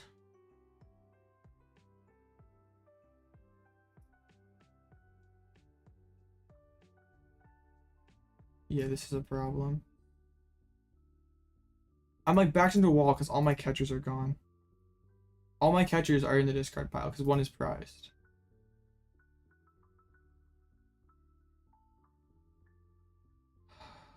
Fuck.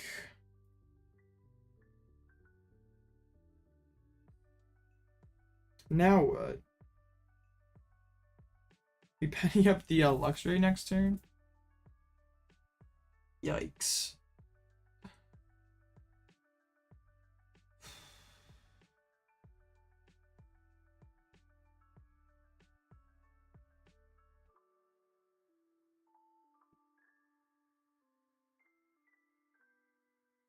Yeah, I think Erika and Praise only. I goofed up that one turn. I should have gone Gusty Arcana and Lost Zones.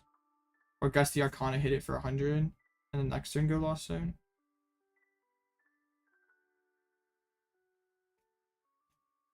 So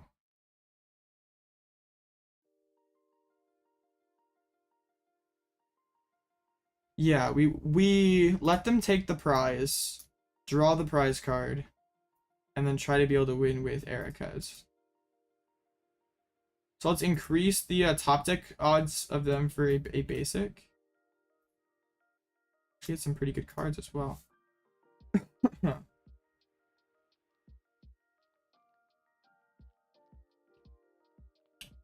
Okay. Use clear sleeves in a tournament? No, because then you could technically damage the back of your cards and be able to tell which ones you're drawing into.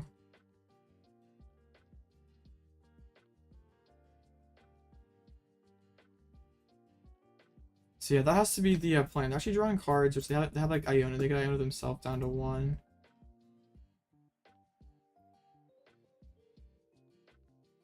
Yeah, I think I kind of goofed. The slow start didn't help. I don't think you're technically allowed to play out of region cards. Like, you have to... I'm not sure. But it like also does not matter at all. Like, everyone knows what Frog Crystal does. I think my opponent's like debating on whether they actually take this knockout or not.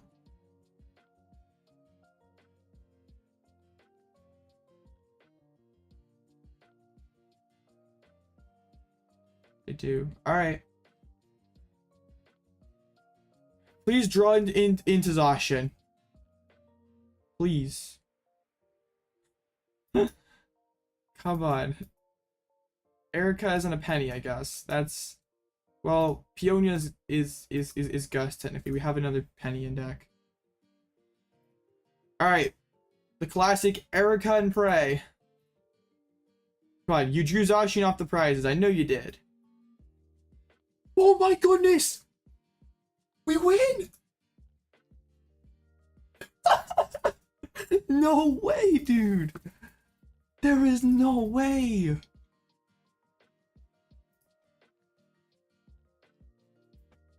The classic Erika and Prey always works. Oh my goodness, I played that game awful. But that does it. I have to play to my outs, even if those outs are not very big.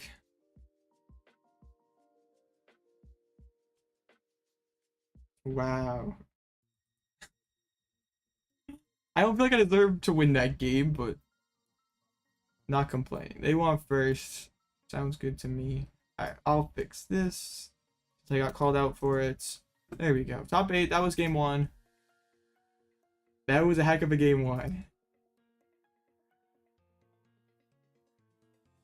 SP Tilted for sure. That was my only win combo. I should have gone with a Boof earlier there. Like, I kind of backed myself into a corner.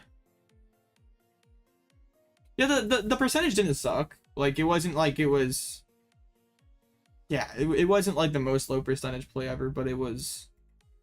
But also, if my opponent just refined the Mew that one turn, I don't think they could have lost. This hand's much better than the one from last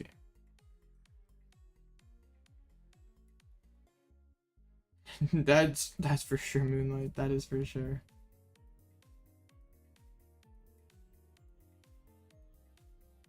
Also, over 50% on the Erika, you think? They played it pretty well, though.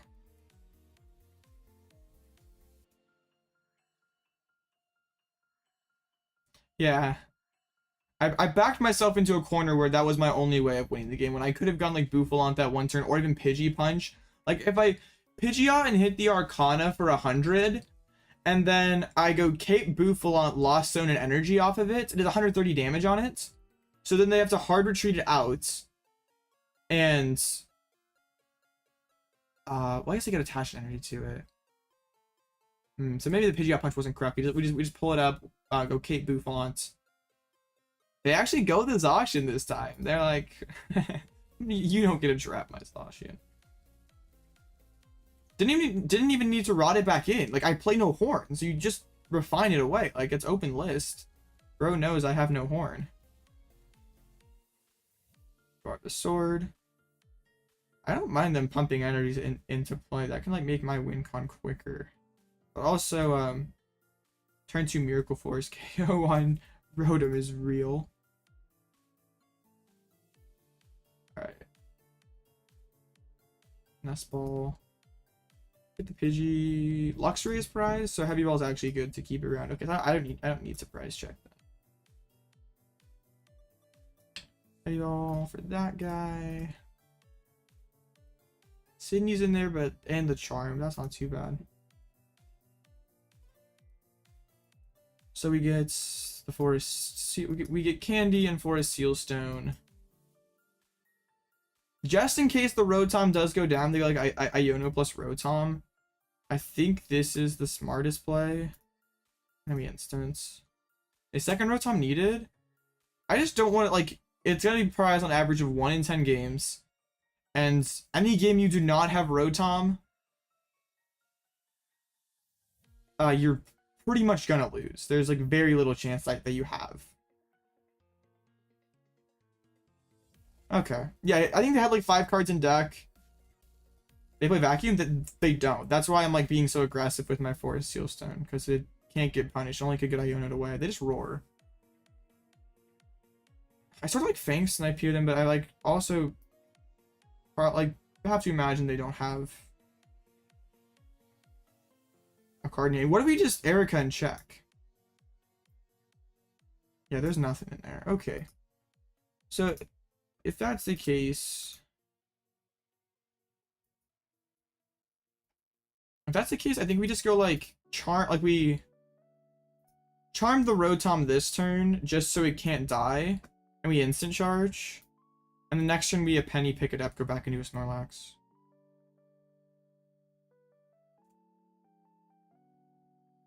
I'm not sure Avery does a lot if you don't have Echoing Horn.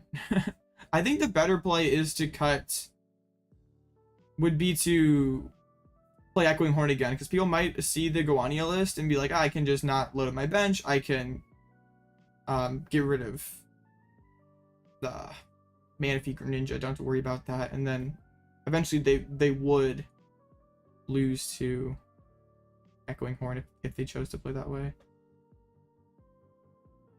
Dan Sketch. I don't like it.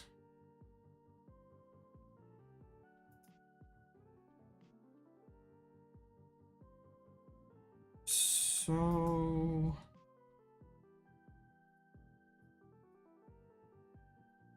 I think we have Penny back into a Snorlax.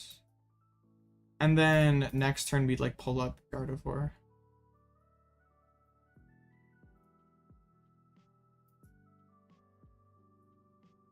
But I don't think we rebench Rotom. I don't want Boss to be a prize. Alright.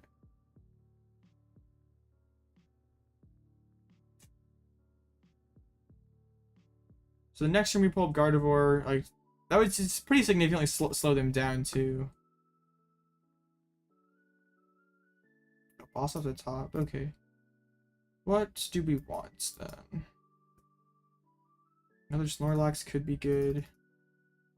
That's probably correct, because like then like if they go boss, I don't really care too much. Or yeah, boss wouldn't matter. So cool. Yeah, boss guard EX, force three more energies. And I think next turn next I don't. Ooh. Taking a shot with Erika doesn't sound horrible since their hand's so big, and but I guess they might go refinement here, and oh, they're gonna Ultra Ball Mew. Yeah.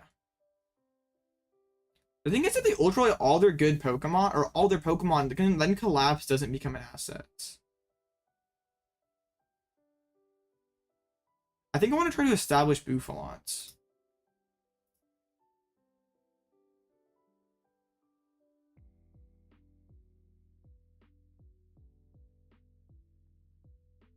So yeah, let's quick search for the Psychic Energy. Ultra Rotom plus Vacuum.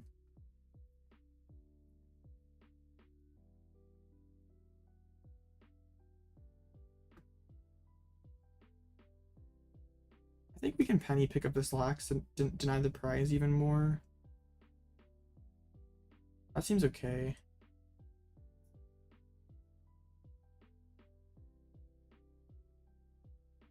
Alright. Pass. Yeah, going in with Bouffalant is pretty good. Just gotta wait for it. Without the Riz, can't pop it out in one turn.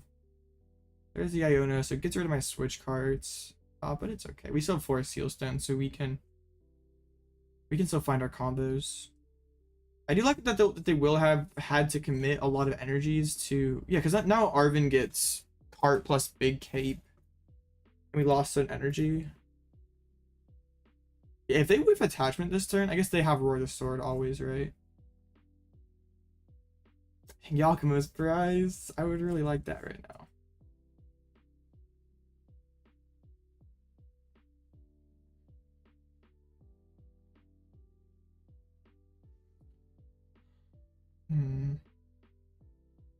We just lost an energy this turn. I think that's okay. I think it's fine. I'm like still holding on to that for a Seal Stone. But yeah, we can lost one of those Psychics. And potentially not give up a prize.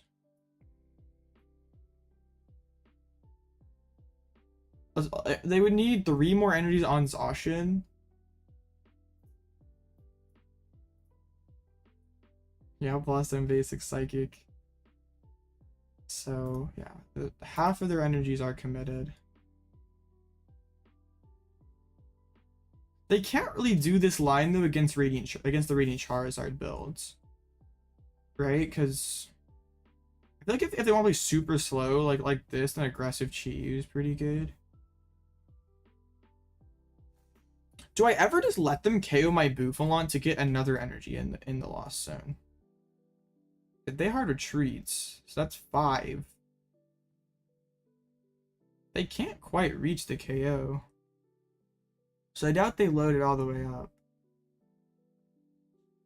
Yeah, they just Storm Slash.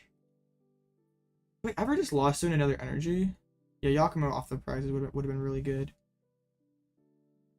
If we lost Headbutt another energy, they would have 10 total, which... Like, if I just Peonia this turn, go for the Giacomo, I don't hate it.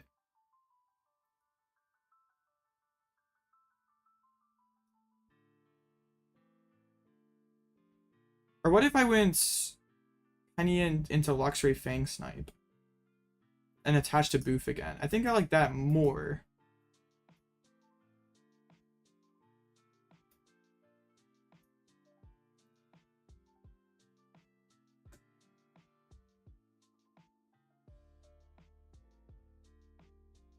I'll keep the forest, like it's still fine. Rod is okay, but we can Erika's down that Ralt, so that's something to remember. We might go for that next turn. Yeah, their hand's quite dead. Or actually, we probably go. They say you can brace. They're gonna try to take this knock. That's okay. What sucked? What happened, Sniper? Storm Slash for the KO. I don't like how they're so close to reaching a Bouffalant knockout, but it's fine. The other table. Yeah, that is pretty bad. Erika is in the discard party and all my pennies. I think let's Peonia first. The thing is, I don't like lost zoning a reversal. But also, I guess I can just lost zone off active. Like, what's the... Then they can retreat and, like, punch. But there's another energy gone for forever. Let's quick search and get the Pal Pad.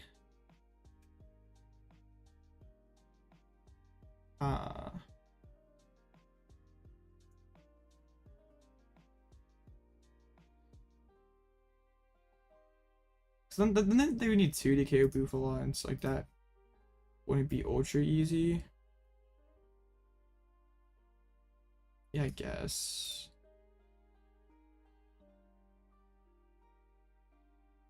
The issue is if I do that, then boss becomes a really good play for them.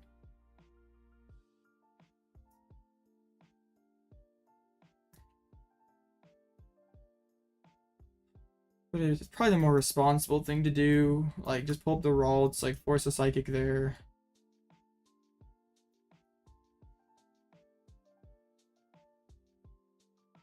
They had boss, though. That could be really lucrative. And we know that they have another Ralts in hand, so if they... Alright. I was gonna say, we knew they had another Ralts in hand. We could teleportation burst, but... Now we can't. You can move next without stressing about it being KO'd. I don't think I can, actually.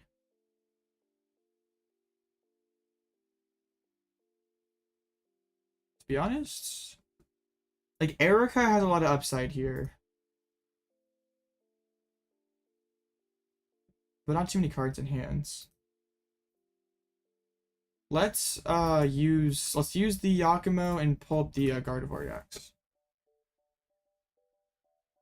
Now this is fine. We get him to commit a sidekick. We pull this up. We pass.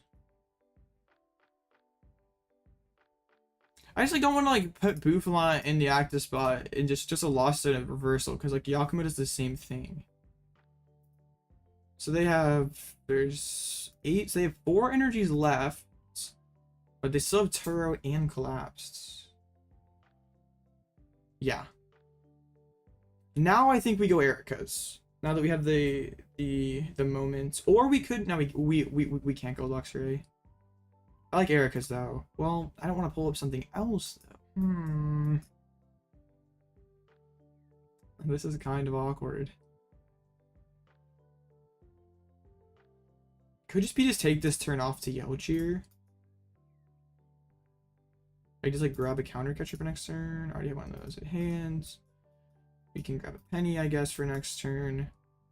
Yo cheer back in some dudes. With the boss. And probably double penny, honestly.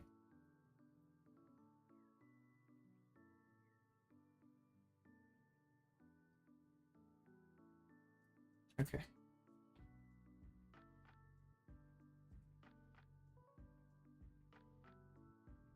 I wish I could go in with Luxray, but it really would be hard to. I guess if I have a charm on it, it wouldn't die very easily, but that Zacian is just such a big threat.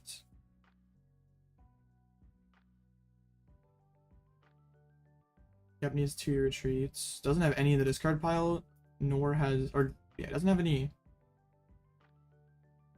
I guess the timer is winding down too. Like 10 minutes left. I guess the game should finish in 10 minutes, right? But what happens in game 3? There's a Turo. That's gonna be inactive, right? Or exhaustion to bin all the energies. Well, okay. Well, okay. So if dude doesn't want to... Wait, so if they don't... If they don't want to put Guardy down again, I just start lost these energies. They have to put Guardy back down. We go Iono to 3 plus Bouffalant. And...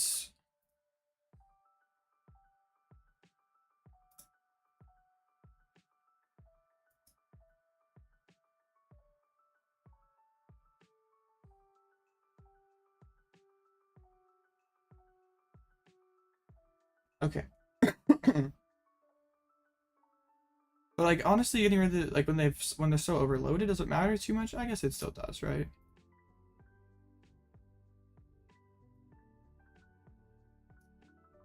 All right. An extra raw plus lost some energy. I guess yeah, that matters more. I'm silly. I'm like playing like garbage today.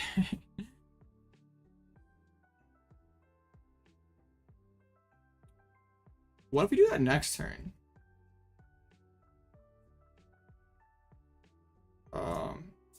Yeah, that's the works this turn. We can go boss, pull it up, Lost Zone it. Yeah, I'm not playing very well. I guess getting one off the Bouffalant does mean that this thing now doesn't one-hit a Snorlax. So there's 3 in the Lost Zone, so there is only, well, they technically have enough. Okay, now I Penny and Wall.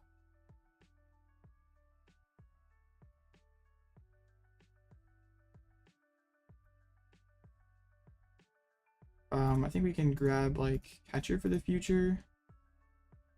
Yeah. Well, actually, no, I can't Mawile because then they can just evolve and get out of it. And even like bossing the Pidgeot doesn't really do a lot. All right. We're getting places. We're getting places. That Turo, I don't think was correct, but okay. Let's play an Erika's here. If it pulls up the right thing, the game just ends. There's nothing that this thing pulls up that I'm like upset to see get pulled up. GG.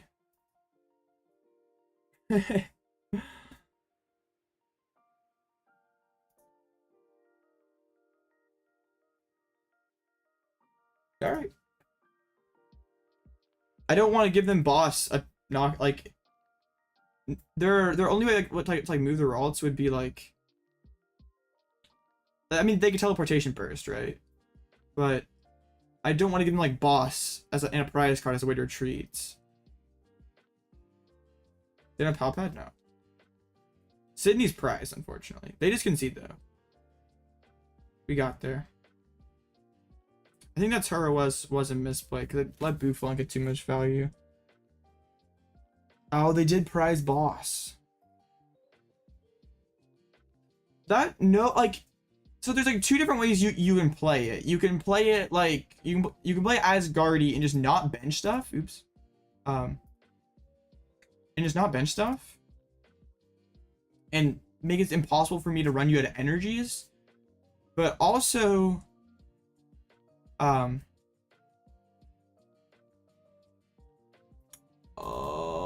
was I gonna say? You can play it so you like don't let me retreat lock you, and you're not gonna let me run you out of energies either. But then you like really play into the Bouffalants, and if you load up energies on like you bench lock yourself out of Erika's, sort of can lose just me guessing up everything over and over again. But that also the no bench strategy makes it so collapse isn't an out effectively. Alright, let's get checked in here into the next top 8 or top 4 game. Up against Zorobox. Yeah, I don't think the thin bench line is correct because like Erika can really give you problems. You don't have like a ton of draw. So like that the Iono just like bricked him out. Yeah.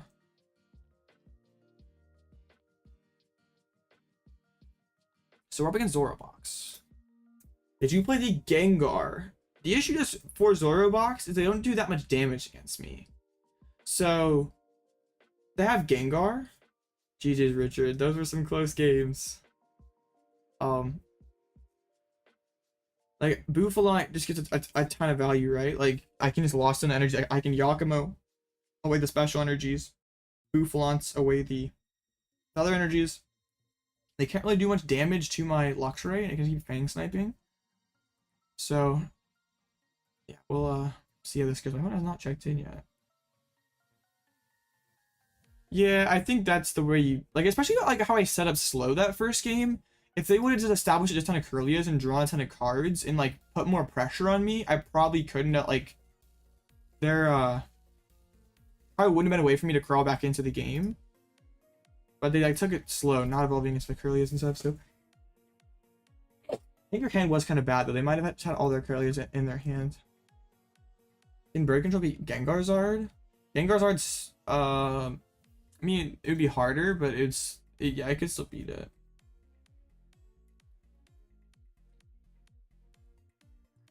You could have stepped out Curlias. Yeah, I think you should have just tried to push advantage there. Like if you can get 2 prizes ahead before I can. I think though if you were 2 prizes ahead, it wouldn't have mattered because you like still would have collapsed Turo and lots of energies left.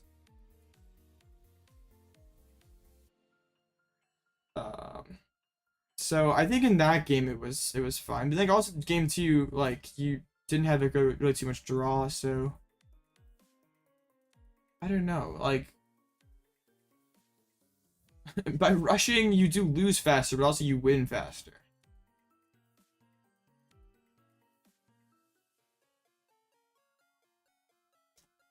Does Bird Control for any real auto losses? Miraidon with Spiritomb. Is my Zoro opponent even gonna check in? Hold up. I have not. Dude, that'd be such a lame way to win. It's a finals.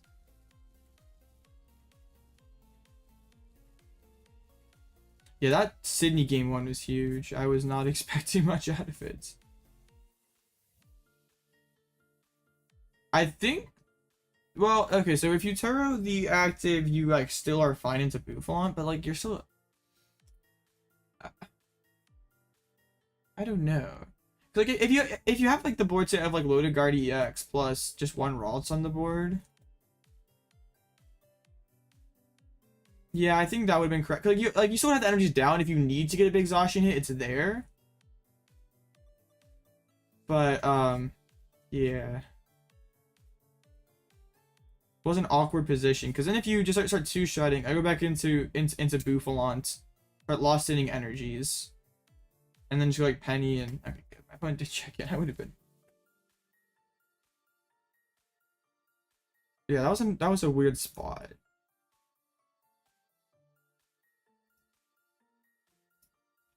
Some select me. This is gonna be another grind of a matchup. Like if it's regular Zorobox, and like we're playing, I think even if, so I think if it's like this Zorobox Gengar deck, like they can go wider with Curlias. But like they still just like don't do really any damage until I take prizes. So like if I played Chi-Yu, we could just like mill.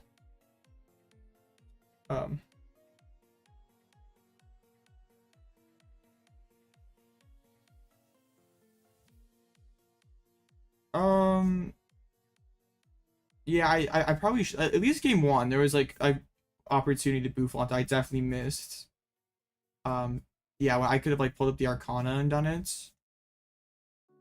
I was like, well, I was like kind of scared that you were gonna like knock it out for some reason. I think that was just like totally irrational. Yeah, I definitely, yeah, I did not play the the cleanest as clean as I could have.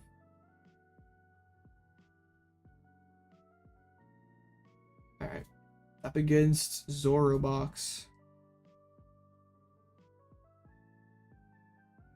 Let's see how this goes. They opt first. All right. If I just open like Lone Pidgey, can they even knock it out? Is there any, I guess, Night Days from Zoroark? But I just opened Rotom and it just doesn't get knocked out ever. 2 mulligans? Oh, thank you.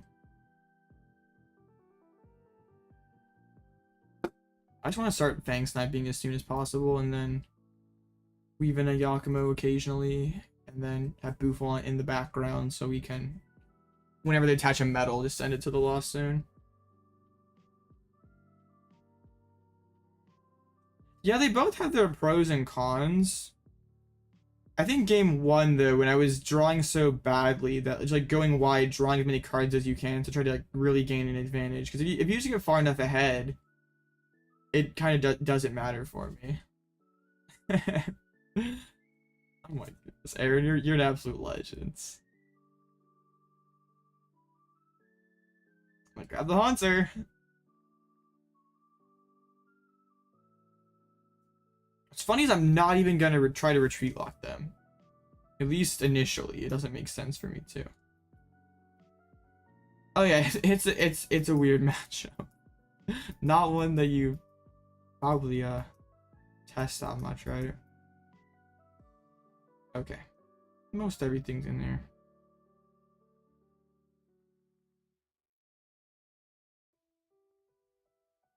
All right, we got everything for next turn. Just put some stuff on the board. Instant charge. Mayhem stream grind. It's 10 p.m. or almost 10 p.m. here. We do seem to face each other a lot, Richard. I think the plan for me is just like literally have like just Luxray in hand, Fang Snipe, Fang Snipe, Fang Snipe. Whenever they put down a special energy, we Giacomo away. And then move in with Bouffalant whenever they attach a basic energy, and we just run them out of energies. So if we have just one ability in play, they hit like 80 damage. Oh man, Alec is calling out Richard. Wow. And they're gonna put the pressure on with routes, but I don't. He doesn't really do a ton, right? Like. Yeah.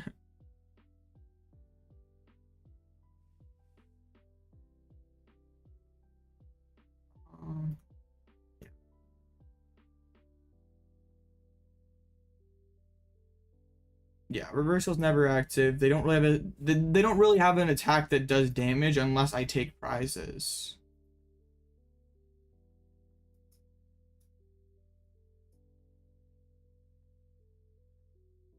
Oops, not that.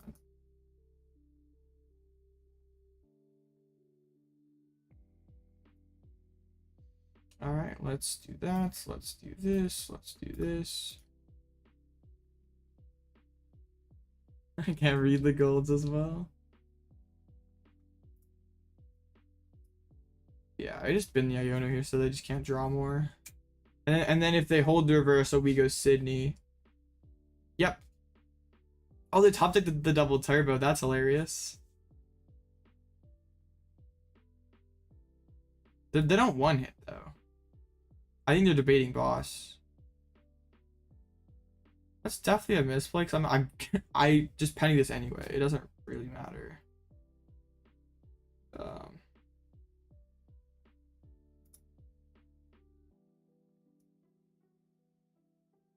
Okay. Let's go get ourselves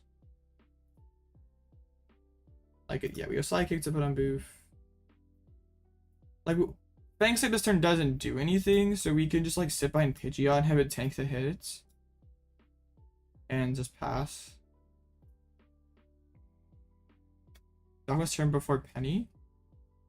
I mean, it doesn't really matter too much. And I don't want to get aggressively burn through my Pal Pads. I just Bouffalant next turn.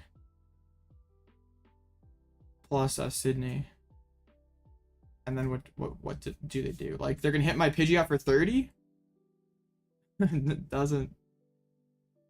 Yeah, it doesn't really do anything. Yeah. I guess if you like top deck's boss, I get kind of punished. But also, like, the faster even the boss is, the better.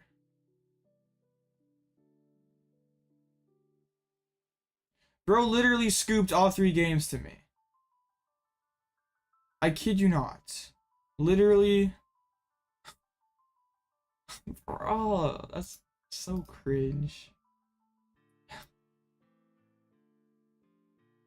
Already had enough.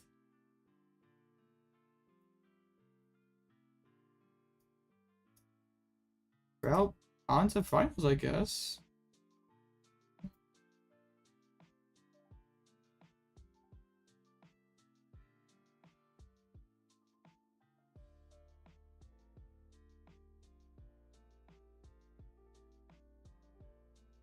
That's weird. I don't know, like, I guess bro just didn't want to deal with it. Which is fair. But that was like 4 turns in, and it's like, nope, I had enough. I think bro disconnected. Or is this, yeah. Or is this rage quit? I don't know. I mean, Gengar or not, this matchup is totally unwinnable. Yeah, like, you can switch and switch and switch all you want, but your attacks still don't do any damage. Could have been bedtime. Mom said it was bedtime.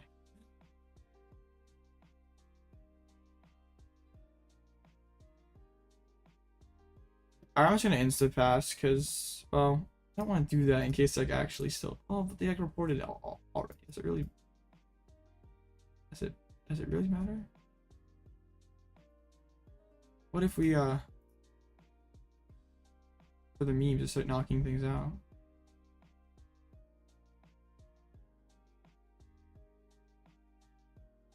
All right, that'd be funny. I want to make sure their hands up brick though first.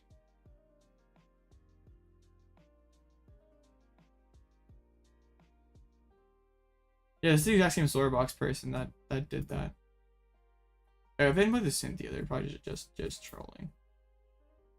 I think PokeKid there should be an advantage to whoever's a higher seed. I think that's like a thing in Magic or Yu-Gi-Oh, where you like higher seed gets to choose. Like the last run IDs are kind of lame, but if it's like incentives, like it'd be pretty like funny to like stream like the table 1 like top seed game. The Sword Sports are expensive for some reason. Yo, Alex, are you on the Discord? I can send you some codes if you're if you're close, maybe, if that helps.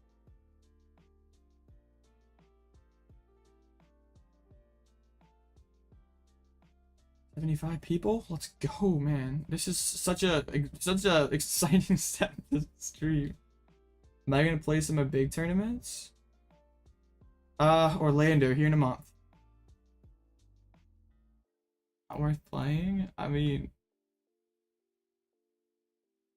you're not wrong that it's really bad, but the just insta scoop. I could just double brick. I could open Pidgey draw pass. To go home. Fair. Well, we're sitting across from Guardy versus Tina. This is gonna take a while.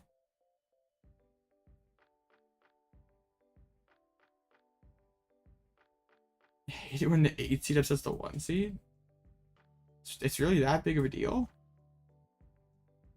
Alright, well, since like this game is not gonna be over anytime soon, I don't think we'll be seeing a triple concession at all.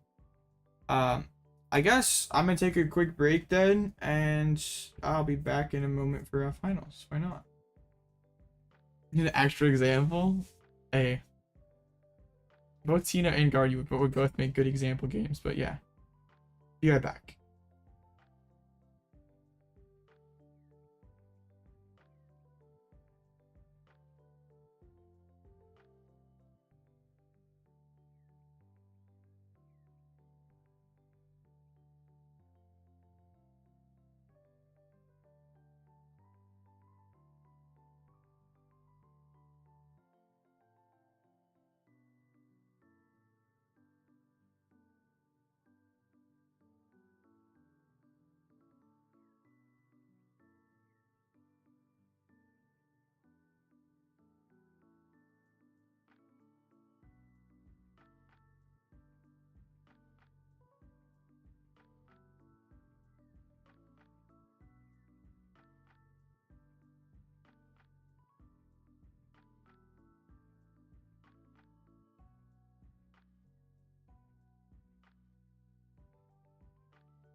Alright, gamers, I have returned. Oop. Alright. Broken. Looks like the Gardevoir did take game 1, so hoping for a quick and easy 2-0. Hope it's not good at 3 games, does not eat up the whole timer. I'm saying I did miss some chatting while I was gone, that's pretty cool. Anyway, those gaming hunters sending coaches you'd interact with? That's pretty epic.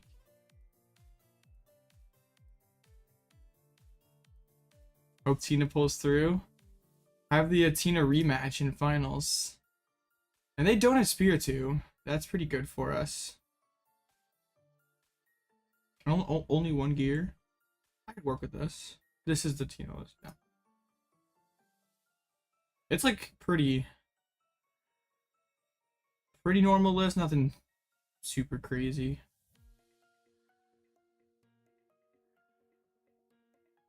Manaphy over gear though, but that's just me. I like playing Pokemon.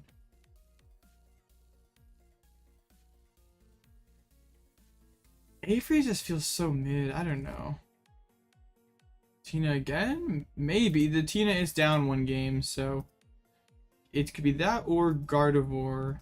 This Gardevoir would, so they have more Pokemon we could trap. They actually have the Jirachi. I have the Turo, just like the last person did. They do the Lost Vacuum, so I think it would be harder. They do like a higher percent chance of just opening a Lost on Pokemon. But yeah, the Vacuum does help.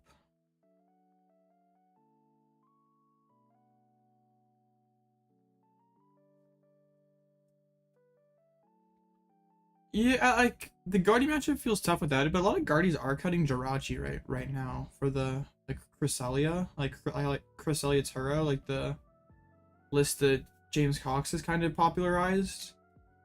I think like if you can use Sableye, so it's like not that bad.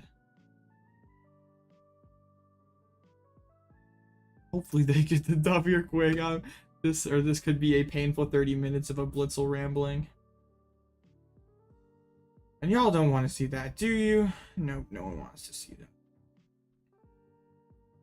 4-level ball? Yes. How many, like, Guardy usually doesn't play. I mean, yeah, Guardy usually plays 4, right? Yeah. I mean, it's like kind of the best ball turn 1 because it gets you Ralts and then gets you Mirage Step. Can you see the Palclus? Yeah, no problem. I think it might be the same 60 that got second in Brazil. I don't notice a difference.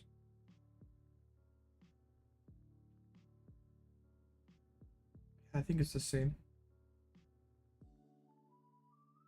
Well, Sableye helps. Like, you at least can take it. Like, you're not just like, if they are smart and they like crest ping Tina V-Star and then hit it with and then hit it with Guardy EX, or not Guardy EX, hit it with reversal Baby Guardy, no damage on it. Like, at least you have Sableye to go around it.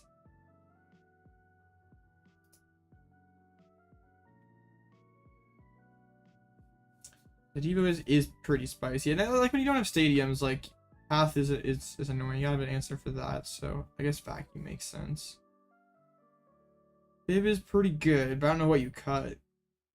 You know this guy? Or you know everyone, PokeShark. You and Moonlight TCG like know literally everyone. Man, we need to spectate this game. Stream? Rip. Well. Yeah, this is lost because of coin flips. What kind of coin flips? Wait, what? What they faced? They faced Guardy?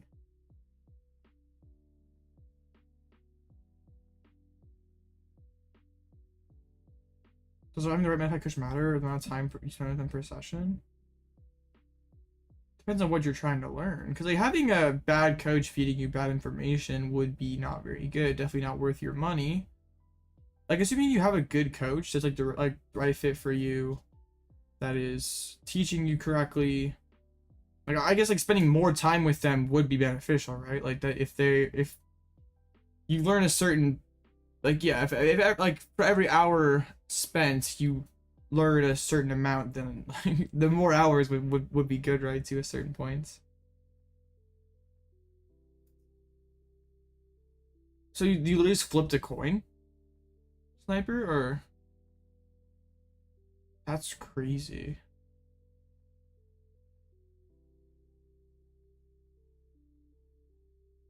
I mean, the Guardian player is going now, so it was like the Pal guy couldn't get going on Google. Wow,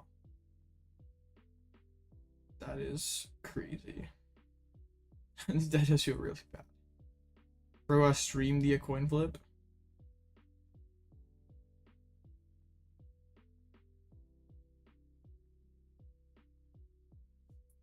Ice Rider's really good against Miraidon.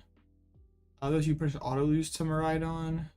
Miraidon is a lot less relevant. Ice is probably pretty good against Roy Moon as well. You can take, like, especially if they're playing like capsules and stuff, like you take the one hit and then force gouge.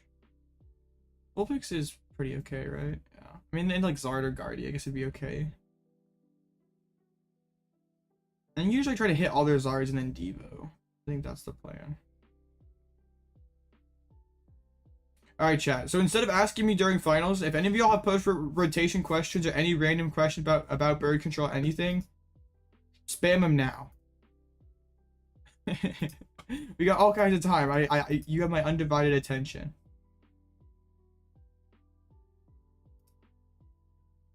Crypto 2 was no shot. The Mimikyu already feels good? I don't know about that. I don't know though, like using Vulpix or using, they usually like you push a single prize and you're basically praying that they don't hit catcher. What's the best starting Pokemon? So I'd say usually it'd be Snorlax, like depending on the, like if you're going first and you're against a deck that like can't pressure you, like Luxray is pretty good. Rotom's pretty good because it can tank a hit.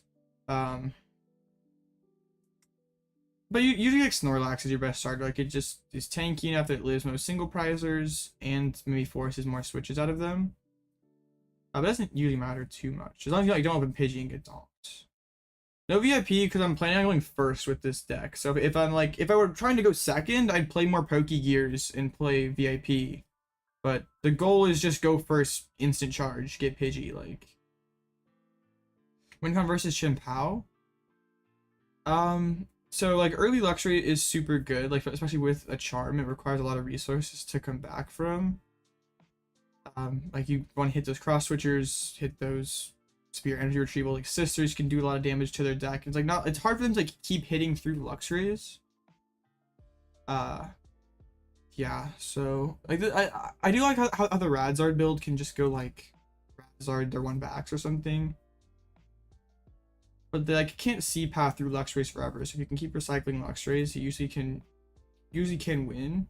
If they ever bench Iron Hands, you can Lost Zone their 1 lightning energy and then Mawile retreat lock it. So against this build, they can never use Iron Hands. Like I mean, Erika down Bidoof is pretty game winning.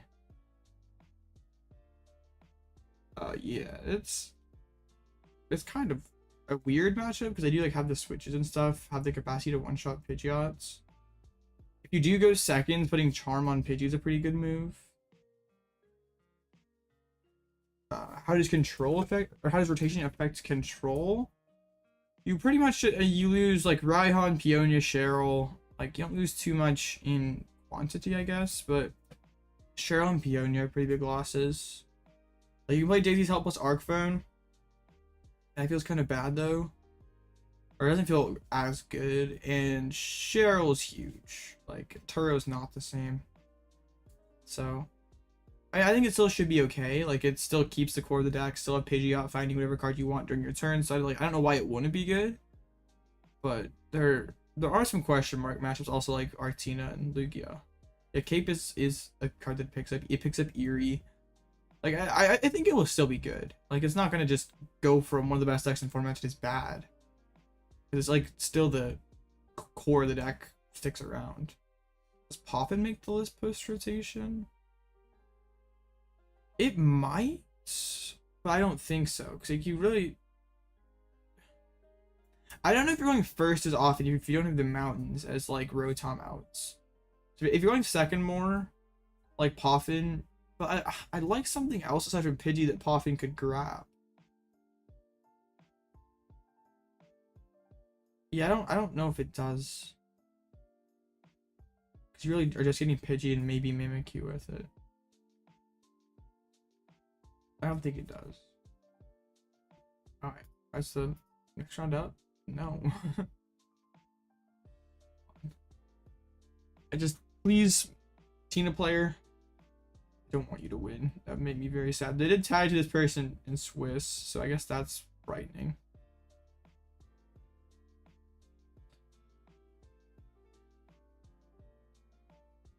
I wish, like, so I got the city leagues. Like, we haven't really seen. There's been like 1 or 2 bird control wins in like the whole city league, and like if we let's see if we can find one of the lists because there's like not too many of them, and I'm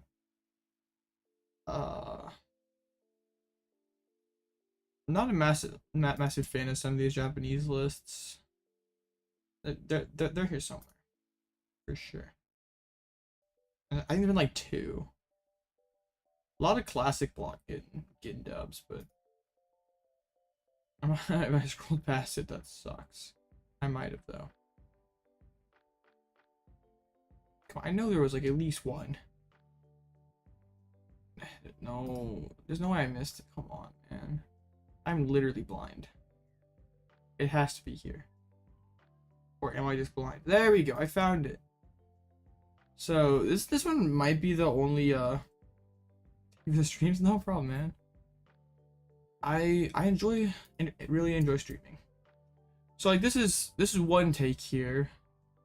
I don't like how our ball search count remains basically equivalent to pre-rotation, but we like lost mountain. So I want more as to Rotom. Like honestly, like I don't hate like cutting into the Artazon count for more Ultra Balls just because getting Rotom down turn 1 is so good. The Luxray as like a way to like prize trade into the League match is pretty interesting. Daisy's Help lets you look at the prize cards and you don't shuffle them. You just put them back how you saw them. And then you can use Arc Phone to take a desired prize card, put it on top of the deck, and then so you can like if you prize something super crucial, you can Arc Phone it back. And even like Cyllene back to Arc Phone if you need like have multiple really bad prizes. It's not Peonia, but it tries. There's just so many important cards that if you prize them, it feels pretty bad. It is a lot, but like also losing games to variance sucks. Just like, oh, I prized 2 counter catchers and Yaocheer. Like, what do I do? It's like still not great, and I don't know. I think it will still probably make the cut, but like, cause like regular block, you don't have to worry about it, cause like you don't play as many 1-ups. Like you're playing thicker counts of stuff, but like in this deck there's so many 1-ups that are so important, so like you kind of can't do without them. Because like with like the regular Snorlax deck, like you have the Pidgeot V for like an infinite loop, so like even if you do like your Cyllene loop breaks, Cyllene Yaocheer loop, you can still deck them out. But yeah, with this deck you don't have that.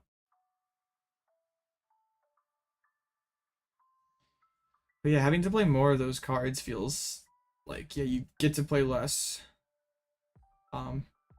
get to play less cool cards if you're, yeah, we're waiting on finals. Already up a game. Nah, actually I already won finals too. I'm just kidding.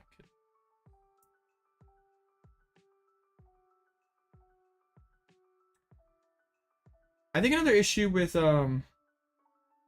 classic block post rotation is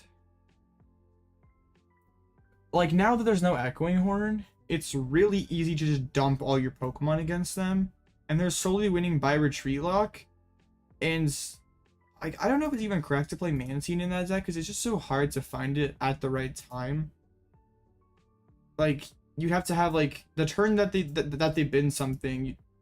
You have to go have Mantine switch energy in the hand, and then like they still can just retreat, knock out Mantine, and then you have to also find Gust the following turn. So like if like the turn they like discard a Pokemon that like Mantine can stick, they Iono you as well. So you like don't have a big combo built up. And like if you like Rotom to refill your hand, then they also like a boss target to retreat with. So like Mantine kind of feels essential, but it like feels bad. But if like your only win con is retreat lock, you like really need to make sure so your opponent can't just play around that. So I wonder if like the lure module route is just ever better, or is just always better. I just like try to force him to draw Pokemon to Erika down, but that also feels kind of scuffed. There is this card too that exists that's like kind of Echoing Horn.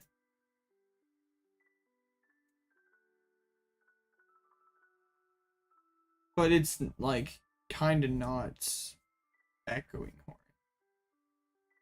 So it's like probably bad too. Like it's easy to play around as well. They just discard a desirable Pokemon and a not desirable Pokemon. So they just put the it's winnable for classic Lax. You like have to hit the ninja. You like have to have them open ninja or Erika ninja. But if they just Ultra Ball like away the Greninja, like as soon as they draw into it or explore it away, Weaving in Mantine sounds pretty miserable. You're just getting your entire deck dumpstered away, like yeah. Maybe wait, actually, can you ever play Pidgeots? Or can you play Spiritomb to deny their Pidgeots? Is Mantine Echoing Horn replacement? Yeah, it tries. Let's go, Guardy wins 2-0. We give finals tonight, so let's go. Like, so if the Tusk player goes aggressive with their, but they're still just milling so many resources, but if they like go aggressive into their deck to just keep milling you, what if you just like time to Spiritomb right at the end so they deck out? But that like probably is only worth it if Tusk is like an actually substantial part of the metagame.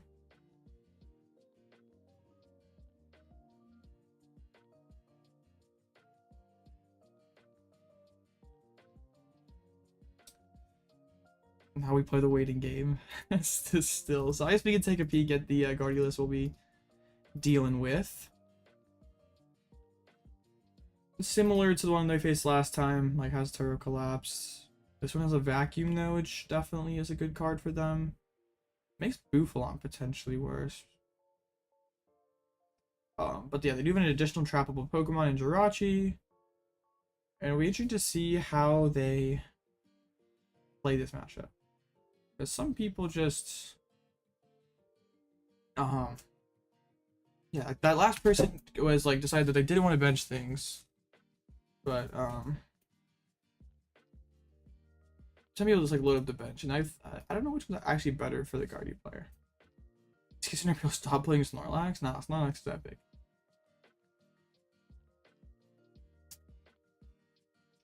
As I can see where you're coming from though, as a Zora box enjoyer. Does like Gengar even beat regular Snorlax? If they play Giacomo, I guess they can go to your metal energies, so you could like slowly punishing scissors through everything. I think Great Tusk. I mean, yeah, it has like some solid matches on paper. It like should be an alright deck. Even like you should be beating Zard, Arctina, Chien-Pao. Hasn't been easy. I've been all out throwing tonight, but not been doing just enough to win games, but it's all good. Thank you, Rubik.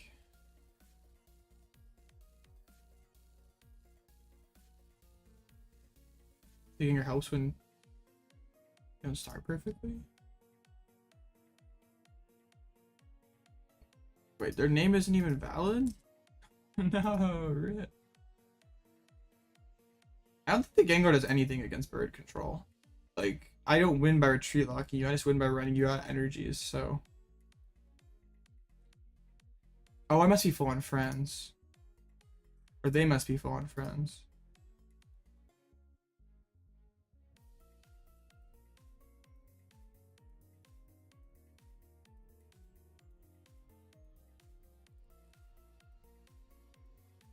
Yeah, because I don't have that many friends.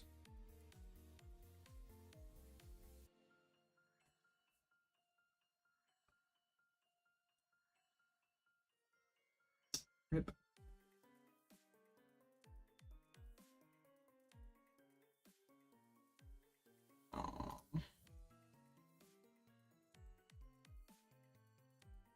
See, it deleted for me. Can we send now?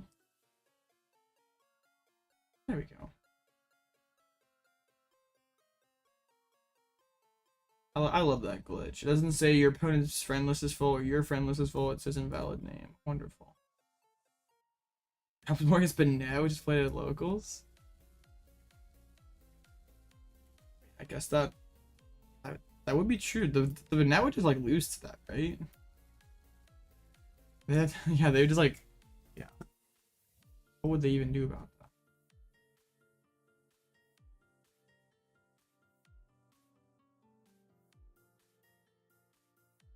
Alright, so finals, Gardevoir, pretty much the same situation as last time. Let's get it. Wait, is that what's happening? Is that what was happening? They're saying invalid name. Oh, yeah, that means one of the people's friends list is full. Oh no. That sucks. Yeah, if that ever comes in the future, it's because someone net lock. Oh.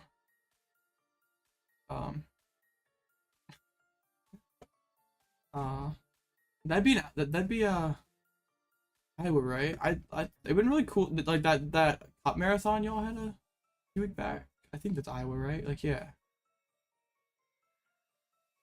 I really wanted to go to that, just couldn't quite get there. I mean, I think of Illinois. I'm mixing up Illinois and Iowa. I don't know, man. States are hard. My files isn't centered and it's bugging you. Too bad. Broken hand.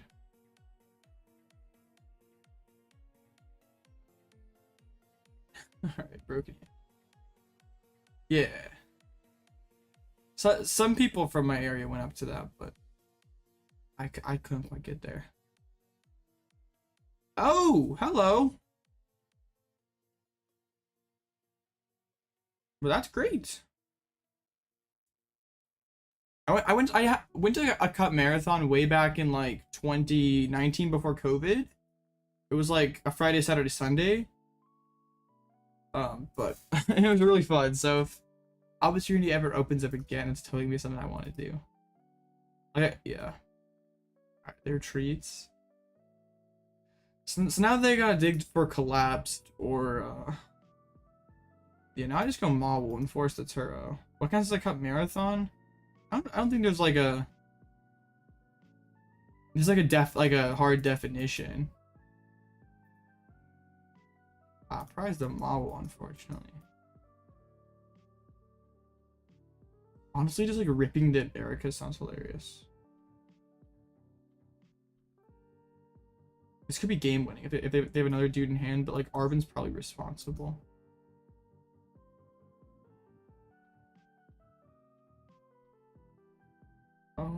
Okay.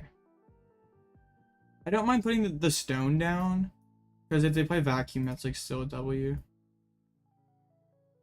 Now, usually a marathon is like several, like a double cup's like a relatively normal weekend. Like usually, like if your area has a moderate amount of shops, it's something that like happens fairly frequently. Like a cup marathon is usually like 3 or 4 days of cups in a row.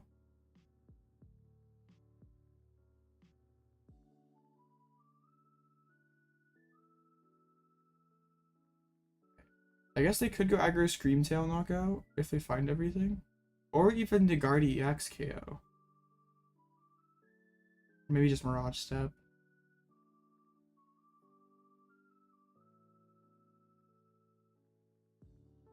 I couldn't really, how do you afford all the other entry costs? I mean, it'd just be like $20. Like nothing, it wouldn't be any different than signing up for a regional.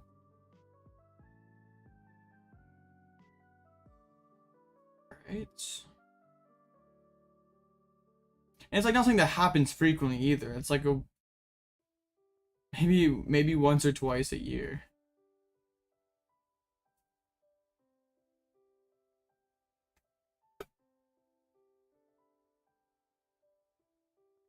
$5 or $10, that's so cheap. Like the cheapest I've ever seen one in my area is 15. And I had to pay as much as 25. Alright. As long as they whiff Candy Guardy. Dang. A $5 cup. I'm sure the pricing is probably not the greatest. I wonder if they price stuff. I think they're going for the Scream Tail knockout on Pidgey. Or Guardy X KO on Rotom.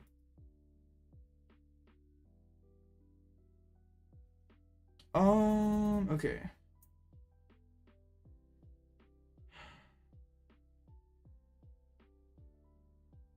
I think Fang Snipe here is pretty good.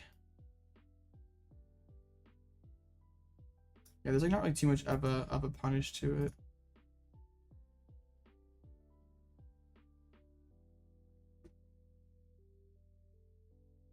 What's the other discard though? Because like we Ultra Ball for Pidgeot.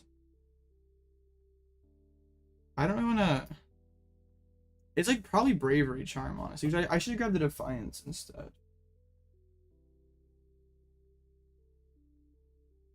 Well, I could just not play the Ultra Ball. I could Alchemy for Pidgeots. That might be the play actually. Like yeah, the Ultra Ball just. I don't want to have to discard the second meaningful card.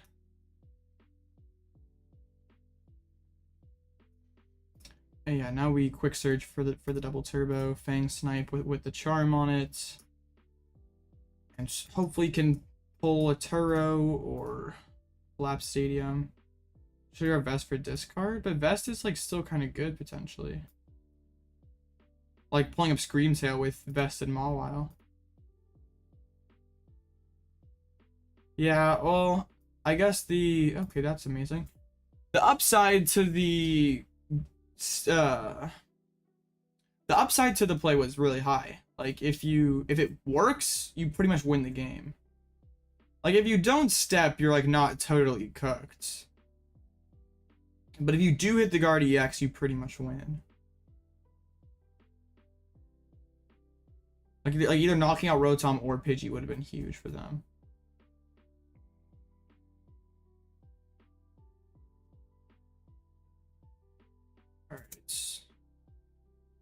Yeah, getting rid of the collapse is huge now. They'll have to spend Turo on Greninja. So they won't be able to have like all the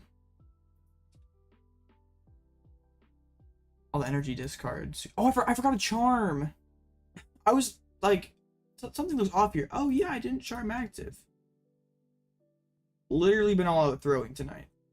Literally. Yeah, that was totally inexcusable. I don't know why I did that. That's bad.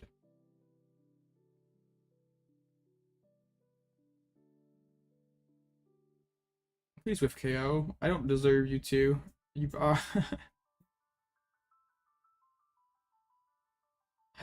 guess. Okay, good. They whiff knockouts.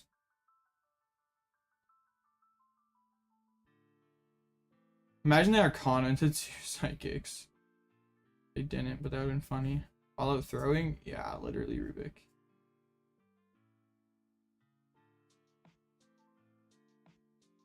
Wait, why didn't they refine first and maybe hit Guard EX? There's an Ultra Ball. So... what is my play for next? Because I kind of have to eventually bleed a prize to start counter catching and stuff. There goes Manaphy. That Rawls hit the board this turn, right? Or was it a candy? Or is there a candy? Okay, good.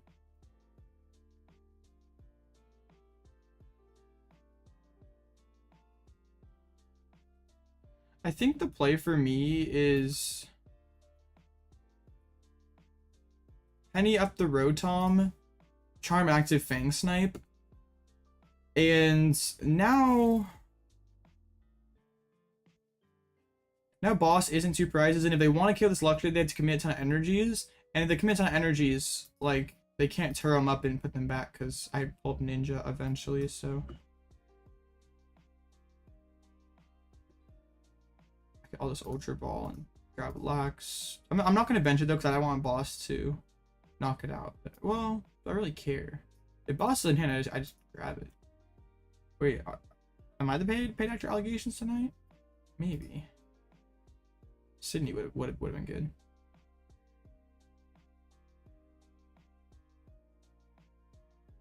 I was hoping to vacuum or boss or Turo, but it's okay. Getting an Iono still fine. Actually, drawing first. Interesting. I think benching this Snorlax is fine because if they want to go boss, knock it out. Like I have to bench. I want to allow a prize eventually so I can start counter catching. Really, the game doesn't start for me until I can counter catcher. You've never played an elite challenge a cup in a month? Bruh, same.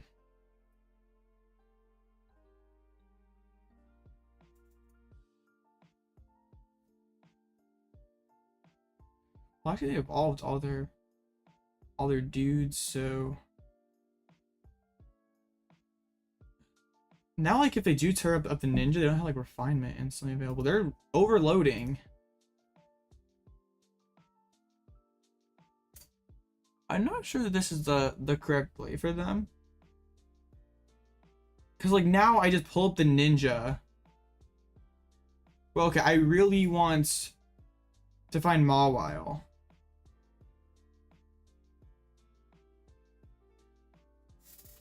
Bro should have Arcaned first and see if they hit back. That was pretty bad. Okay. So Mawile on Greninja would be huge. I'm a Lost Vacuum. I don't really want that. So we'll pull up the Ninja. Play Iono. Have to hit either Energy or Heavy Ball off of this Stormy. Or not off the Stormy, off the Iono. Why not both? I guess we'll just grab another counter catcher just so we have it. So now they have to spend turn to get out of this.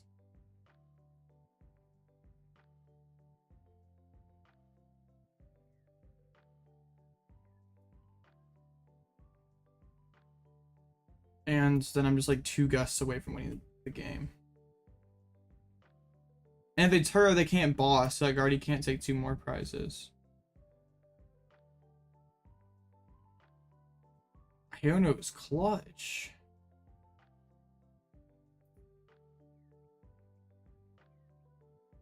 I guess they have 4 energies left. So then after they Turo this thing up, I just pull up the Guard EX. And boss is still an out, which is kind of scary.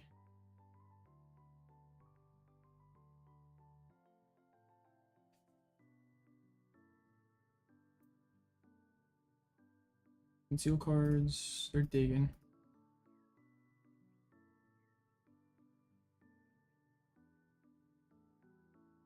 Yeah, another Ralts. An Ultra Ball. Another Curl. Yeah, they're going for it.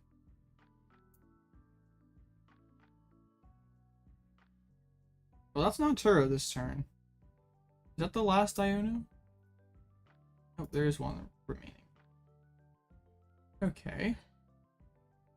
I think I want to build towards having this Mawile as a comeback option. Like, I grab Super Rod this turn. I can grab Arven this turn.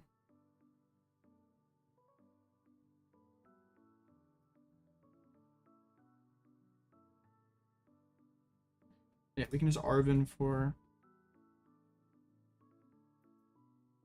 Super Rod and Bravery Charm. Yeah, we have everything else lined up, so just a tempting trap. Then Turo takes a prize. Then I go Actually, I'm like not quite there. There's the Turo. We knew that was coming.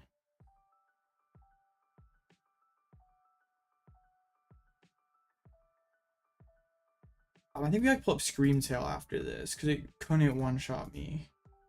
Arcana, they're going crazy. They're gonna overkill this poor Mawile.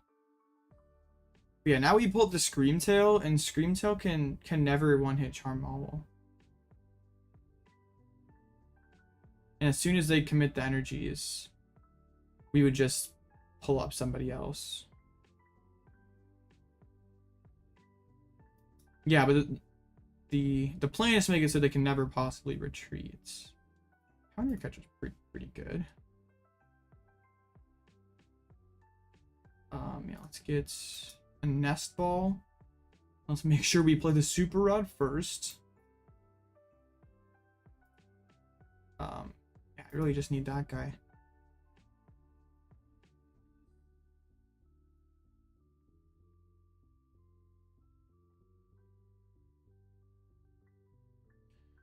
And yeah, we can play the boss this turn since we don't have a better supporter to play. Do I need to Pal Pad? I don't need to. Alright. This should be a wrap. Because they can put like 3 psychics on the active and hit for like start hitting for 120, but as soon as they do that, I just pull up anybody else.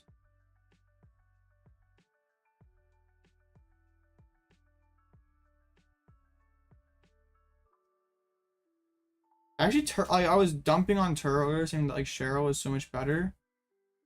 But low key, Turo is actually broken here.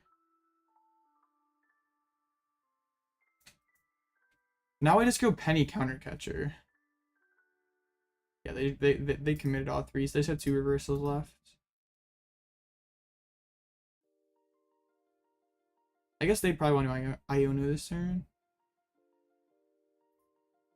Alright, they're all the way at the bottom.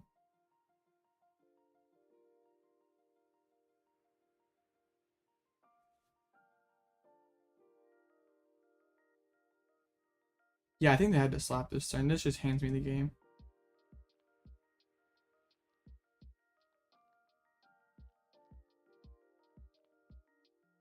If they just slap, then I go Sydney? I don't know. It would have made things weird. As long as I hit Penny or counter catcher off of this. But I don't even need Penny. I just pull up the guard EX and all they have is 2 reversals left, so.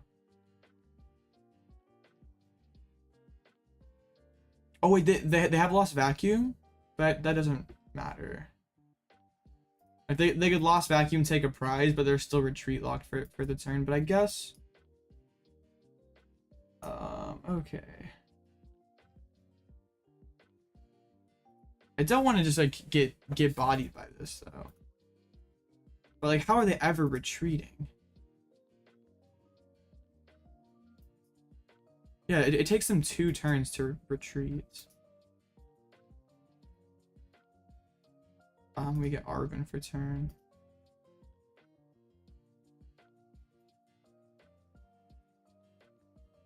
Counter catch. And then if I have a Vest on Pidgeot, they can't even ever knock it out for 2 prizes. Alright, this is fine.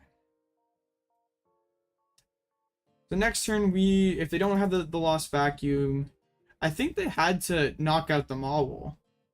Like, if they had the Lost Vacuum last turn, they should have played it. But alright. They want first, makes sense. Yeah, opening Ninja and losing the Collapse Stadium is super tough.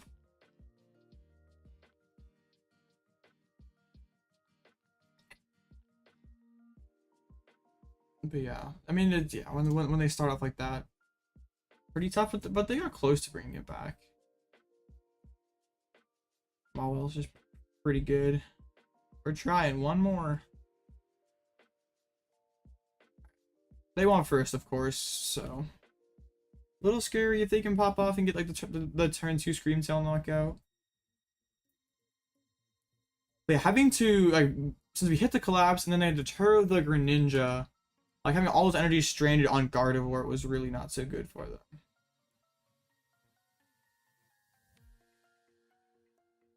Right. BO3, yes. That was game 1.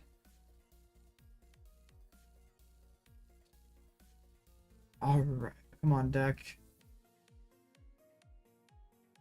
That's a mulligan. If we start Pidgey with that, it's not horrible, but nah, we're gaming. I think I'd probably lead off with the Sydney, to be honest. Alright, they don't, that's already a big, what's it called? Already like a better start for them. Alright, and a Vep.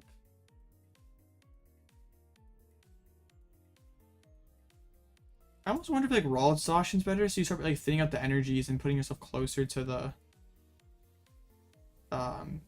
play. They're gonna go quad Ralts.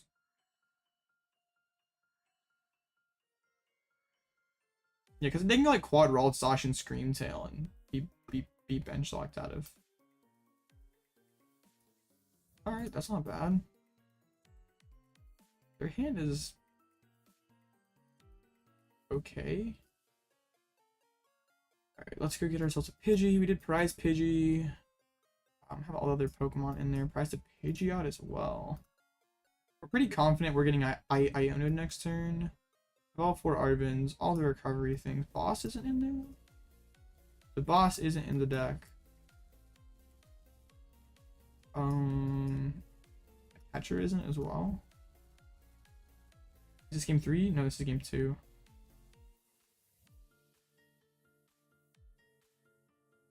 So I could put the cape on the Pidgey and just be like, you can't knock me out.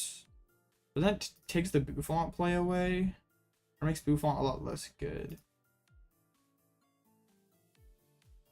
They would have to just draw so hot to get the Pidgey KO. This is game 2. Sard farms everything? Not control, it doesn't. They might just take the Mirage Step here.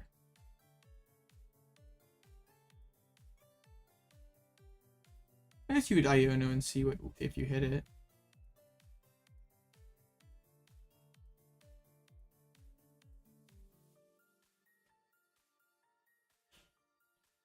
Let's actually Fang Snipe's pretty good if they just want to chill here. See what they're up to. They bench the Screams. That probably means Iono. Okay. Well, my hand was really good. Now it's not so good. Oh, how do we manage this? Dude. Did they hit it?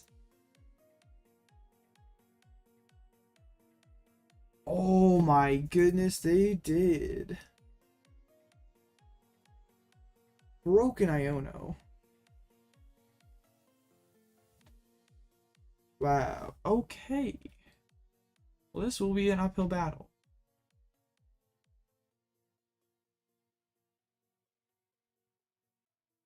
I mean, like, I could have caped, but, like, after that Sydney peek at the hand, like, nah, they don't have it.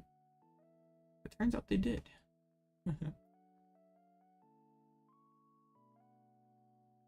Cheryl, I don't really need you right now. Alright, let's pull up the Mirage Step. They're definitely not too happy about this game.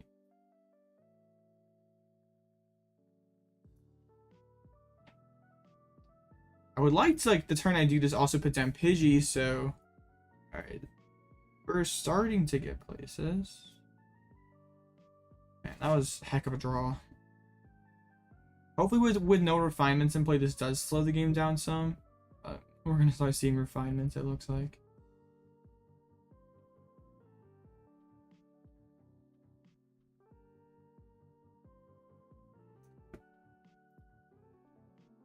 If they hit like Boss KO Rotom, I think we probably just scoop. See, Arcana. Could have K1 Lax and just keep the pressure on. That would be pretty rough. They still have 2 Psychics in the discard pile. Arcana didn't hit. Please wait for 1 turn. Let me stabilize. That Iono is very rude. And in all likelihood, they do draw the Psychic Energies, so. They have Turo? Yes. This hand's ugly. We have to top deck Catcher, I think, to stay alive. Alright, they're just gonna keep pushing. Yeah, getting rid of the draw actually makes a lot of sense. Brainwave. Top deck Arven would actually, well, I maybe should use a Switch Cart instead to have like the pivot guaranteed. Vacuum is not helpful.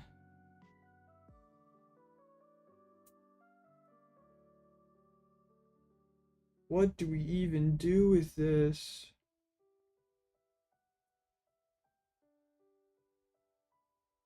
Another Pidgey's prize.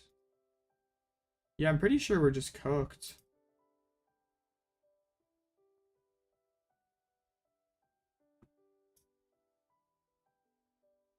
Oh, you can keep those.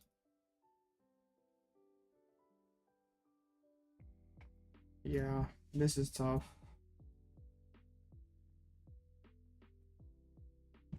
Don't, yeah, depends on what they do this turn. Like, they can just retreat Guard EX KO.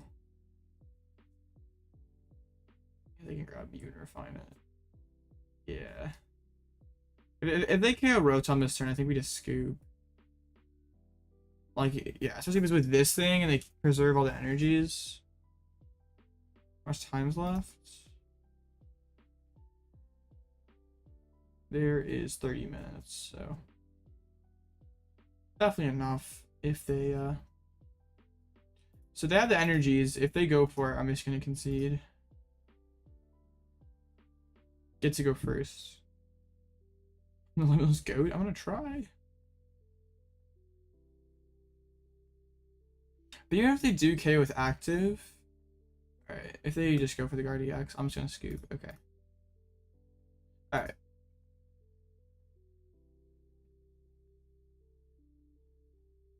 Yeah, being down 4 prizes with still Turo and Collapse is just not happening.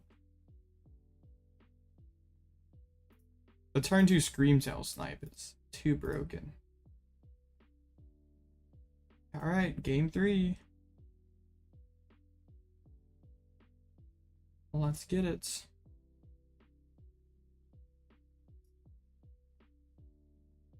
I mean, if somehow like collapsed and not even then, they still have a ton of energies left. Like collapsed and Turo are the last 2 prizes, but they still have like 5 or no, they have like a reversal and 5 psychics left, so they can still do stuff.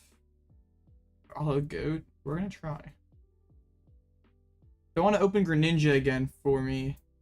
I would appreciate it. Alright. No mollies though. This hand's weird. I think I do Forest for Pidgey. For Nest Ball for Pidgey. Because Arven guarantees one of the pieces and we just hope the instant charge finds the other. Alright, open roll. It's not going to be an easy one. Boss isn't bad. I could go Artazon, but I don't want to like hand them another basic like that. Did prize a candy. Have double Ultra. Have a single Pidgeot. It's like not even that great odds, unfortunately. Let's see. Prize a DTE. Oh, what up, Pokemon? I guess I never checked. Never checked those. We have everybody aside from the one Pidgeot. Alright. Not amazing odds off of this Rotom, but also there's like a decent chance that they just play Iono anyway. Yeah, rip. Now what do we do? If I were playing the one high, like, I think if I were playing the VIP, it would be because I was going second more. Because I'm like playing like I guess I'm playing more Rotoms, I'm playing Pokegears. And yeah, instead of them, I'm playing Pokegears. Trying to go second, hit Arven. The Pidgeot time? I hope so. Ultra Ball would also work. I don't even really want to Arven. Erika's doesn't do anything. What is Sydney? Alright, luckily it looks like they're going slow as well. I'm gonna mountain down Luxray just for the Thin.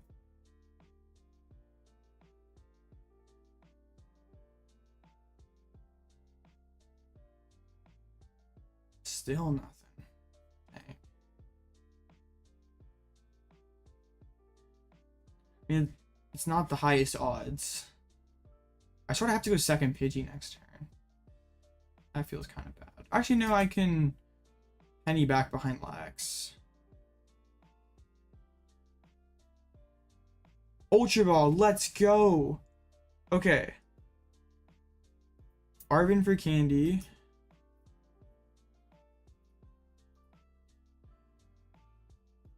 Alright, we can Ultra Ball out Invitation and Vacuum. Okay, I think we sit behind the Snorlax. We know they have Vacuum in hand, so it doesn't even make any sense to use.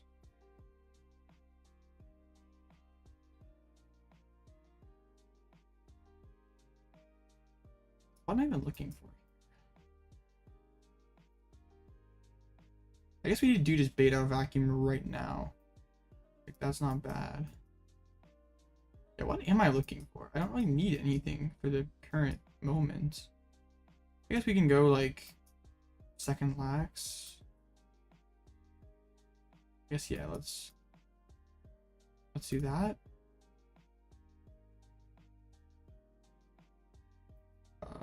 Snorlax. Artazon's prized. Right? I'm pretty sure it was. I thought it was. Oh, it's in there. I misremembered from last game, I guess. Being tired and playing Pokemon is not a great combo. Alright. Yeah, I should have gone Artazon. You've learned a lot from watching these games? It's good. I'm glad. I'm pretty sure this vacuum or this Charm's gonna get vacuumed away immediately. But it's the I just want to be able to maybe like pull something up later with a Charm and have that not be a threat. If they just not if they just don't attack this turn, we Penny up Rotom. So yeah, that's not 2 prizes. They didn't have so many darn energies down. We would Fang Snipe. Just a worker. See, we were rewarded for not going Artazon.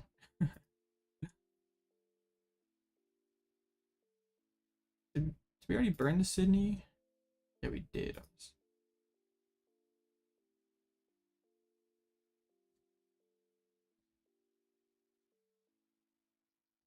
Alright, level ball. I mean, they can grab whatever they want. There's no bench space.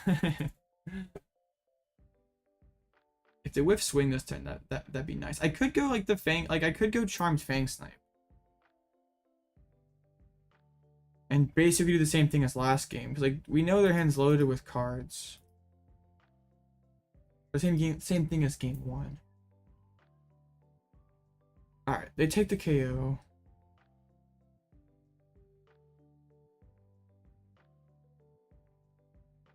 Alright, well that makes me want to Fang Snipe a little less.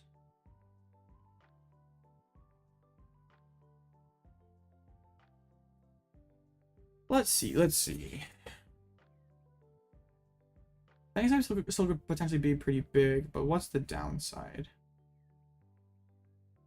Like, they're not going to one-hit me, or they load up a ton of energies.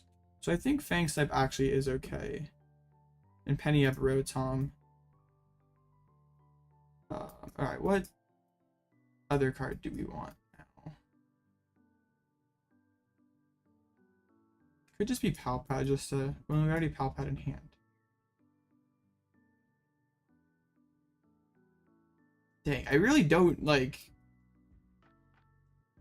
like, we already Catcher. I want to play fast here, but, like, also, maybe Iono, I guess? We really have everything in hand. It's quite the predicament. Too many good cards. Alright, now Luxray is pretty safe since... There we go. That's just what we were looking for. And we can do it again next turn. We know Collapse and Boss are in there. Alright. I mean, they drew so many cards last turn. Odds were they had something really good in there. So now it's like hard for them to like load a percent energy on here, take this KO, and I just pull something else up. I go Mawile. I maybe should have been building towards Mawile actually instead of like Iono. I guess wait, the Psychics in the discard, right? Raihan would be really clutch.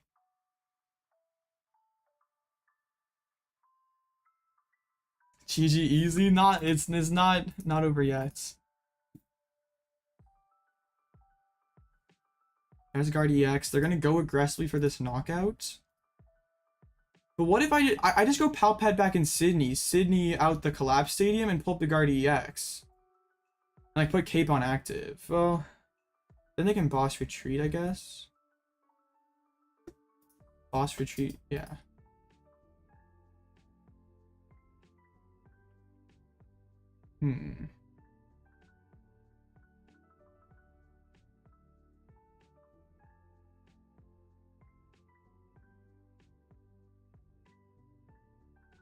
Iono. That's annoying. We had too many good cards in hand. Now we don't have as many good cards. We still drew a Pal Pad. But wait, no, the Collapse is at the bottom now. So is the Boss.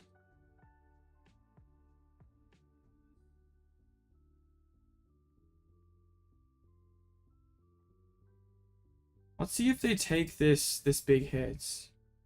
I'm guessing they do.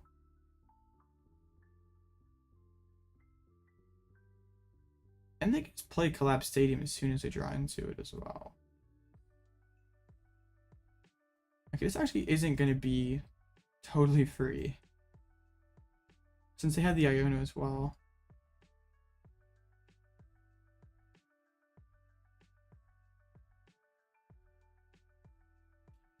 Alright.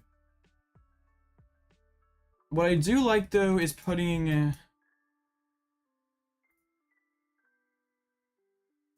putting Charm on... Or putting the thing on Pidgeot.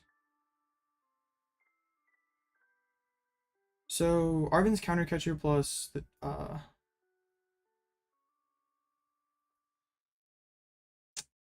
Arven is Counter Catcher plus... Oh, the Defiance Vest is prized, and Peonia is prized. Well, that's not very good. That is really, really bad. Dang,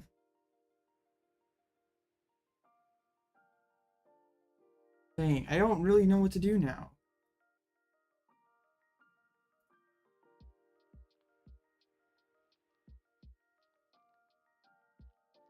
I'm not trying to slow play my opponent. I'm just really not sure what's correct.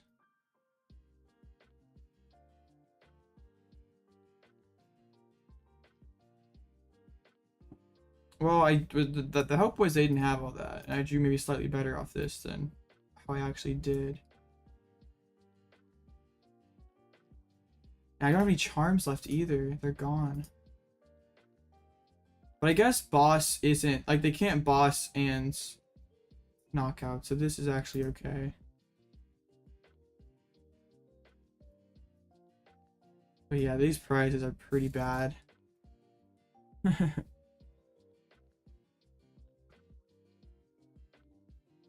Cyllene Charms? Nah, this is okay.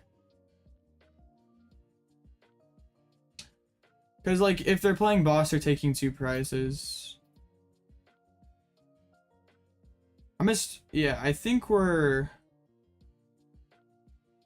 in a weird spot if they collapse and swing this turn. Did I said Cheryl over Turo? Yeah, Cheryl's a lot better. So their play this turn do like boss retreat punch. If they boss retreat punch, I'm pretty sure we just lose.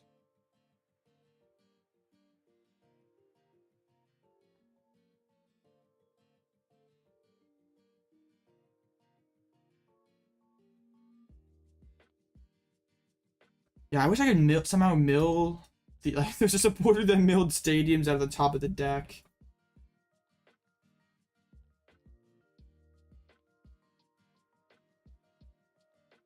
You have the boss.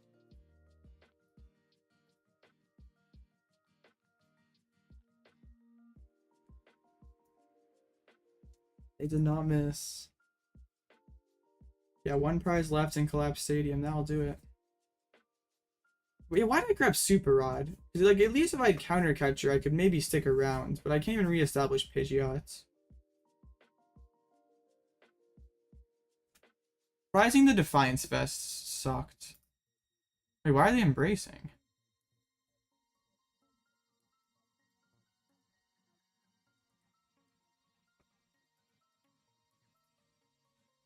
Oh, wait, that was 270. Never mind. I was, like, not mathing. The guy in the rod last turn was just not smart. I haven't really played this set too well, so I don't really... Yeah. Haven't really, didn't really play to win. Yeah.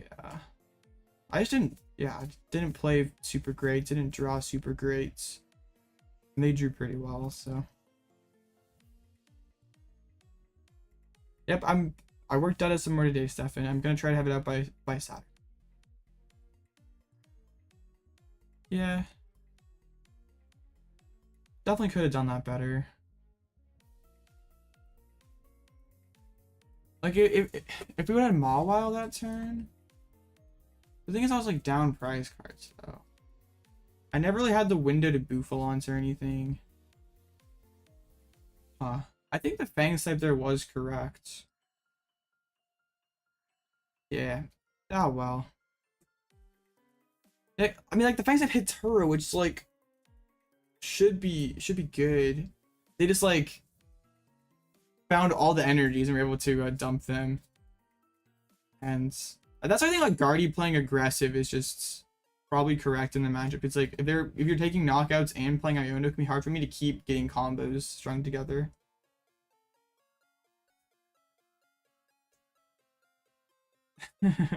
That's true, Timmy. Oh yeah, it was still good. Like I feel like I wasn't really on top of my game tonight, and I still got second place, so I feel like I made a lot more mistakes in this tournament than I had in quite a few tournaments. Not quite the same 60. I think if we would have had the Giovanni's Charisma instead of the Giacomo, the bonus plot armor would have clutched, but it's okay. Jinxed it. Yeah.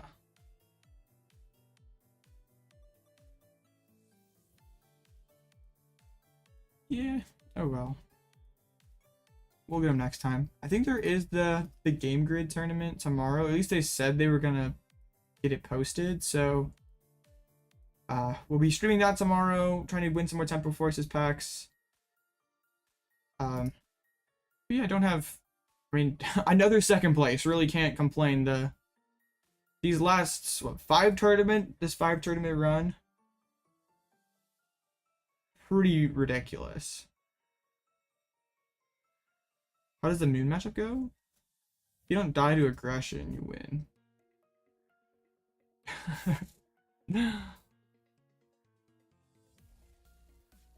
Yeah, we'll have to keep it rolling tomorrow.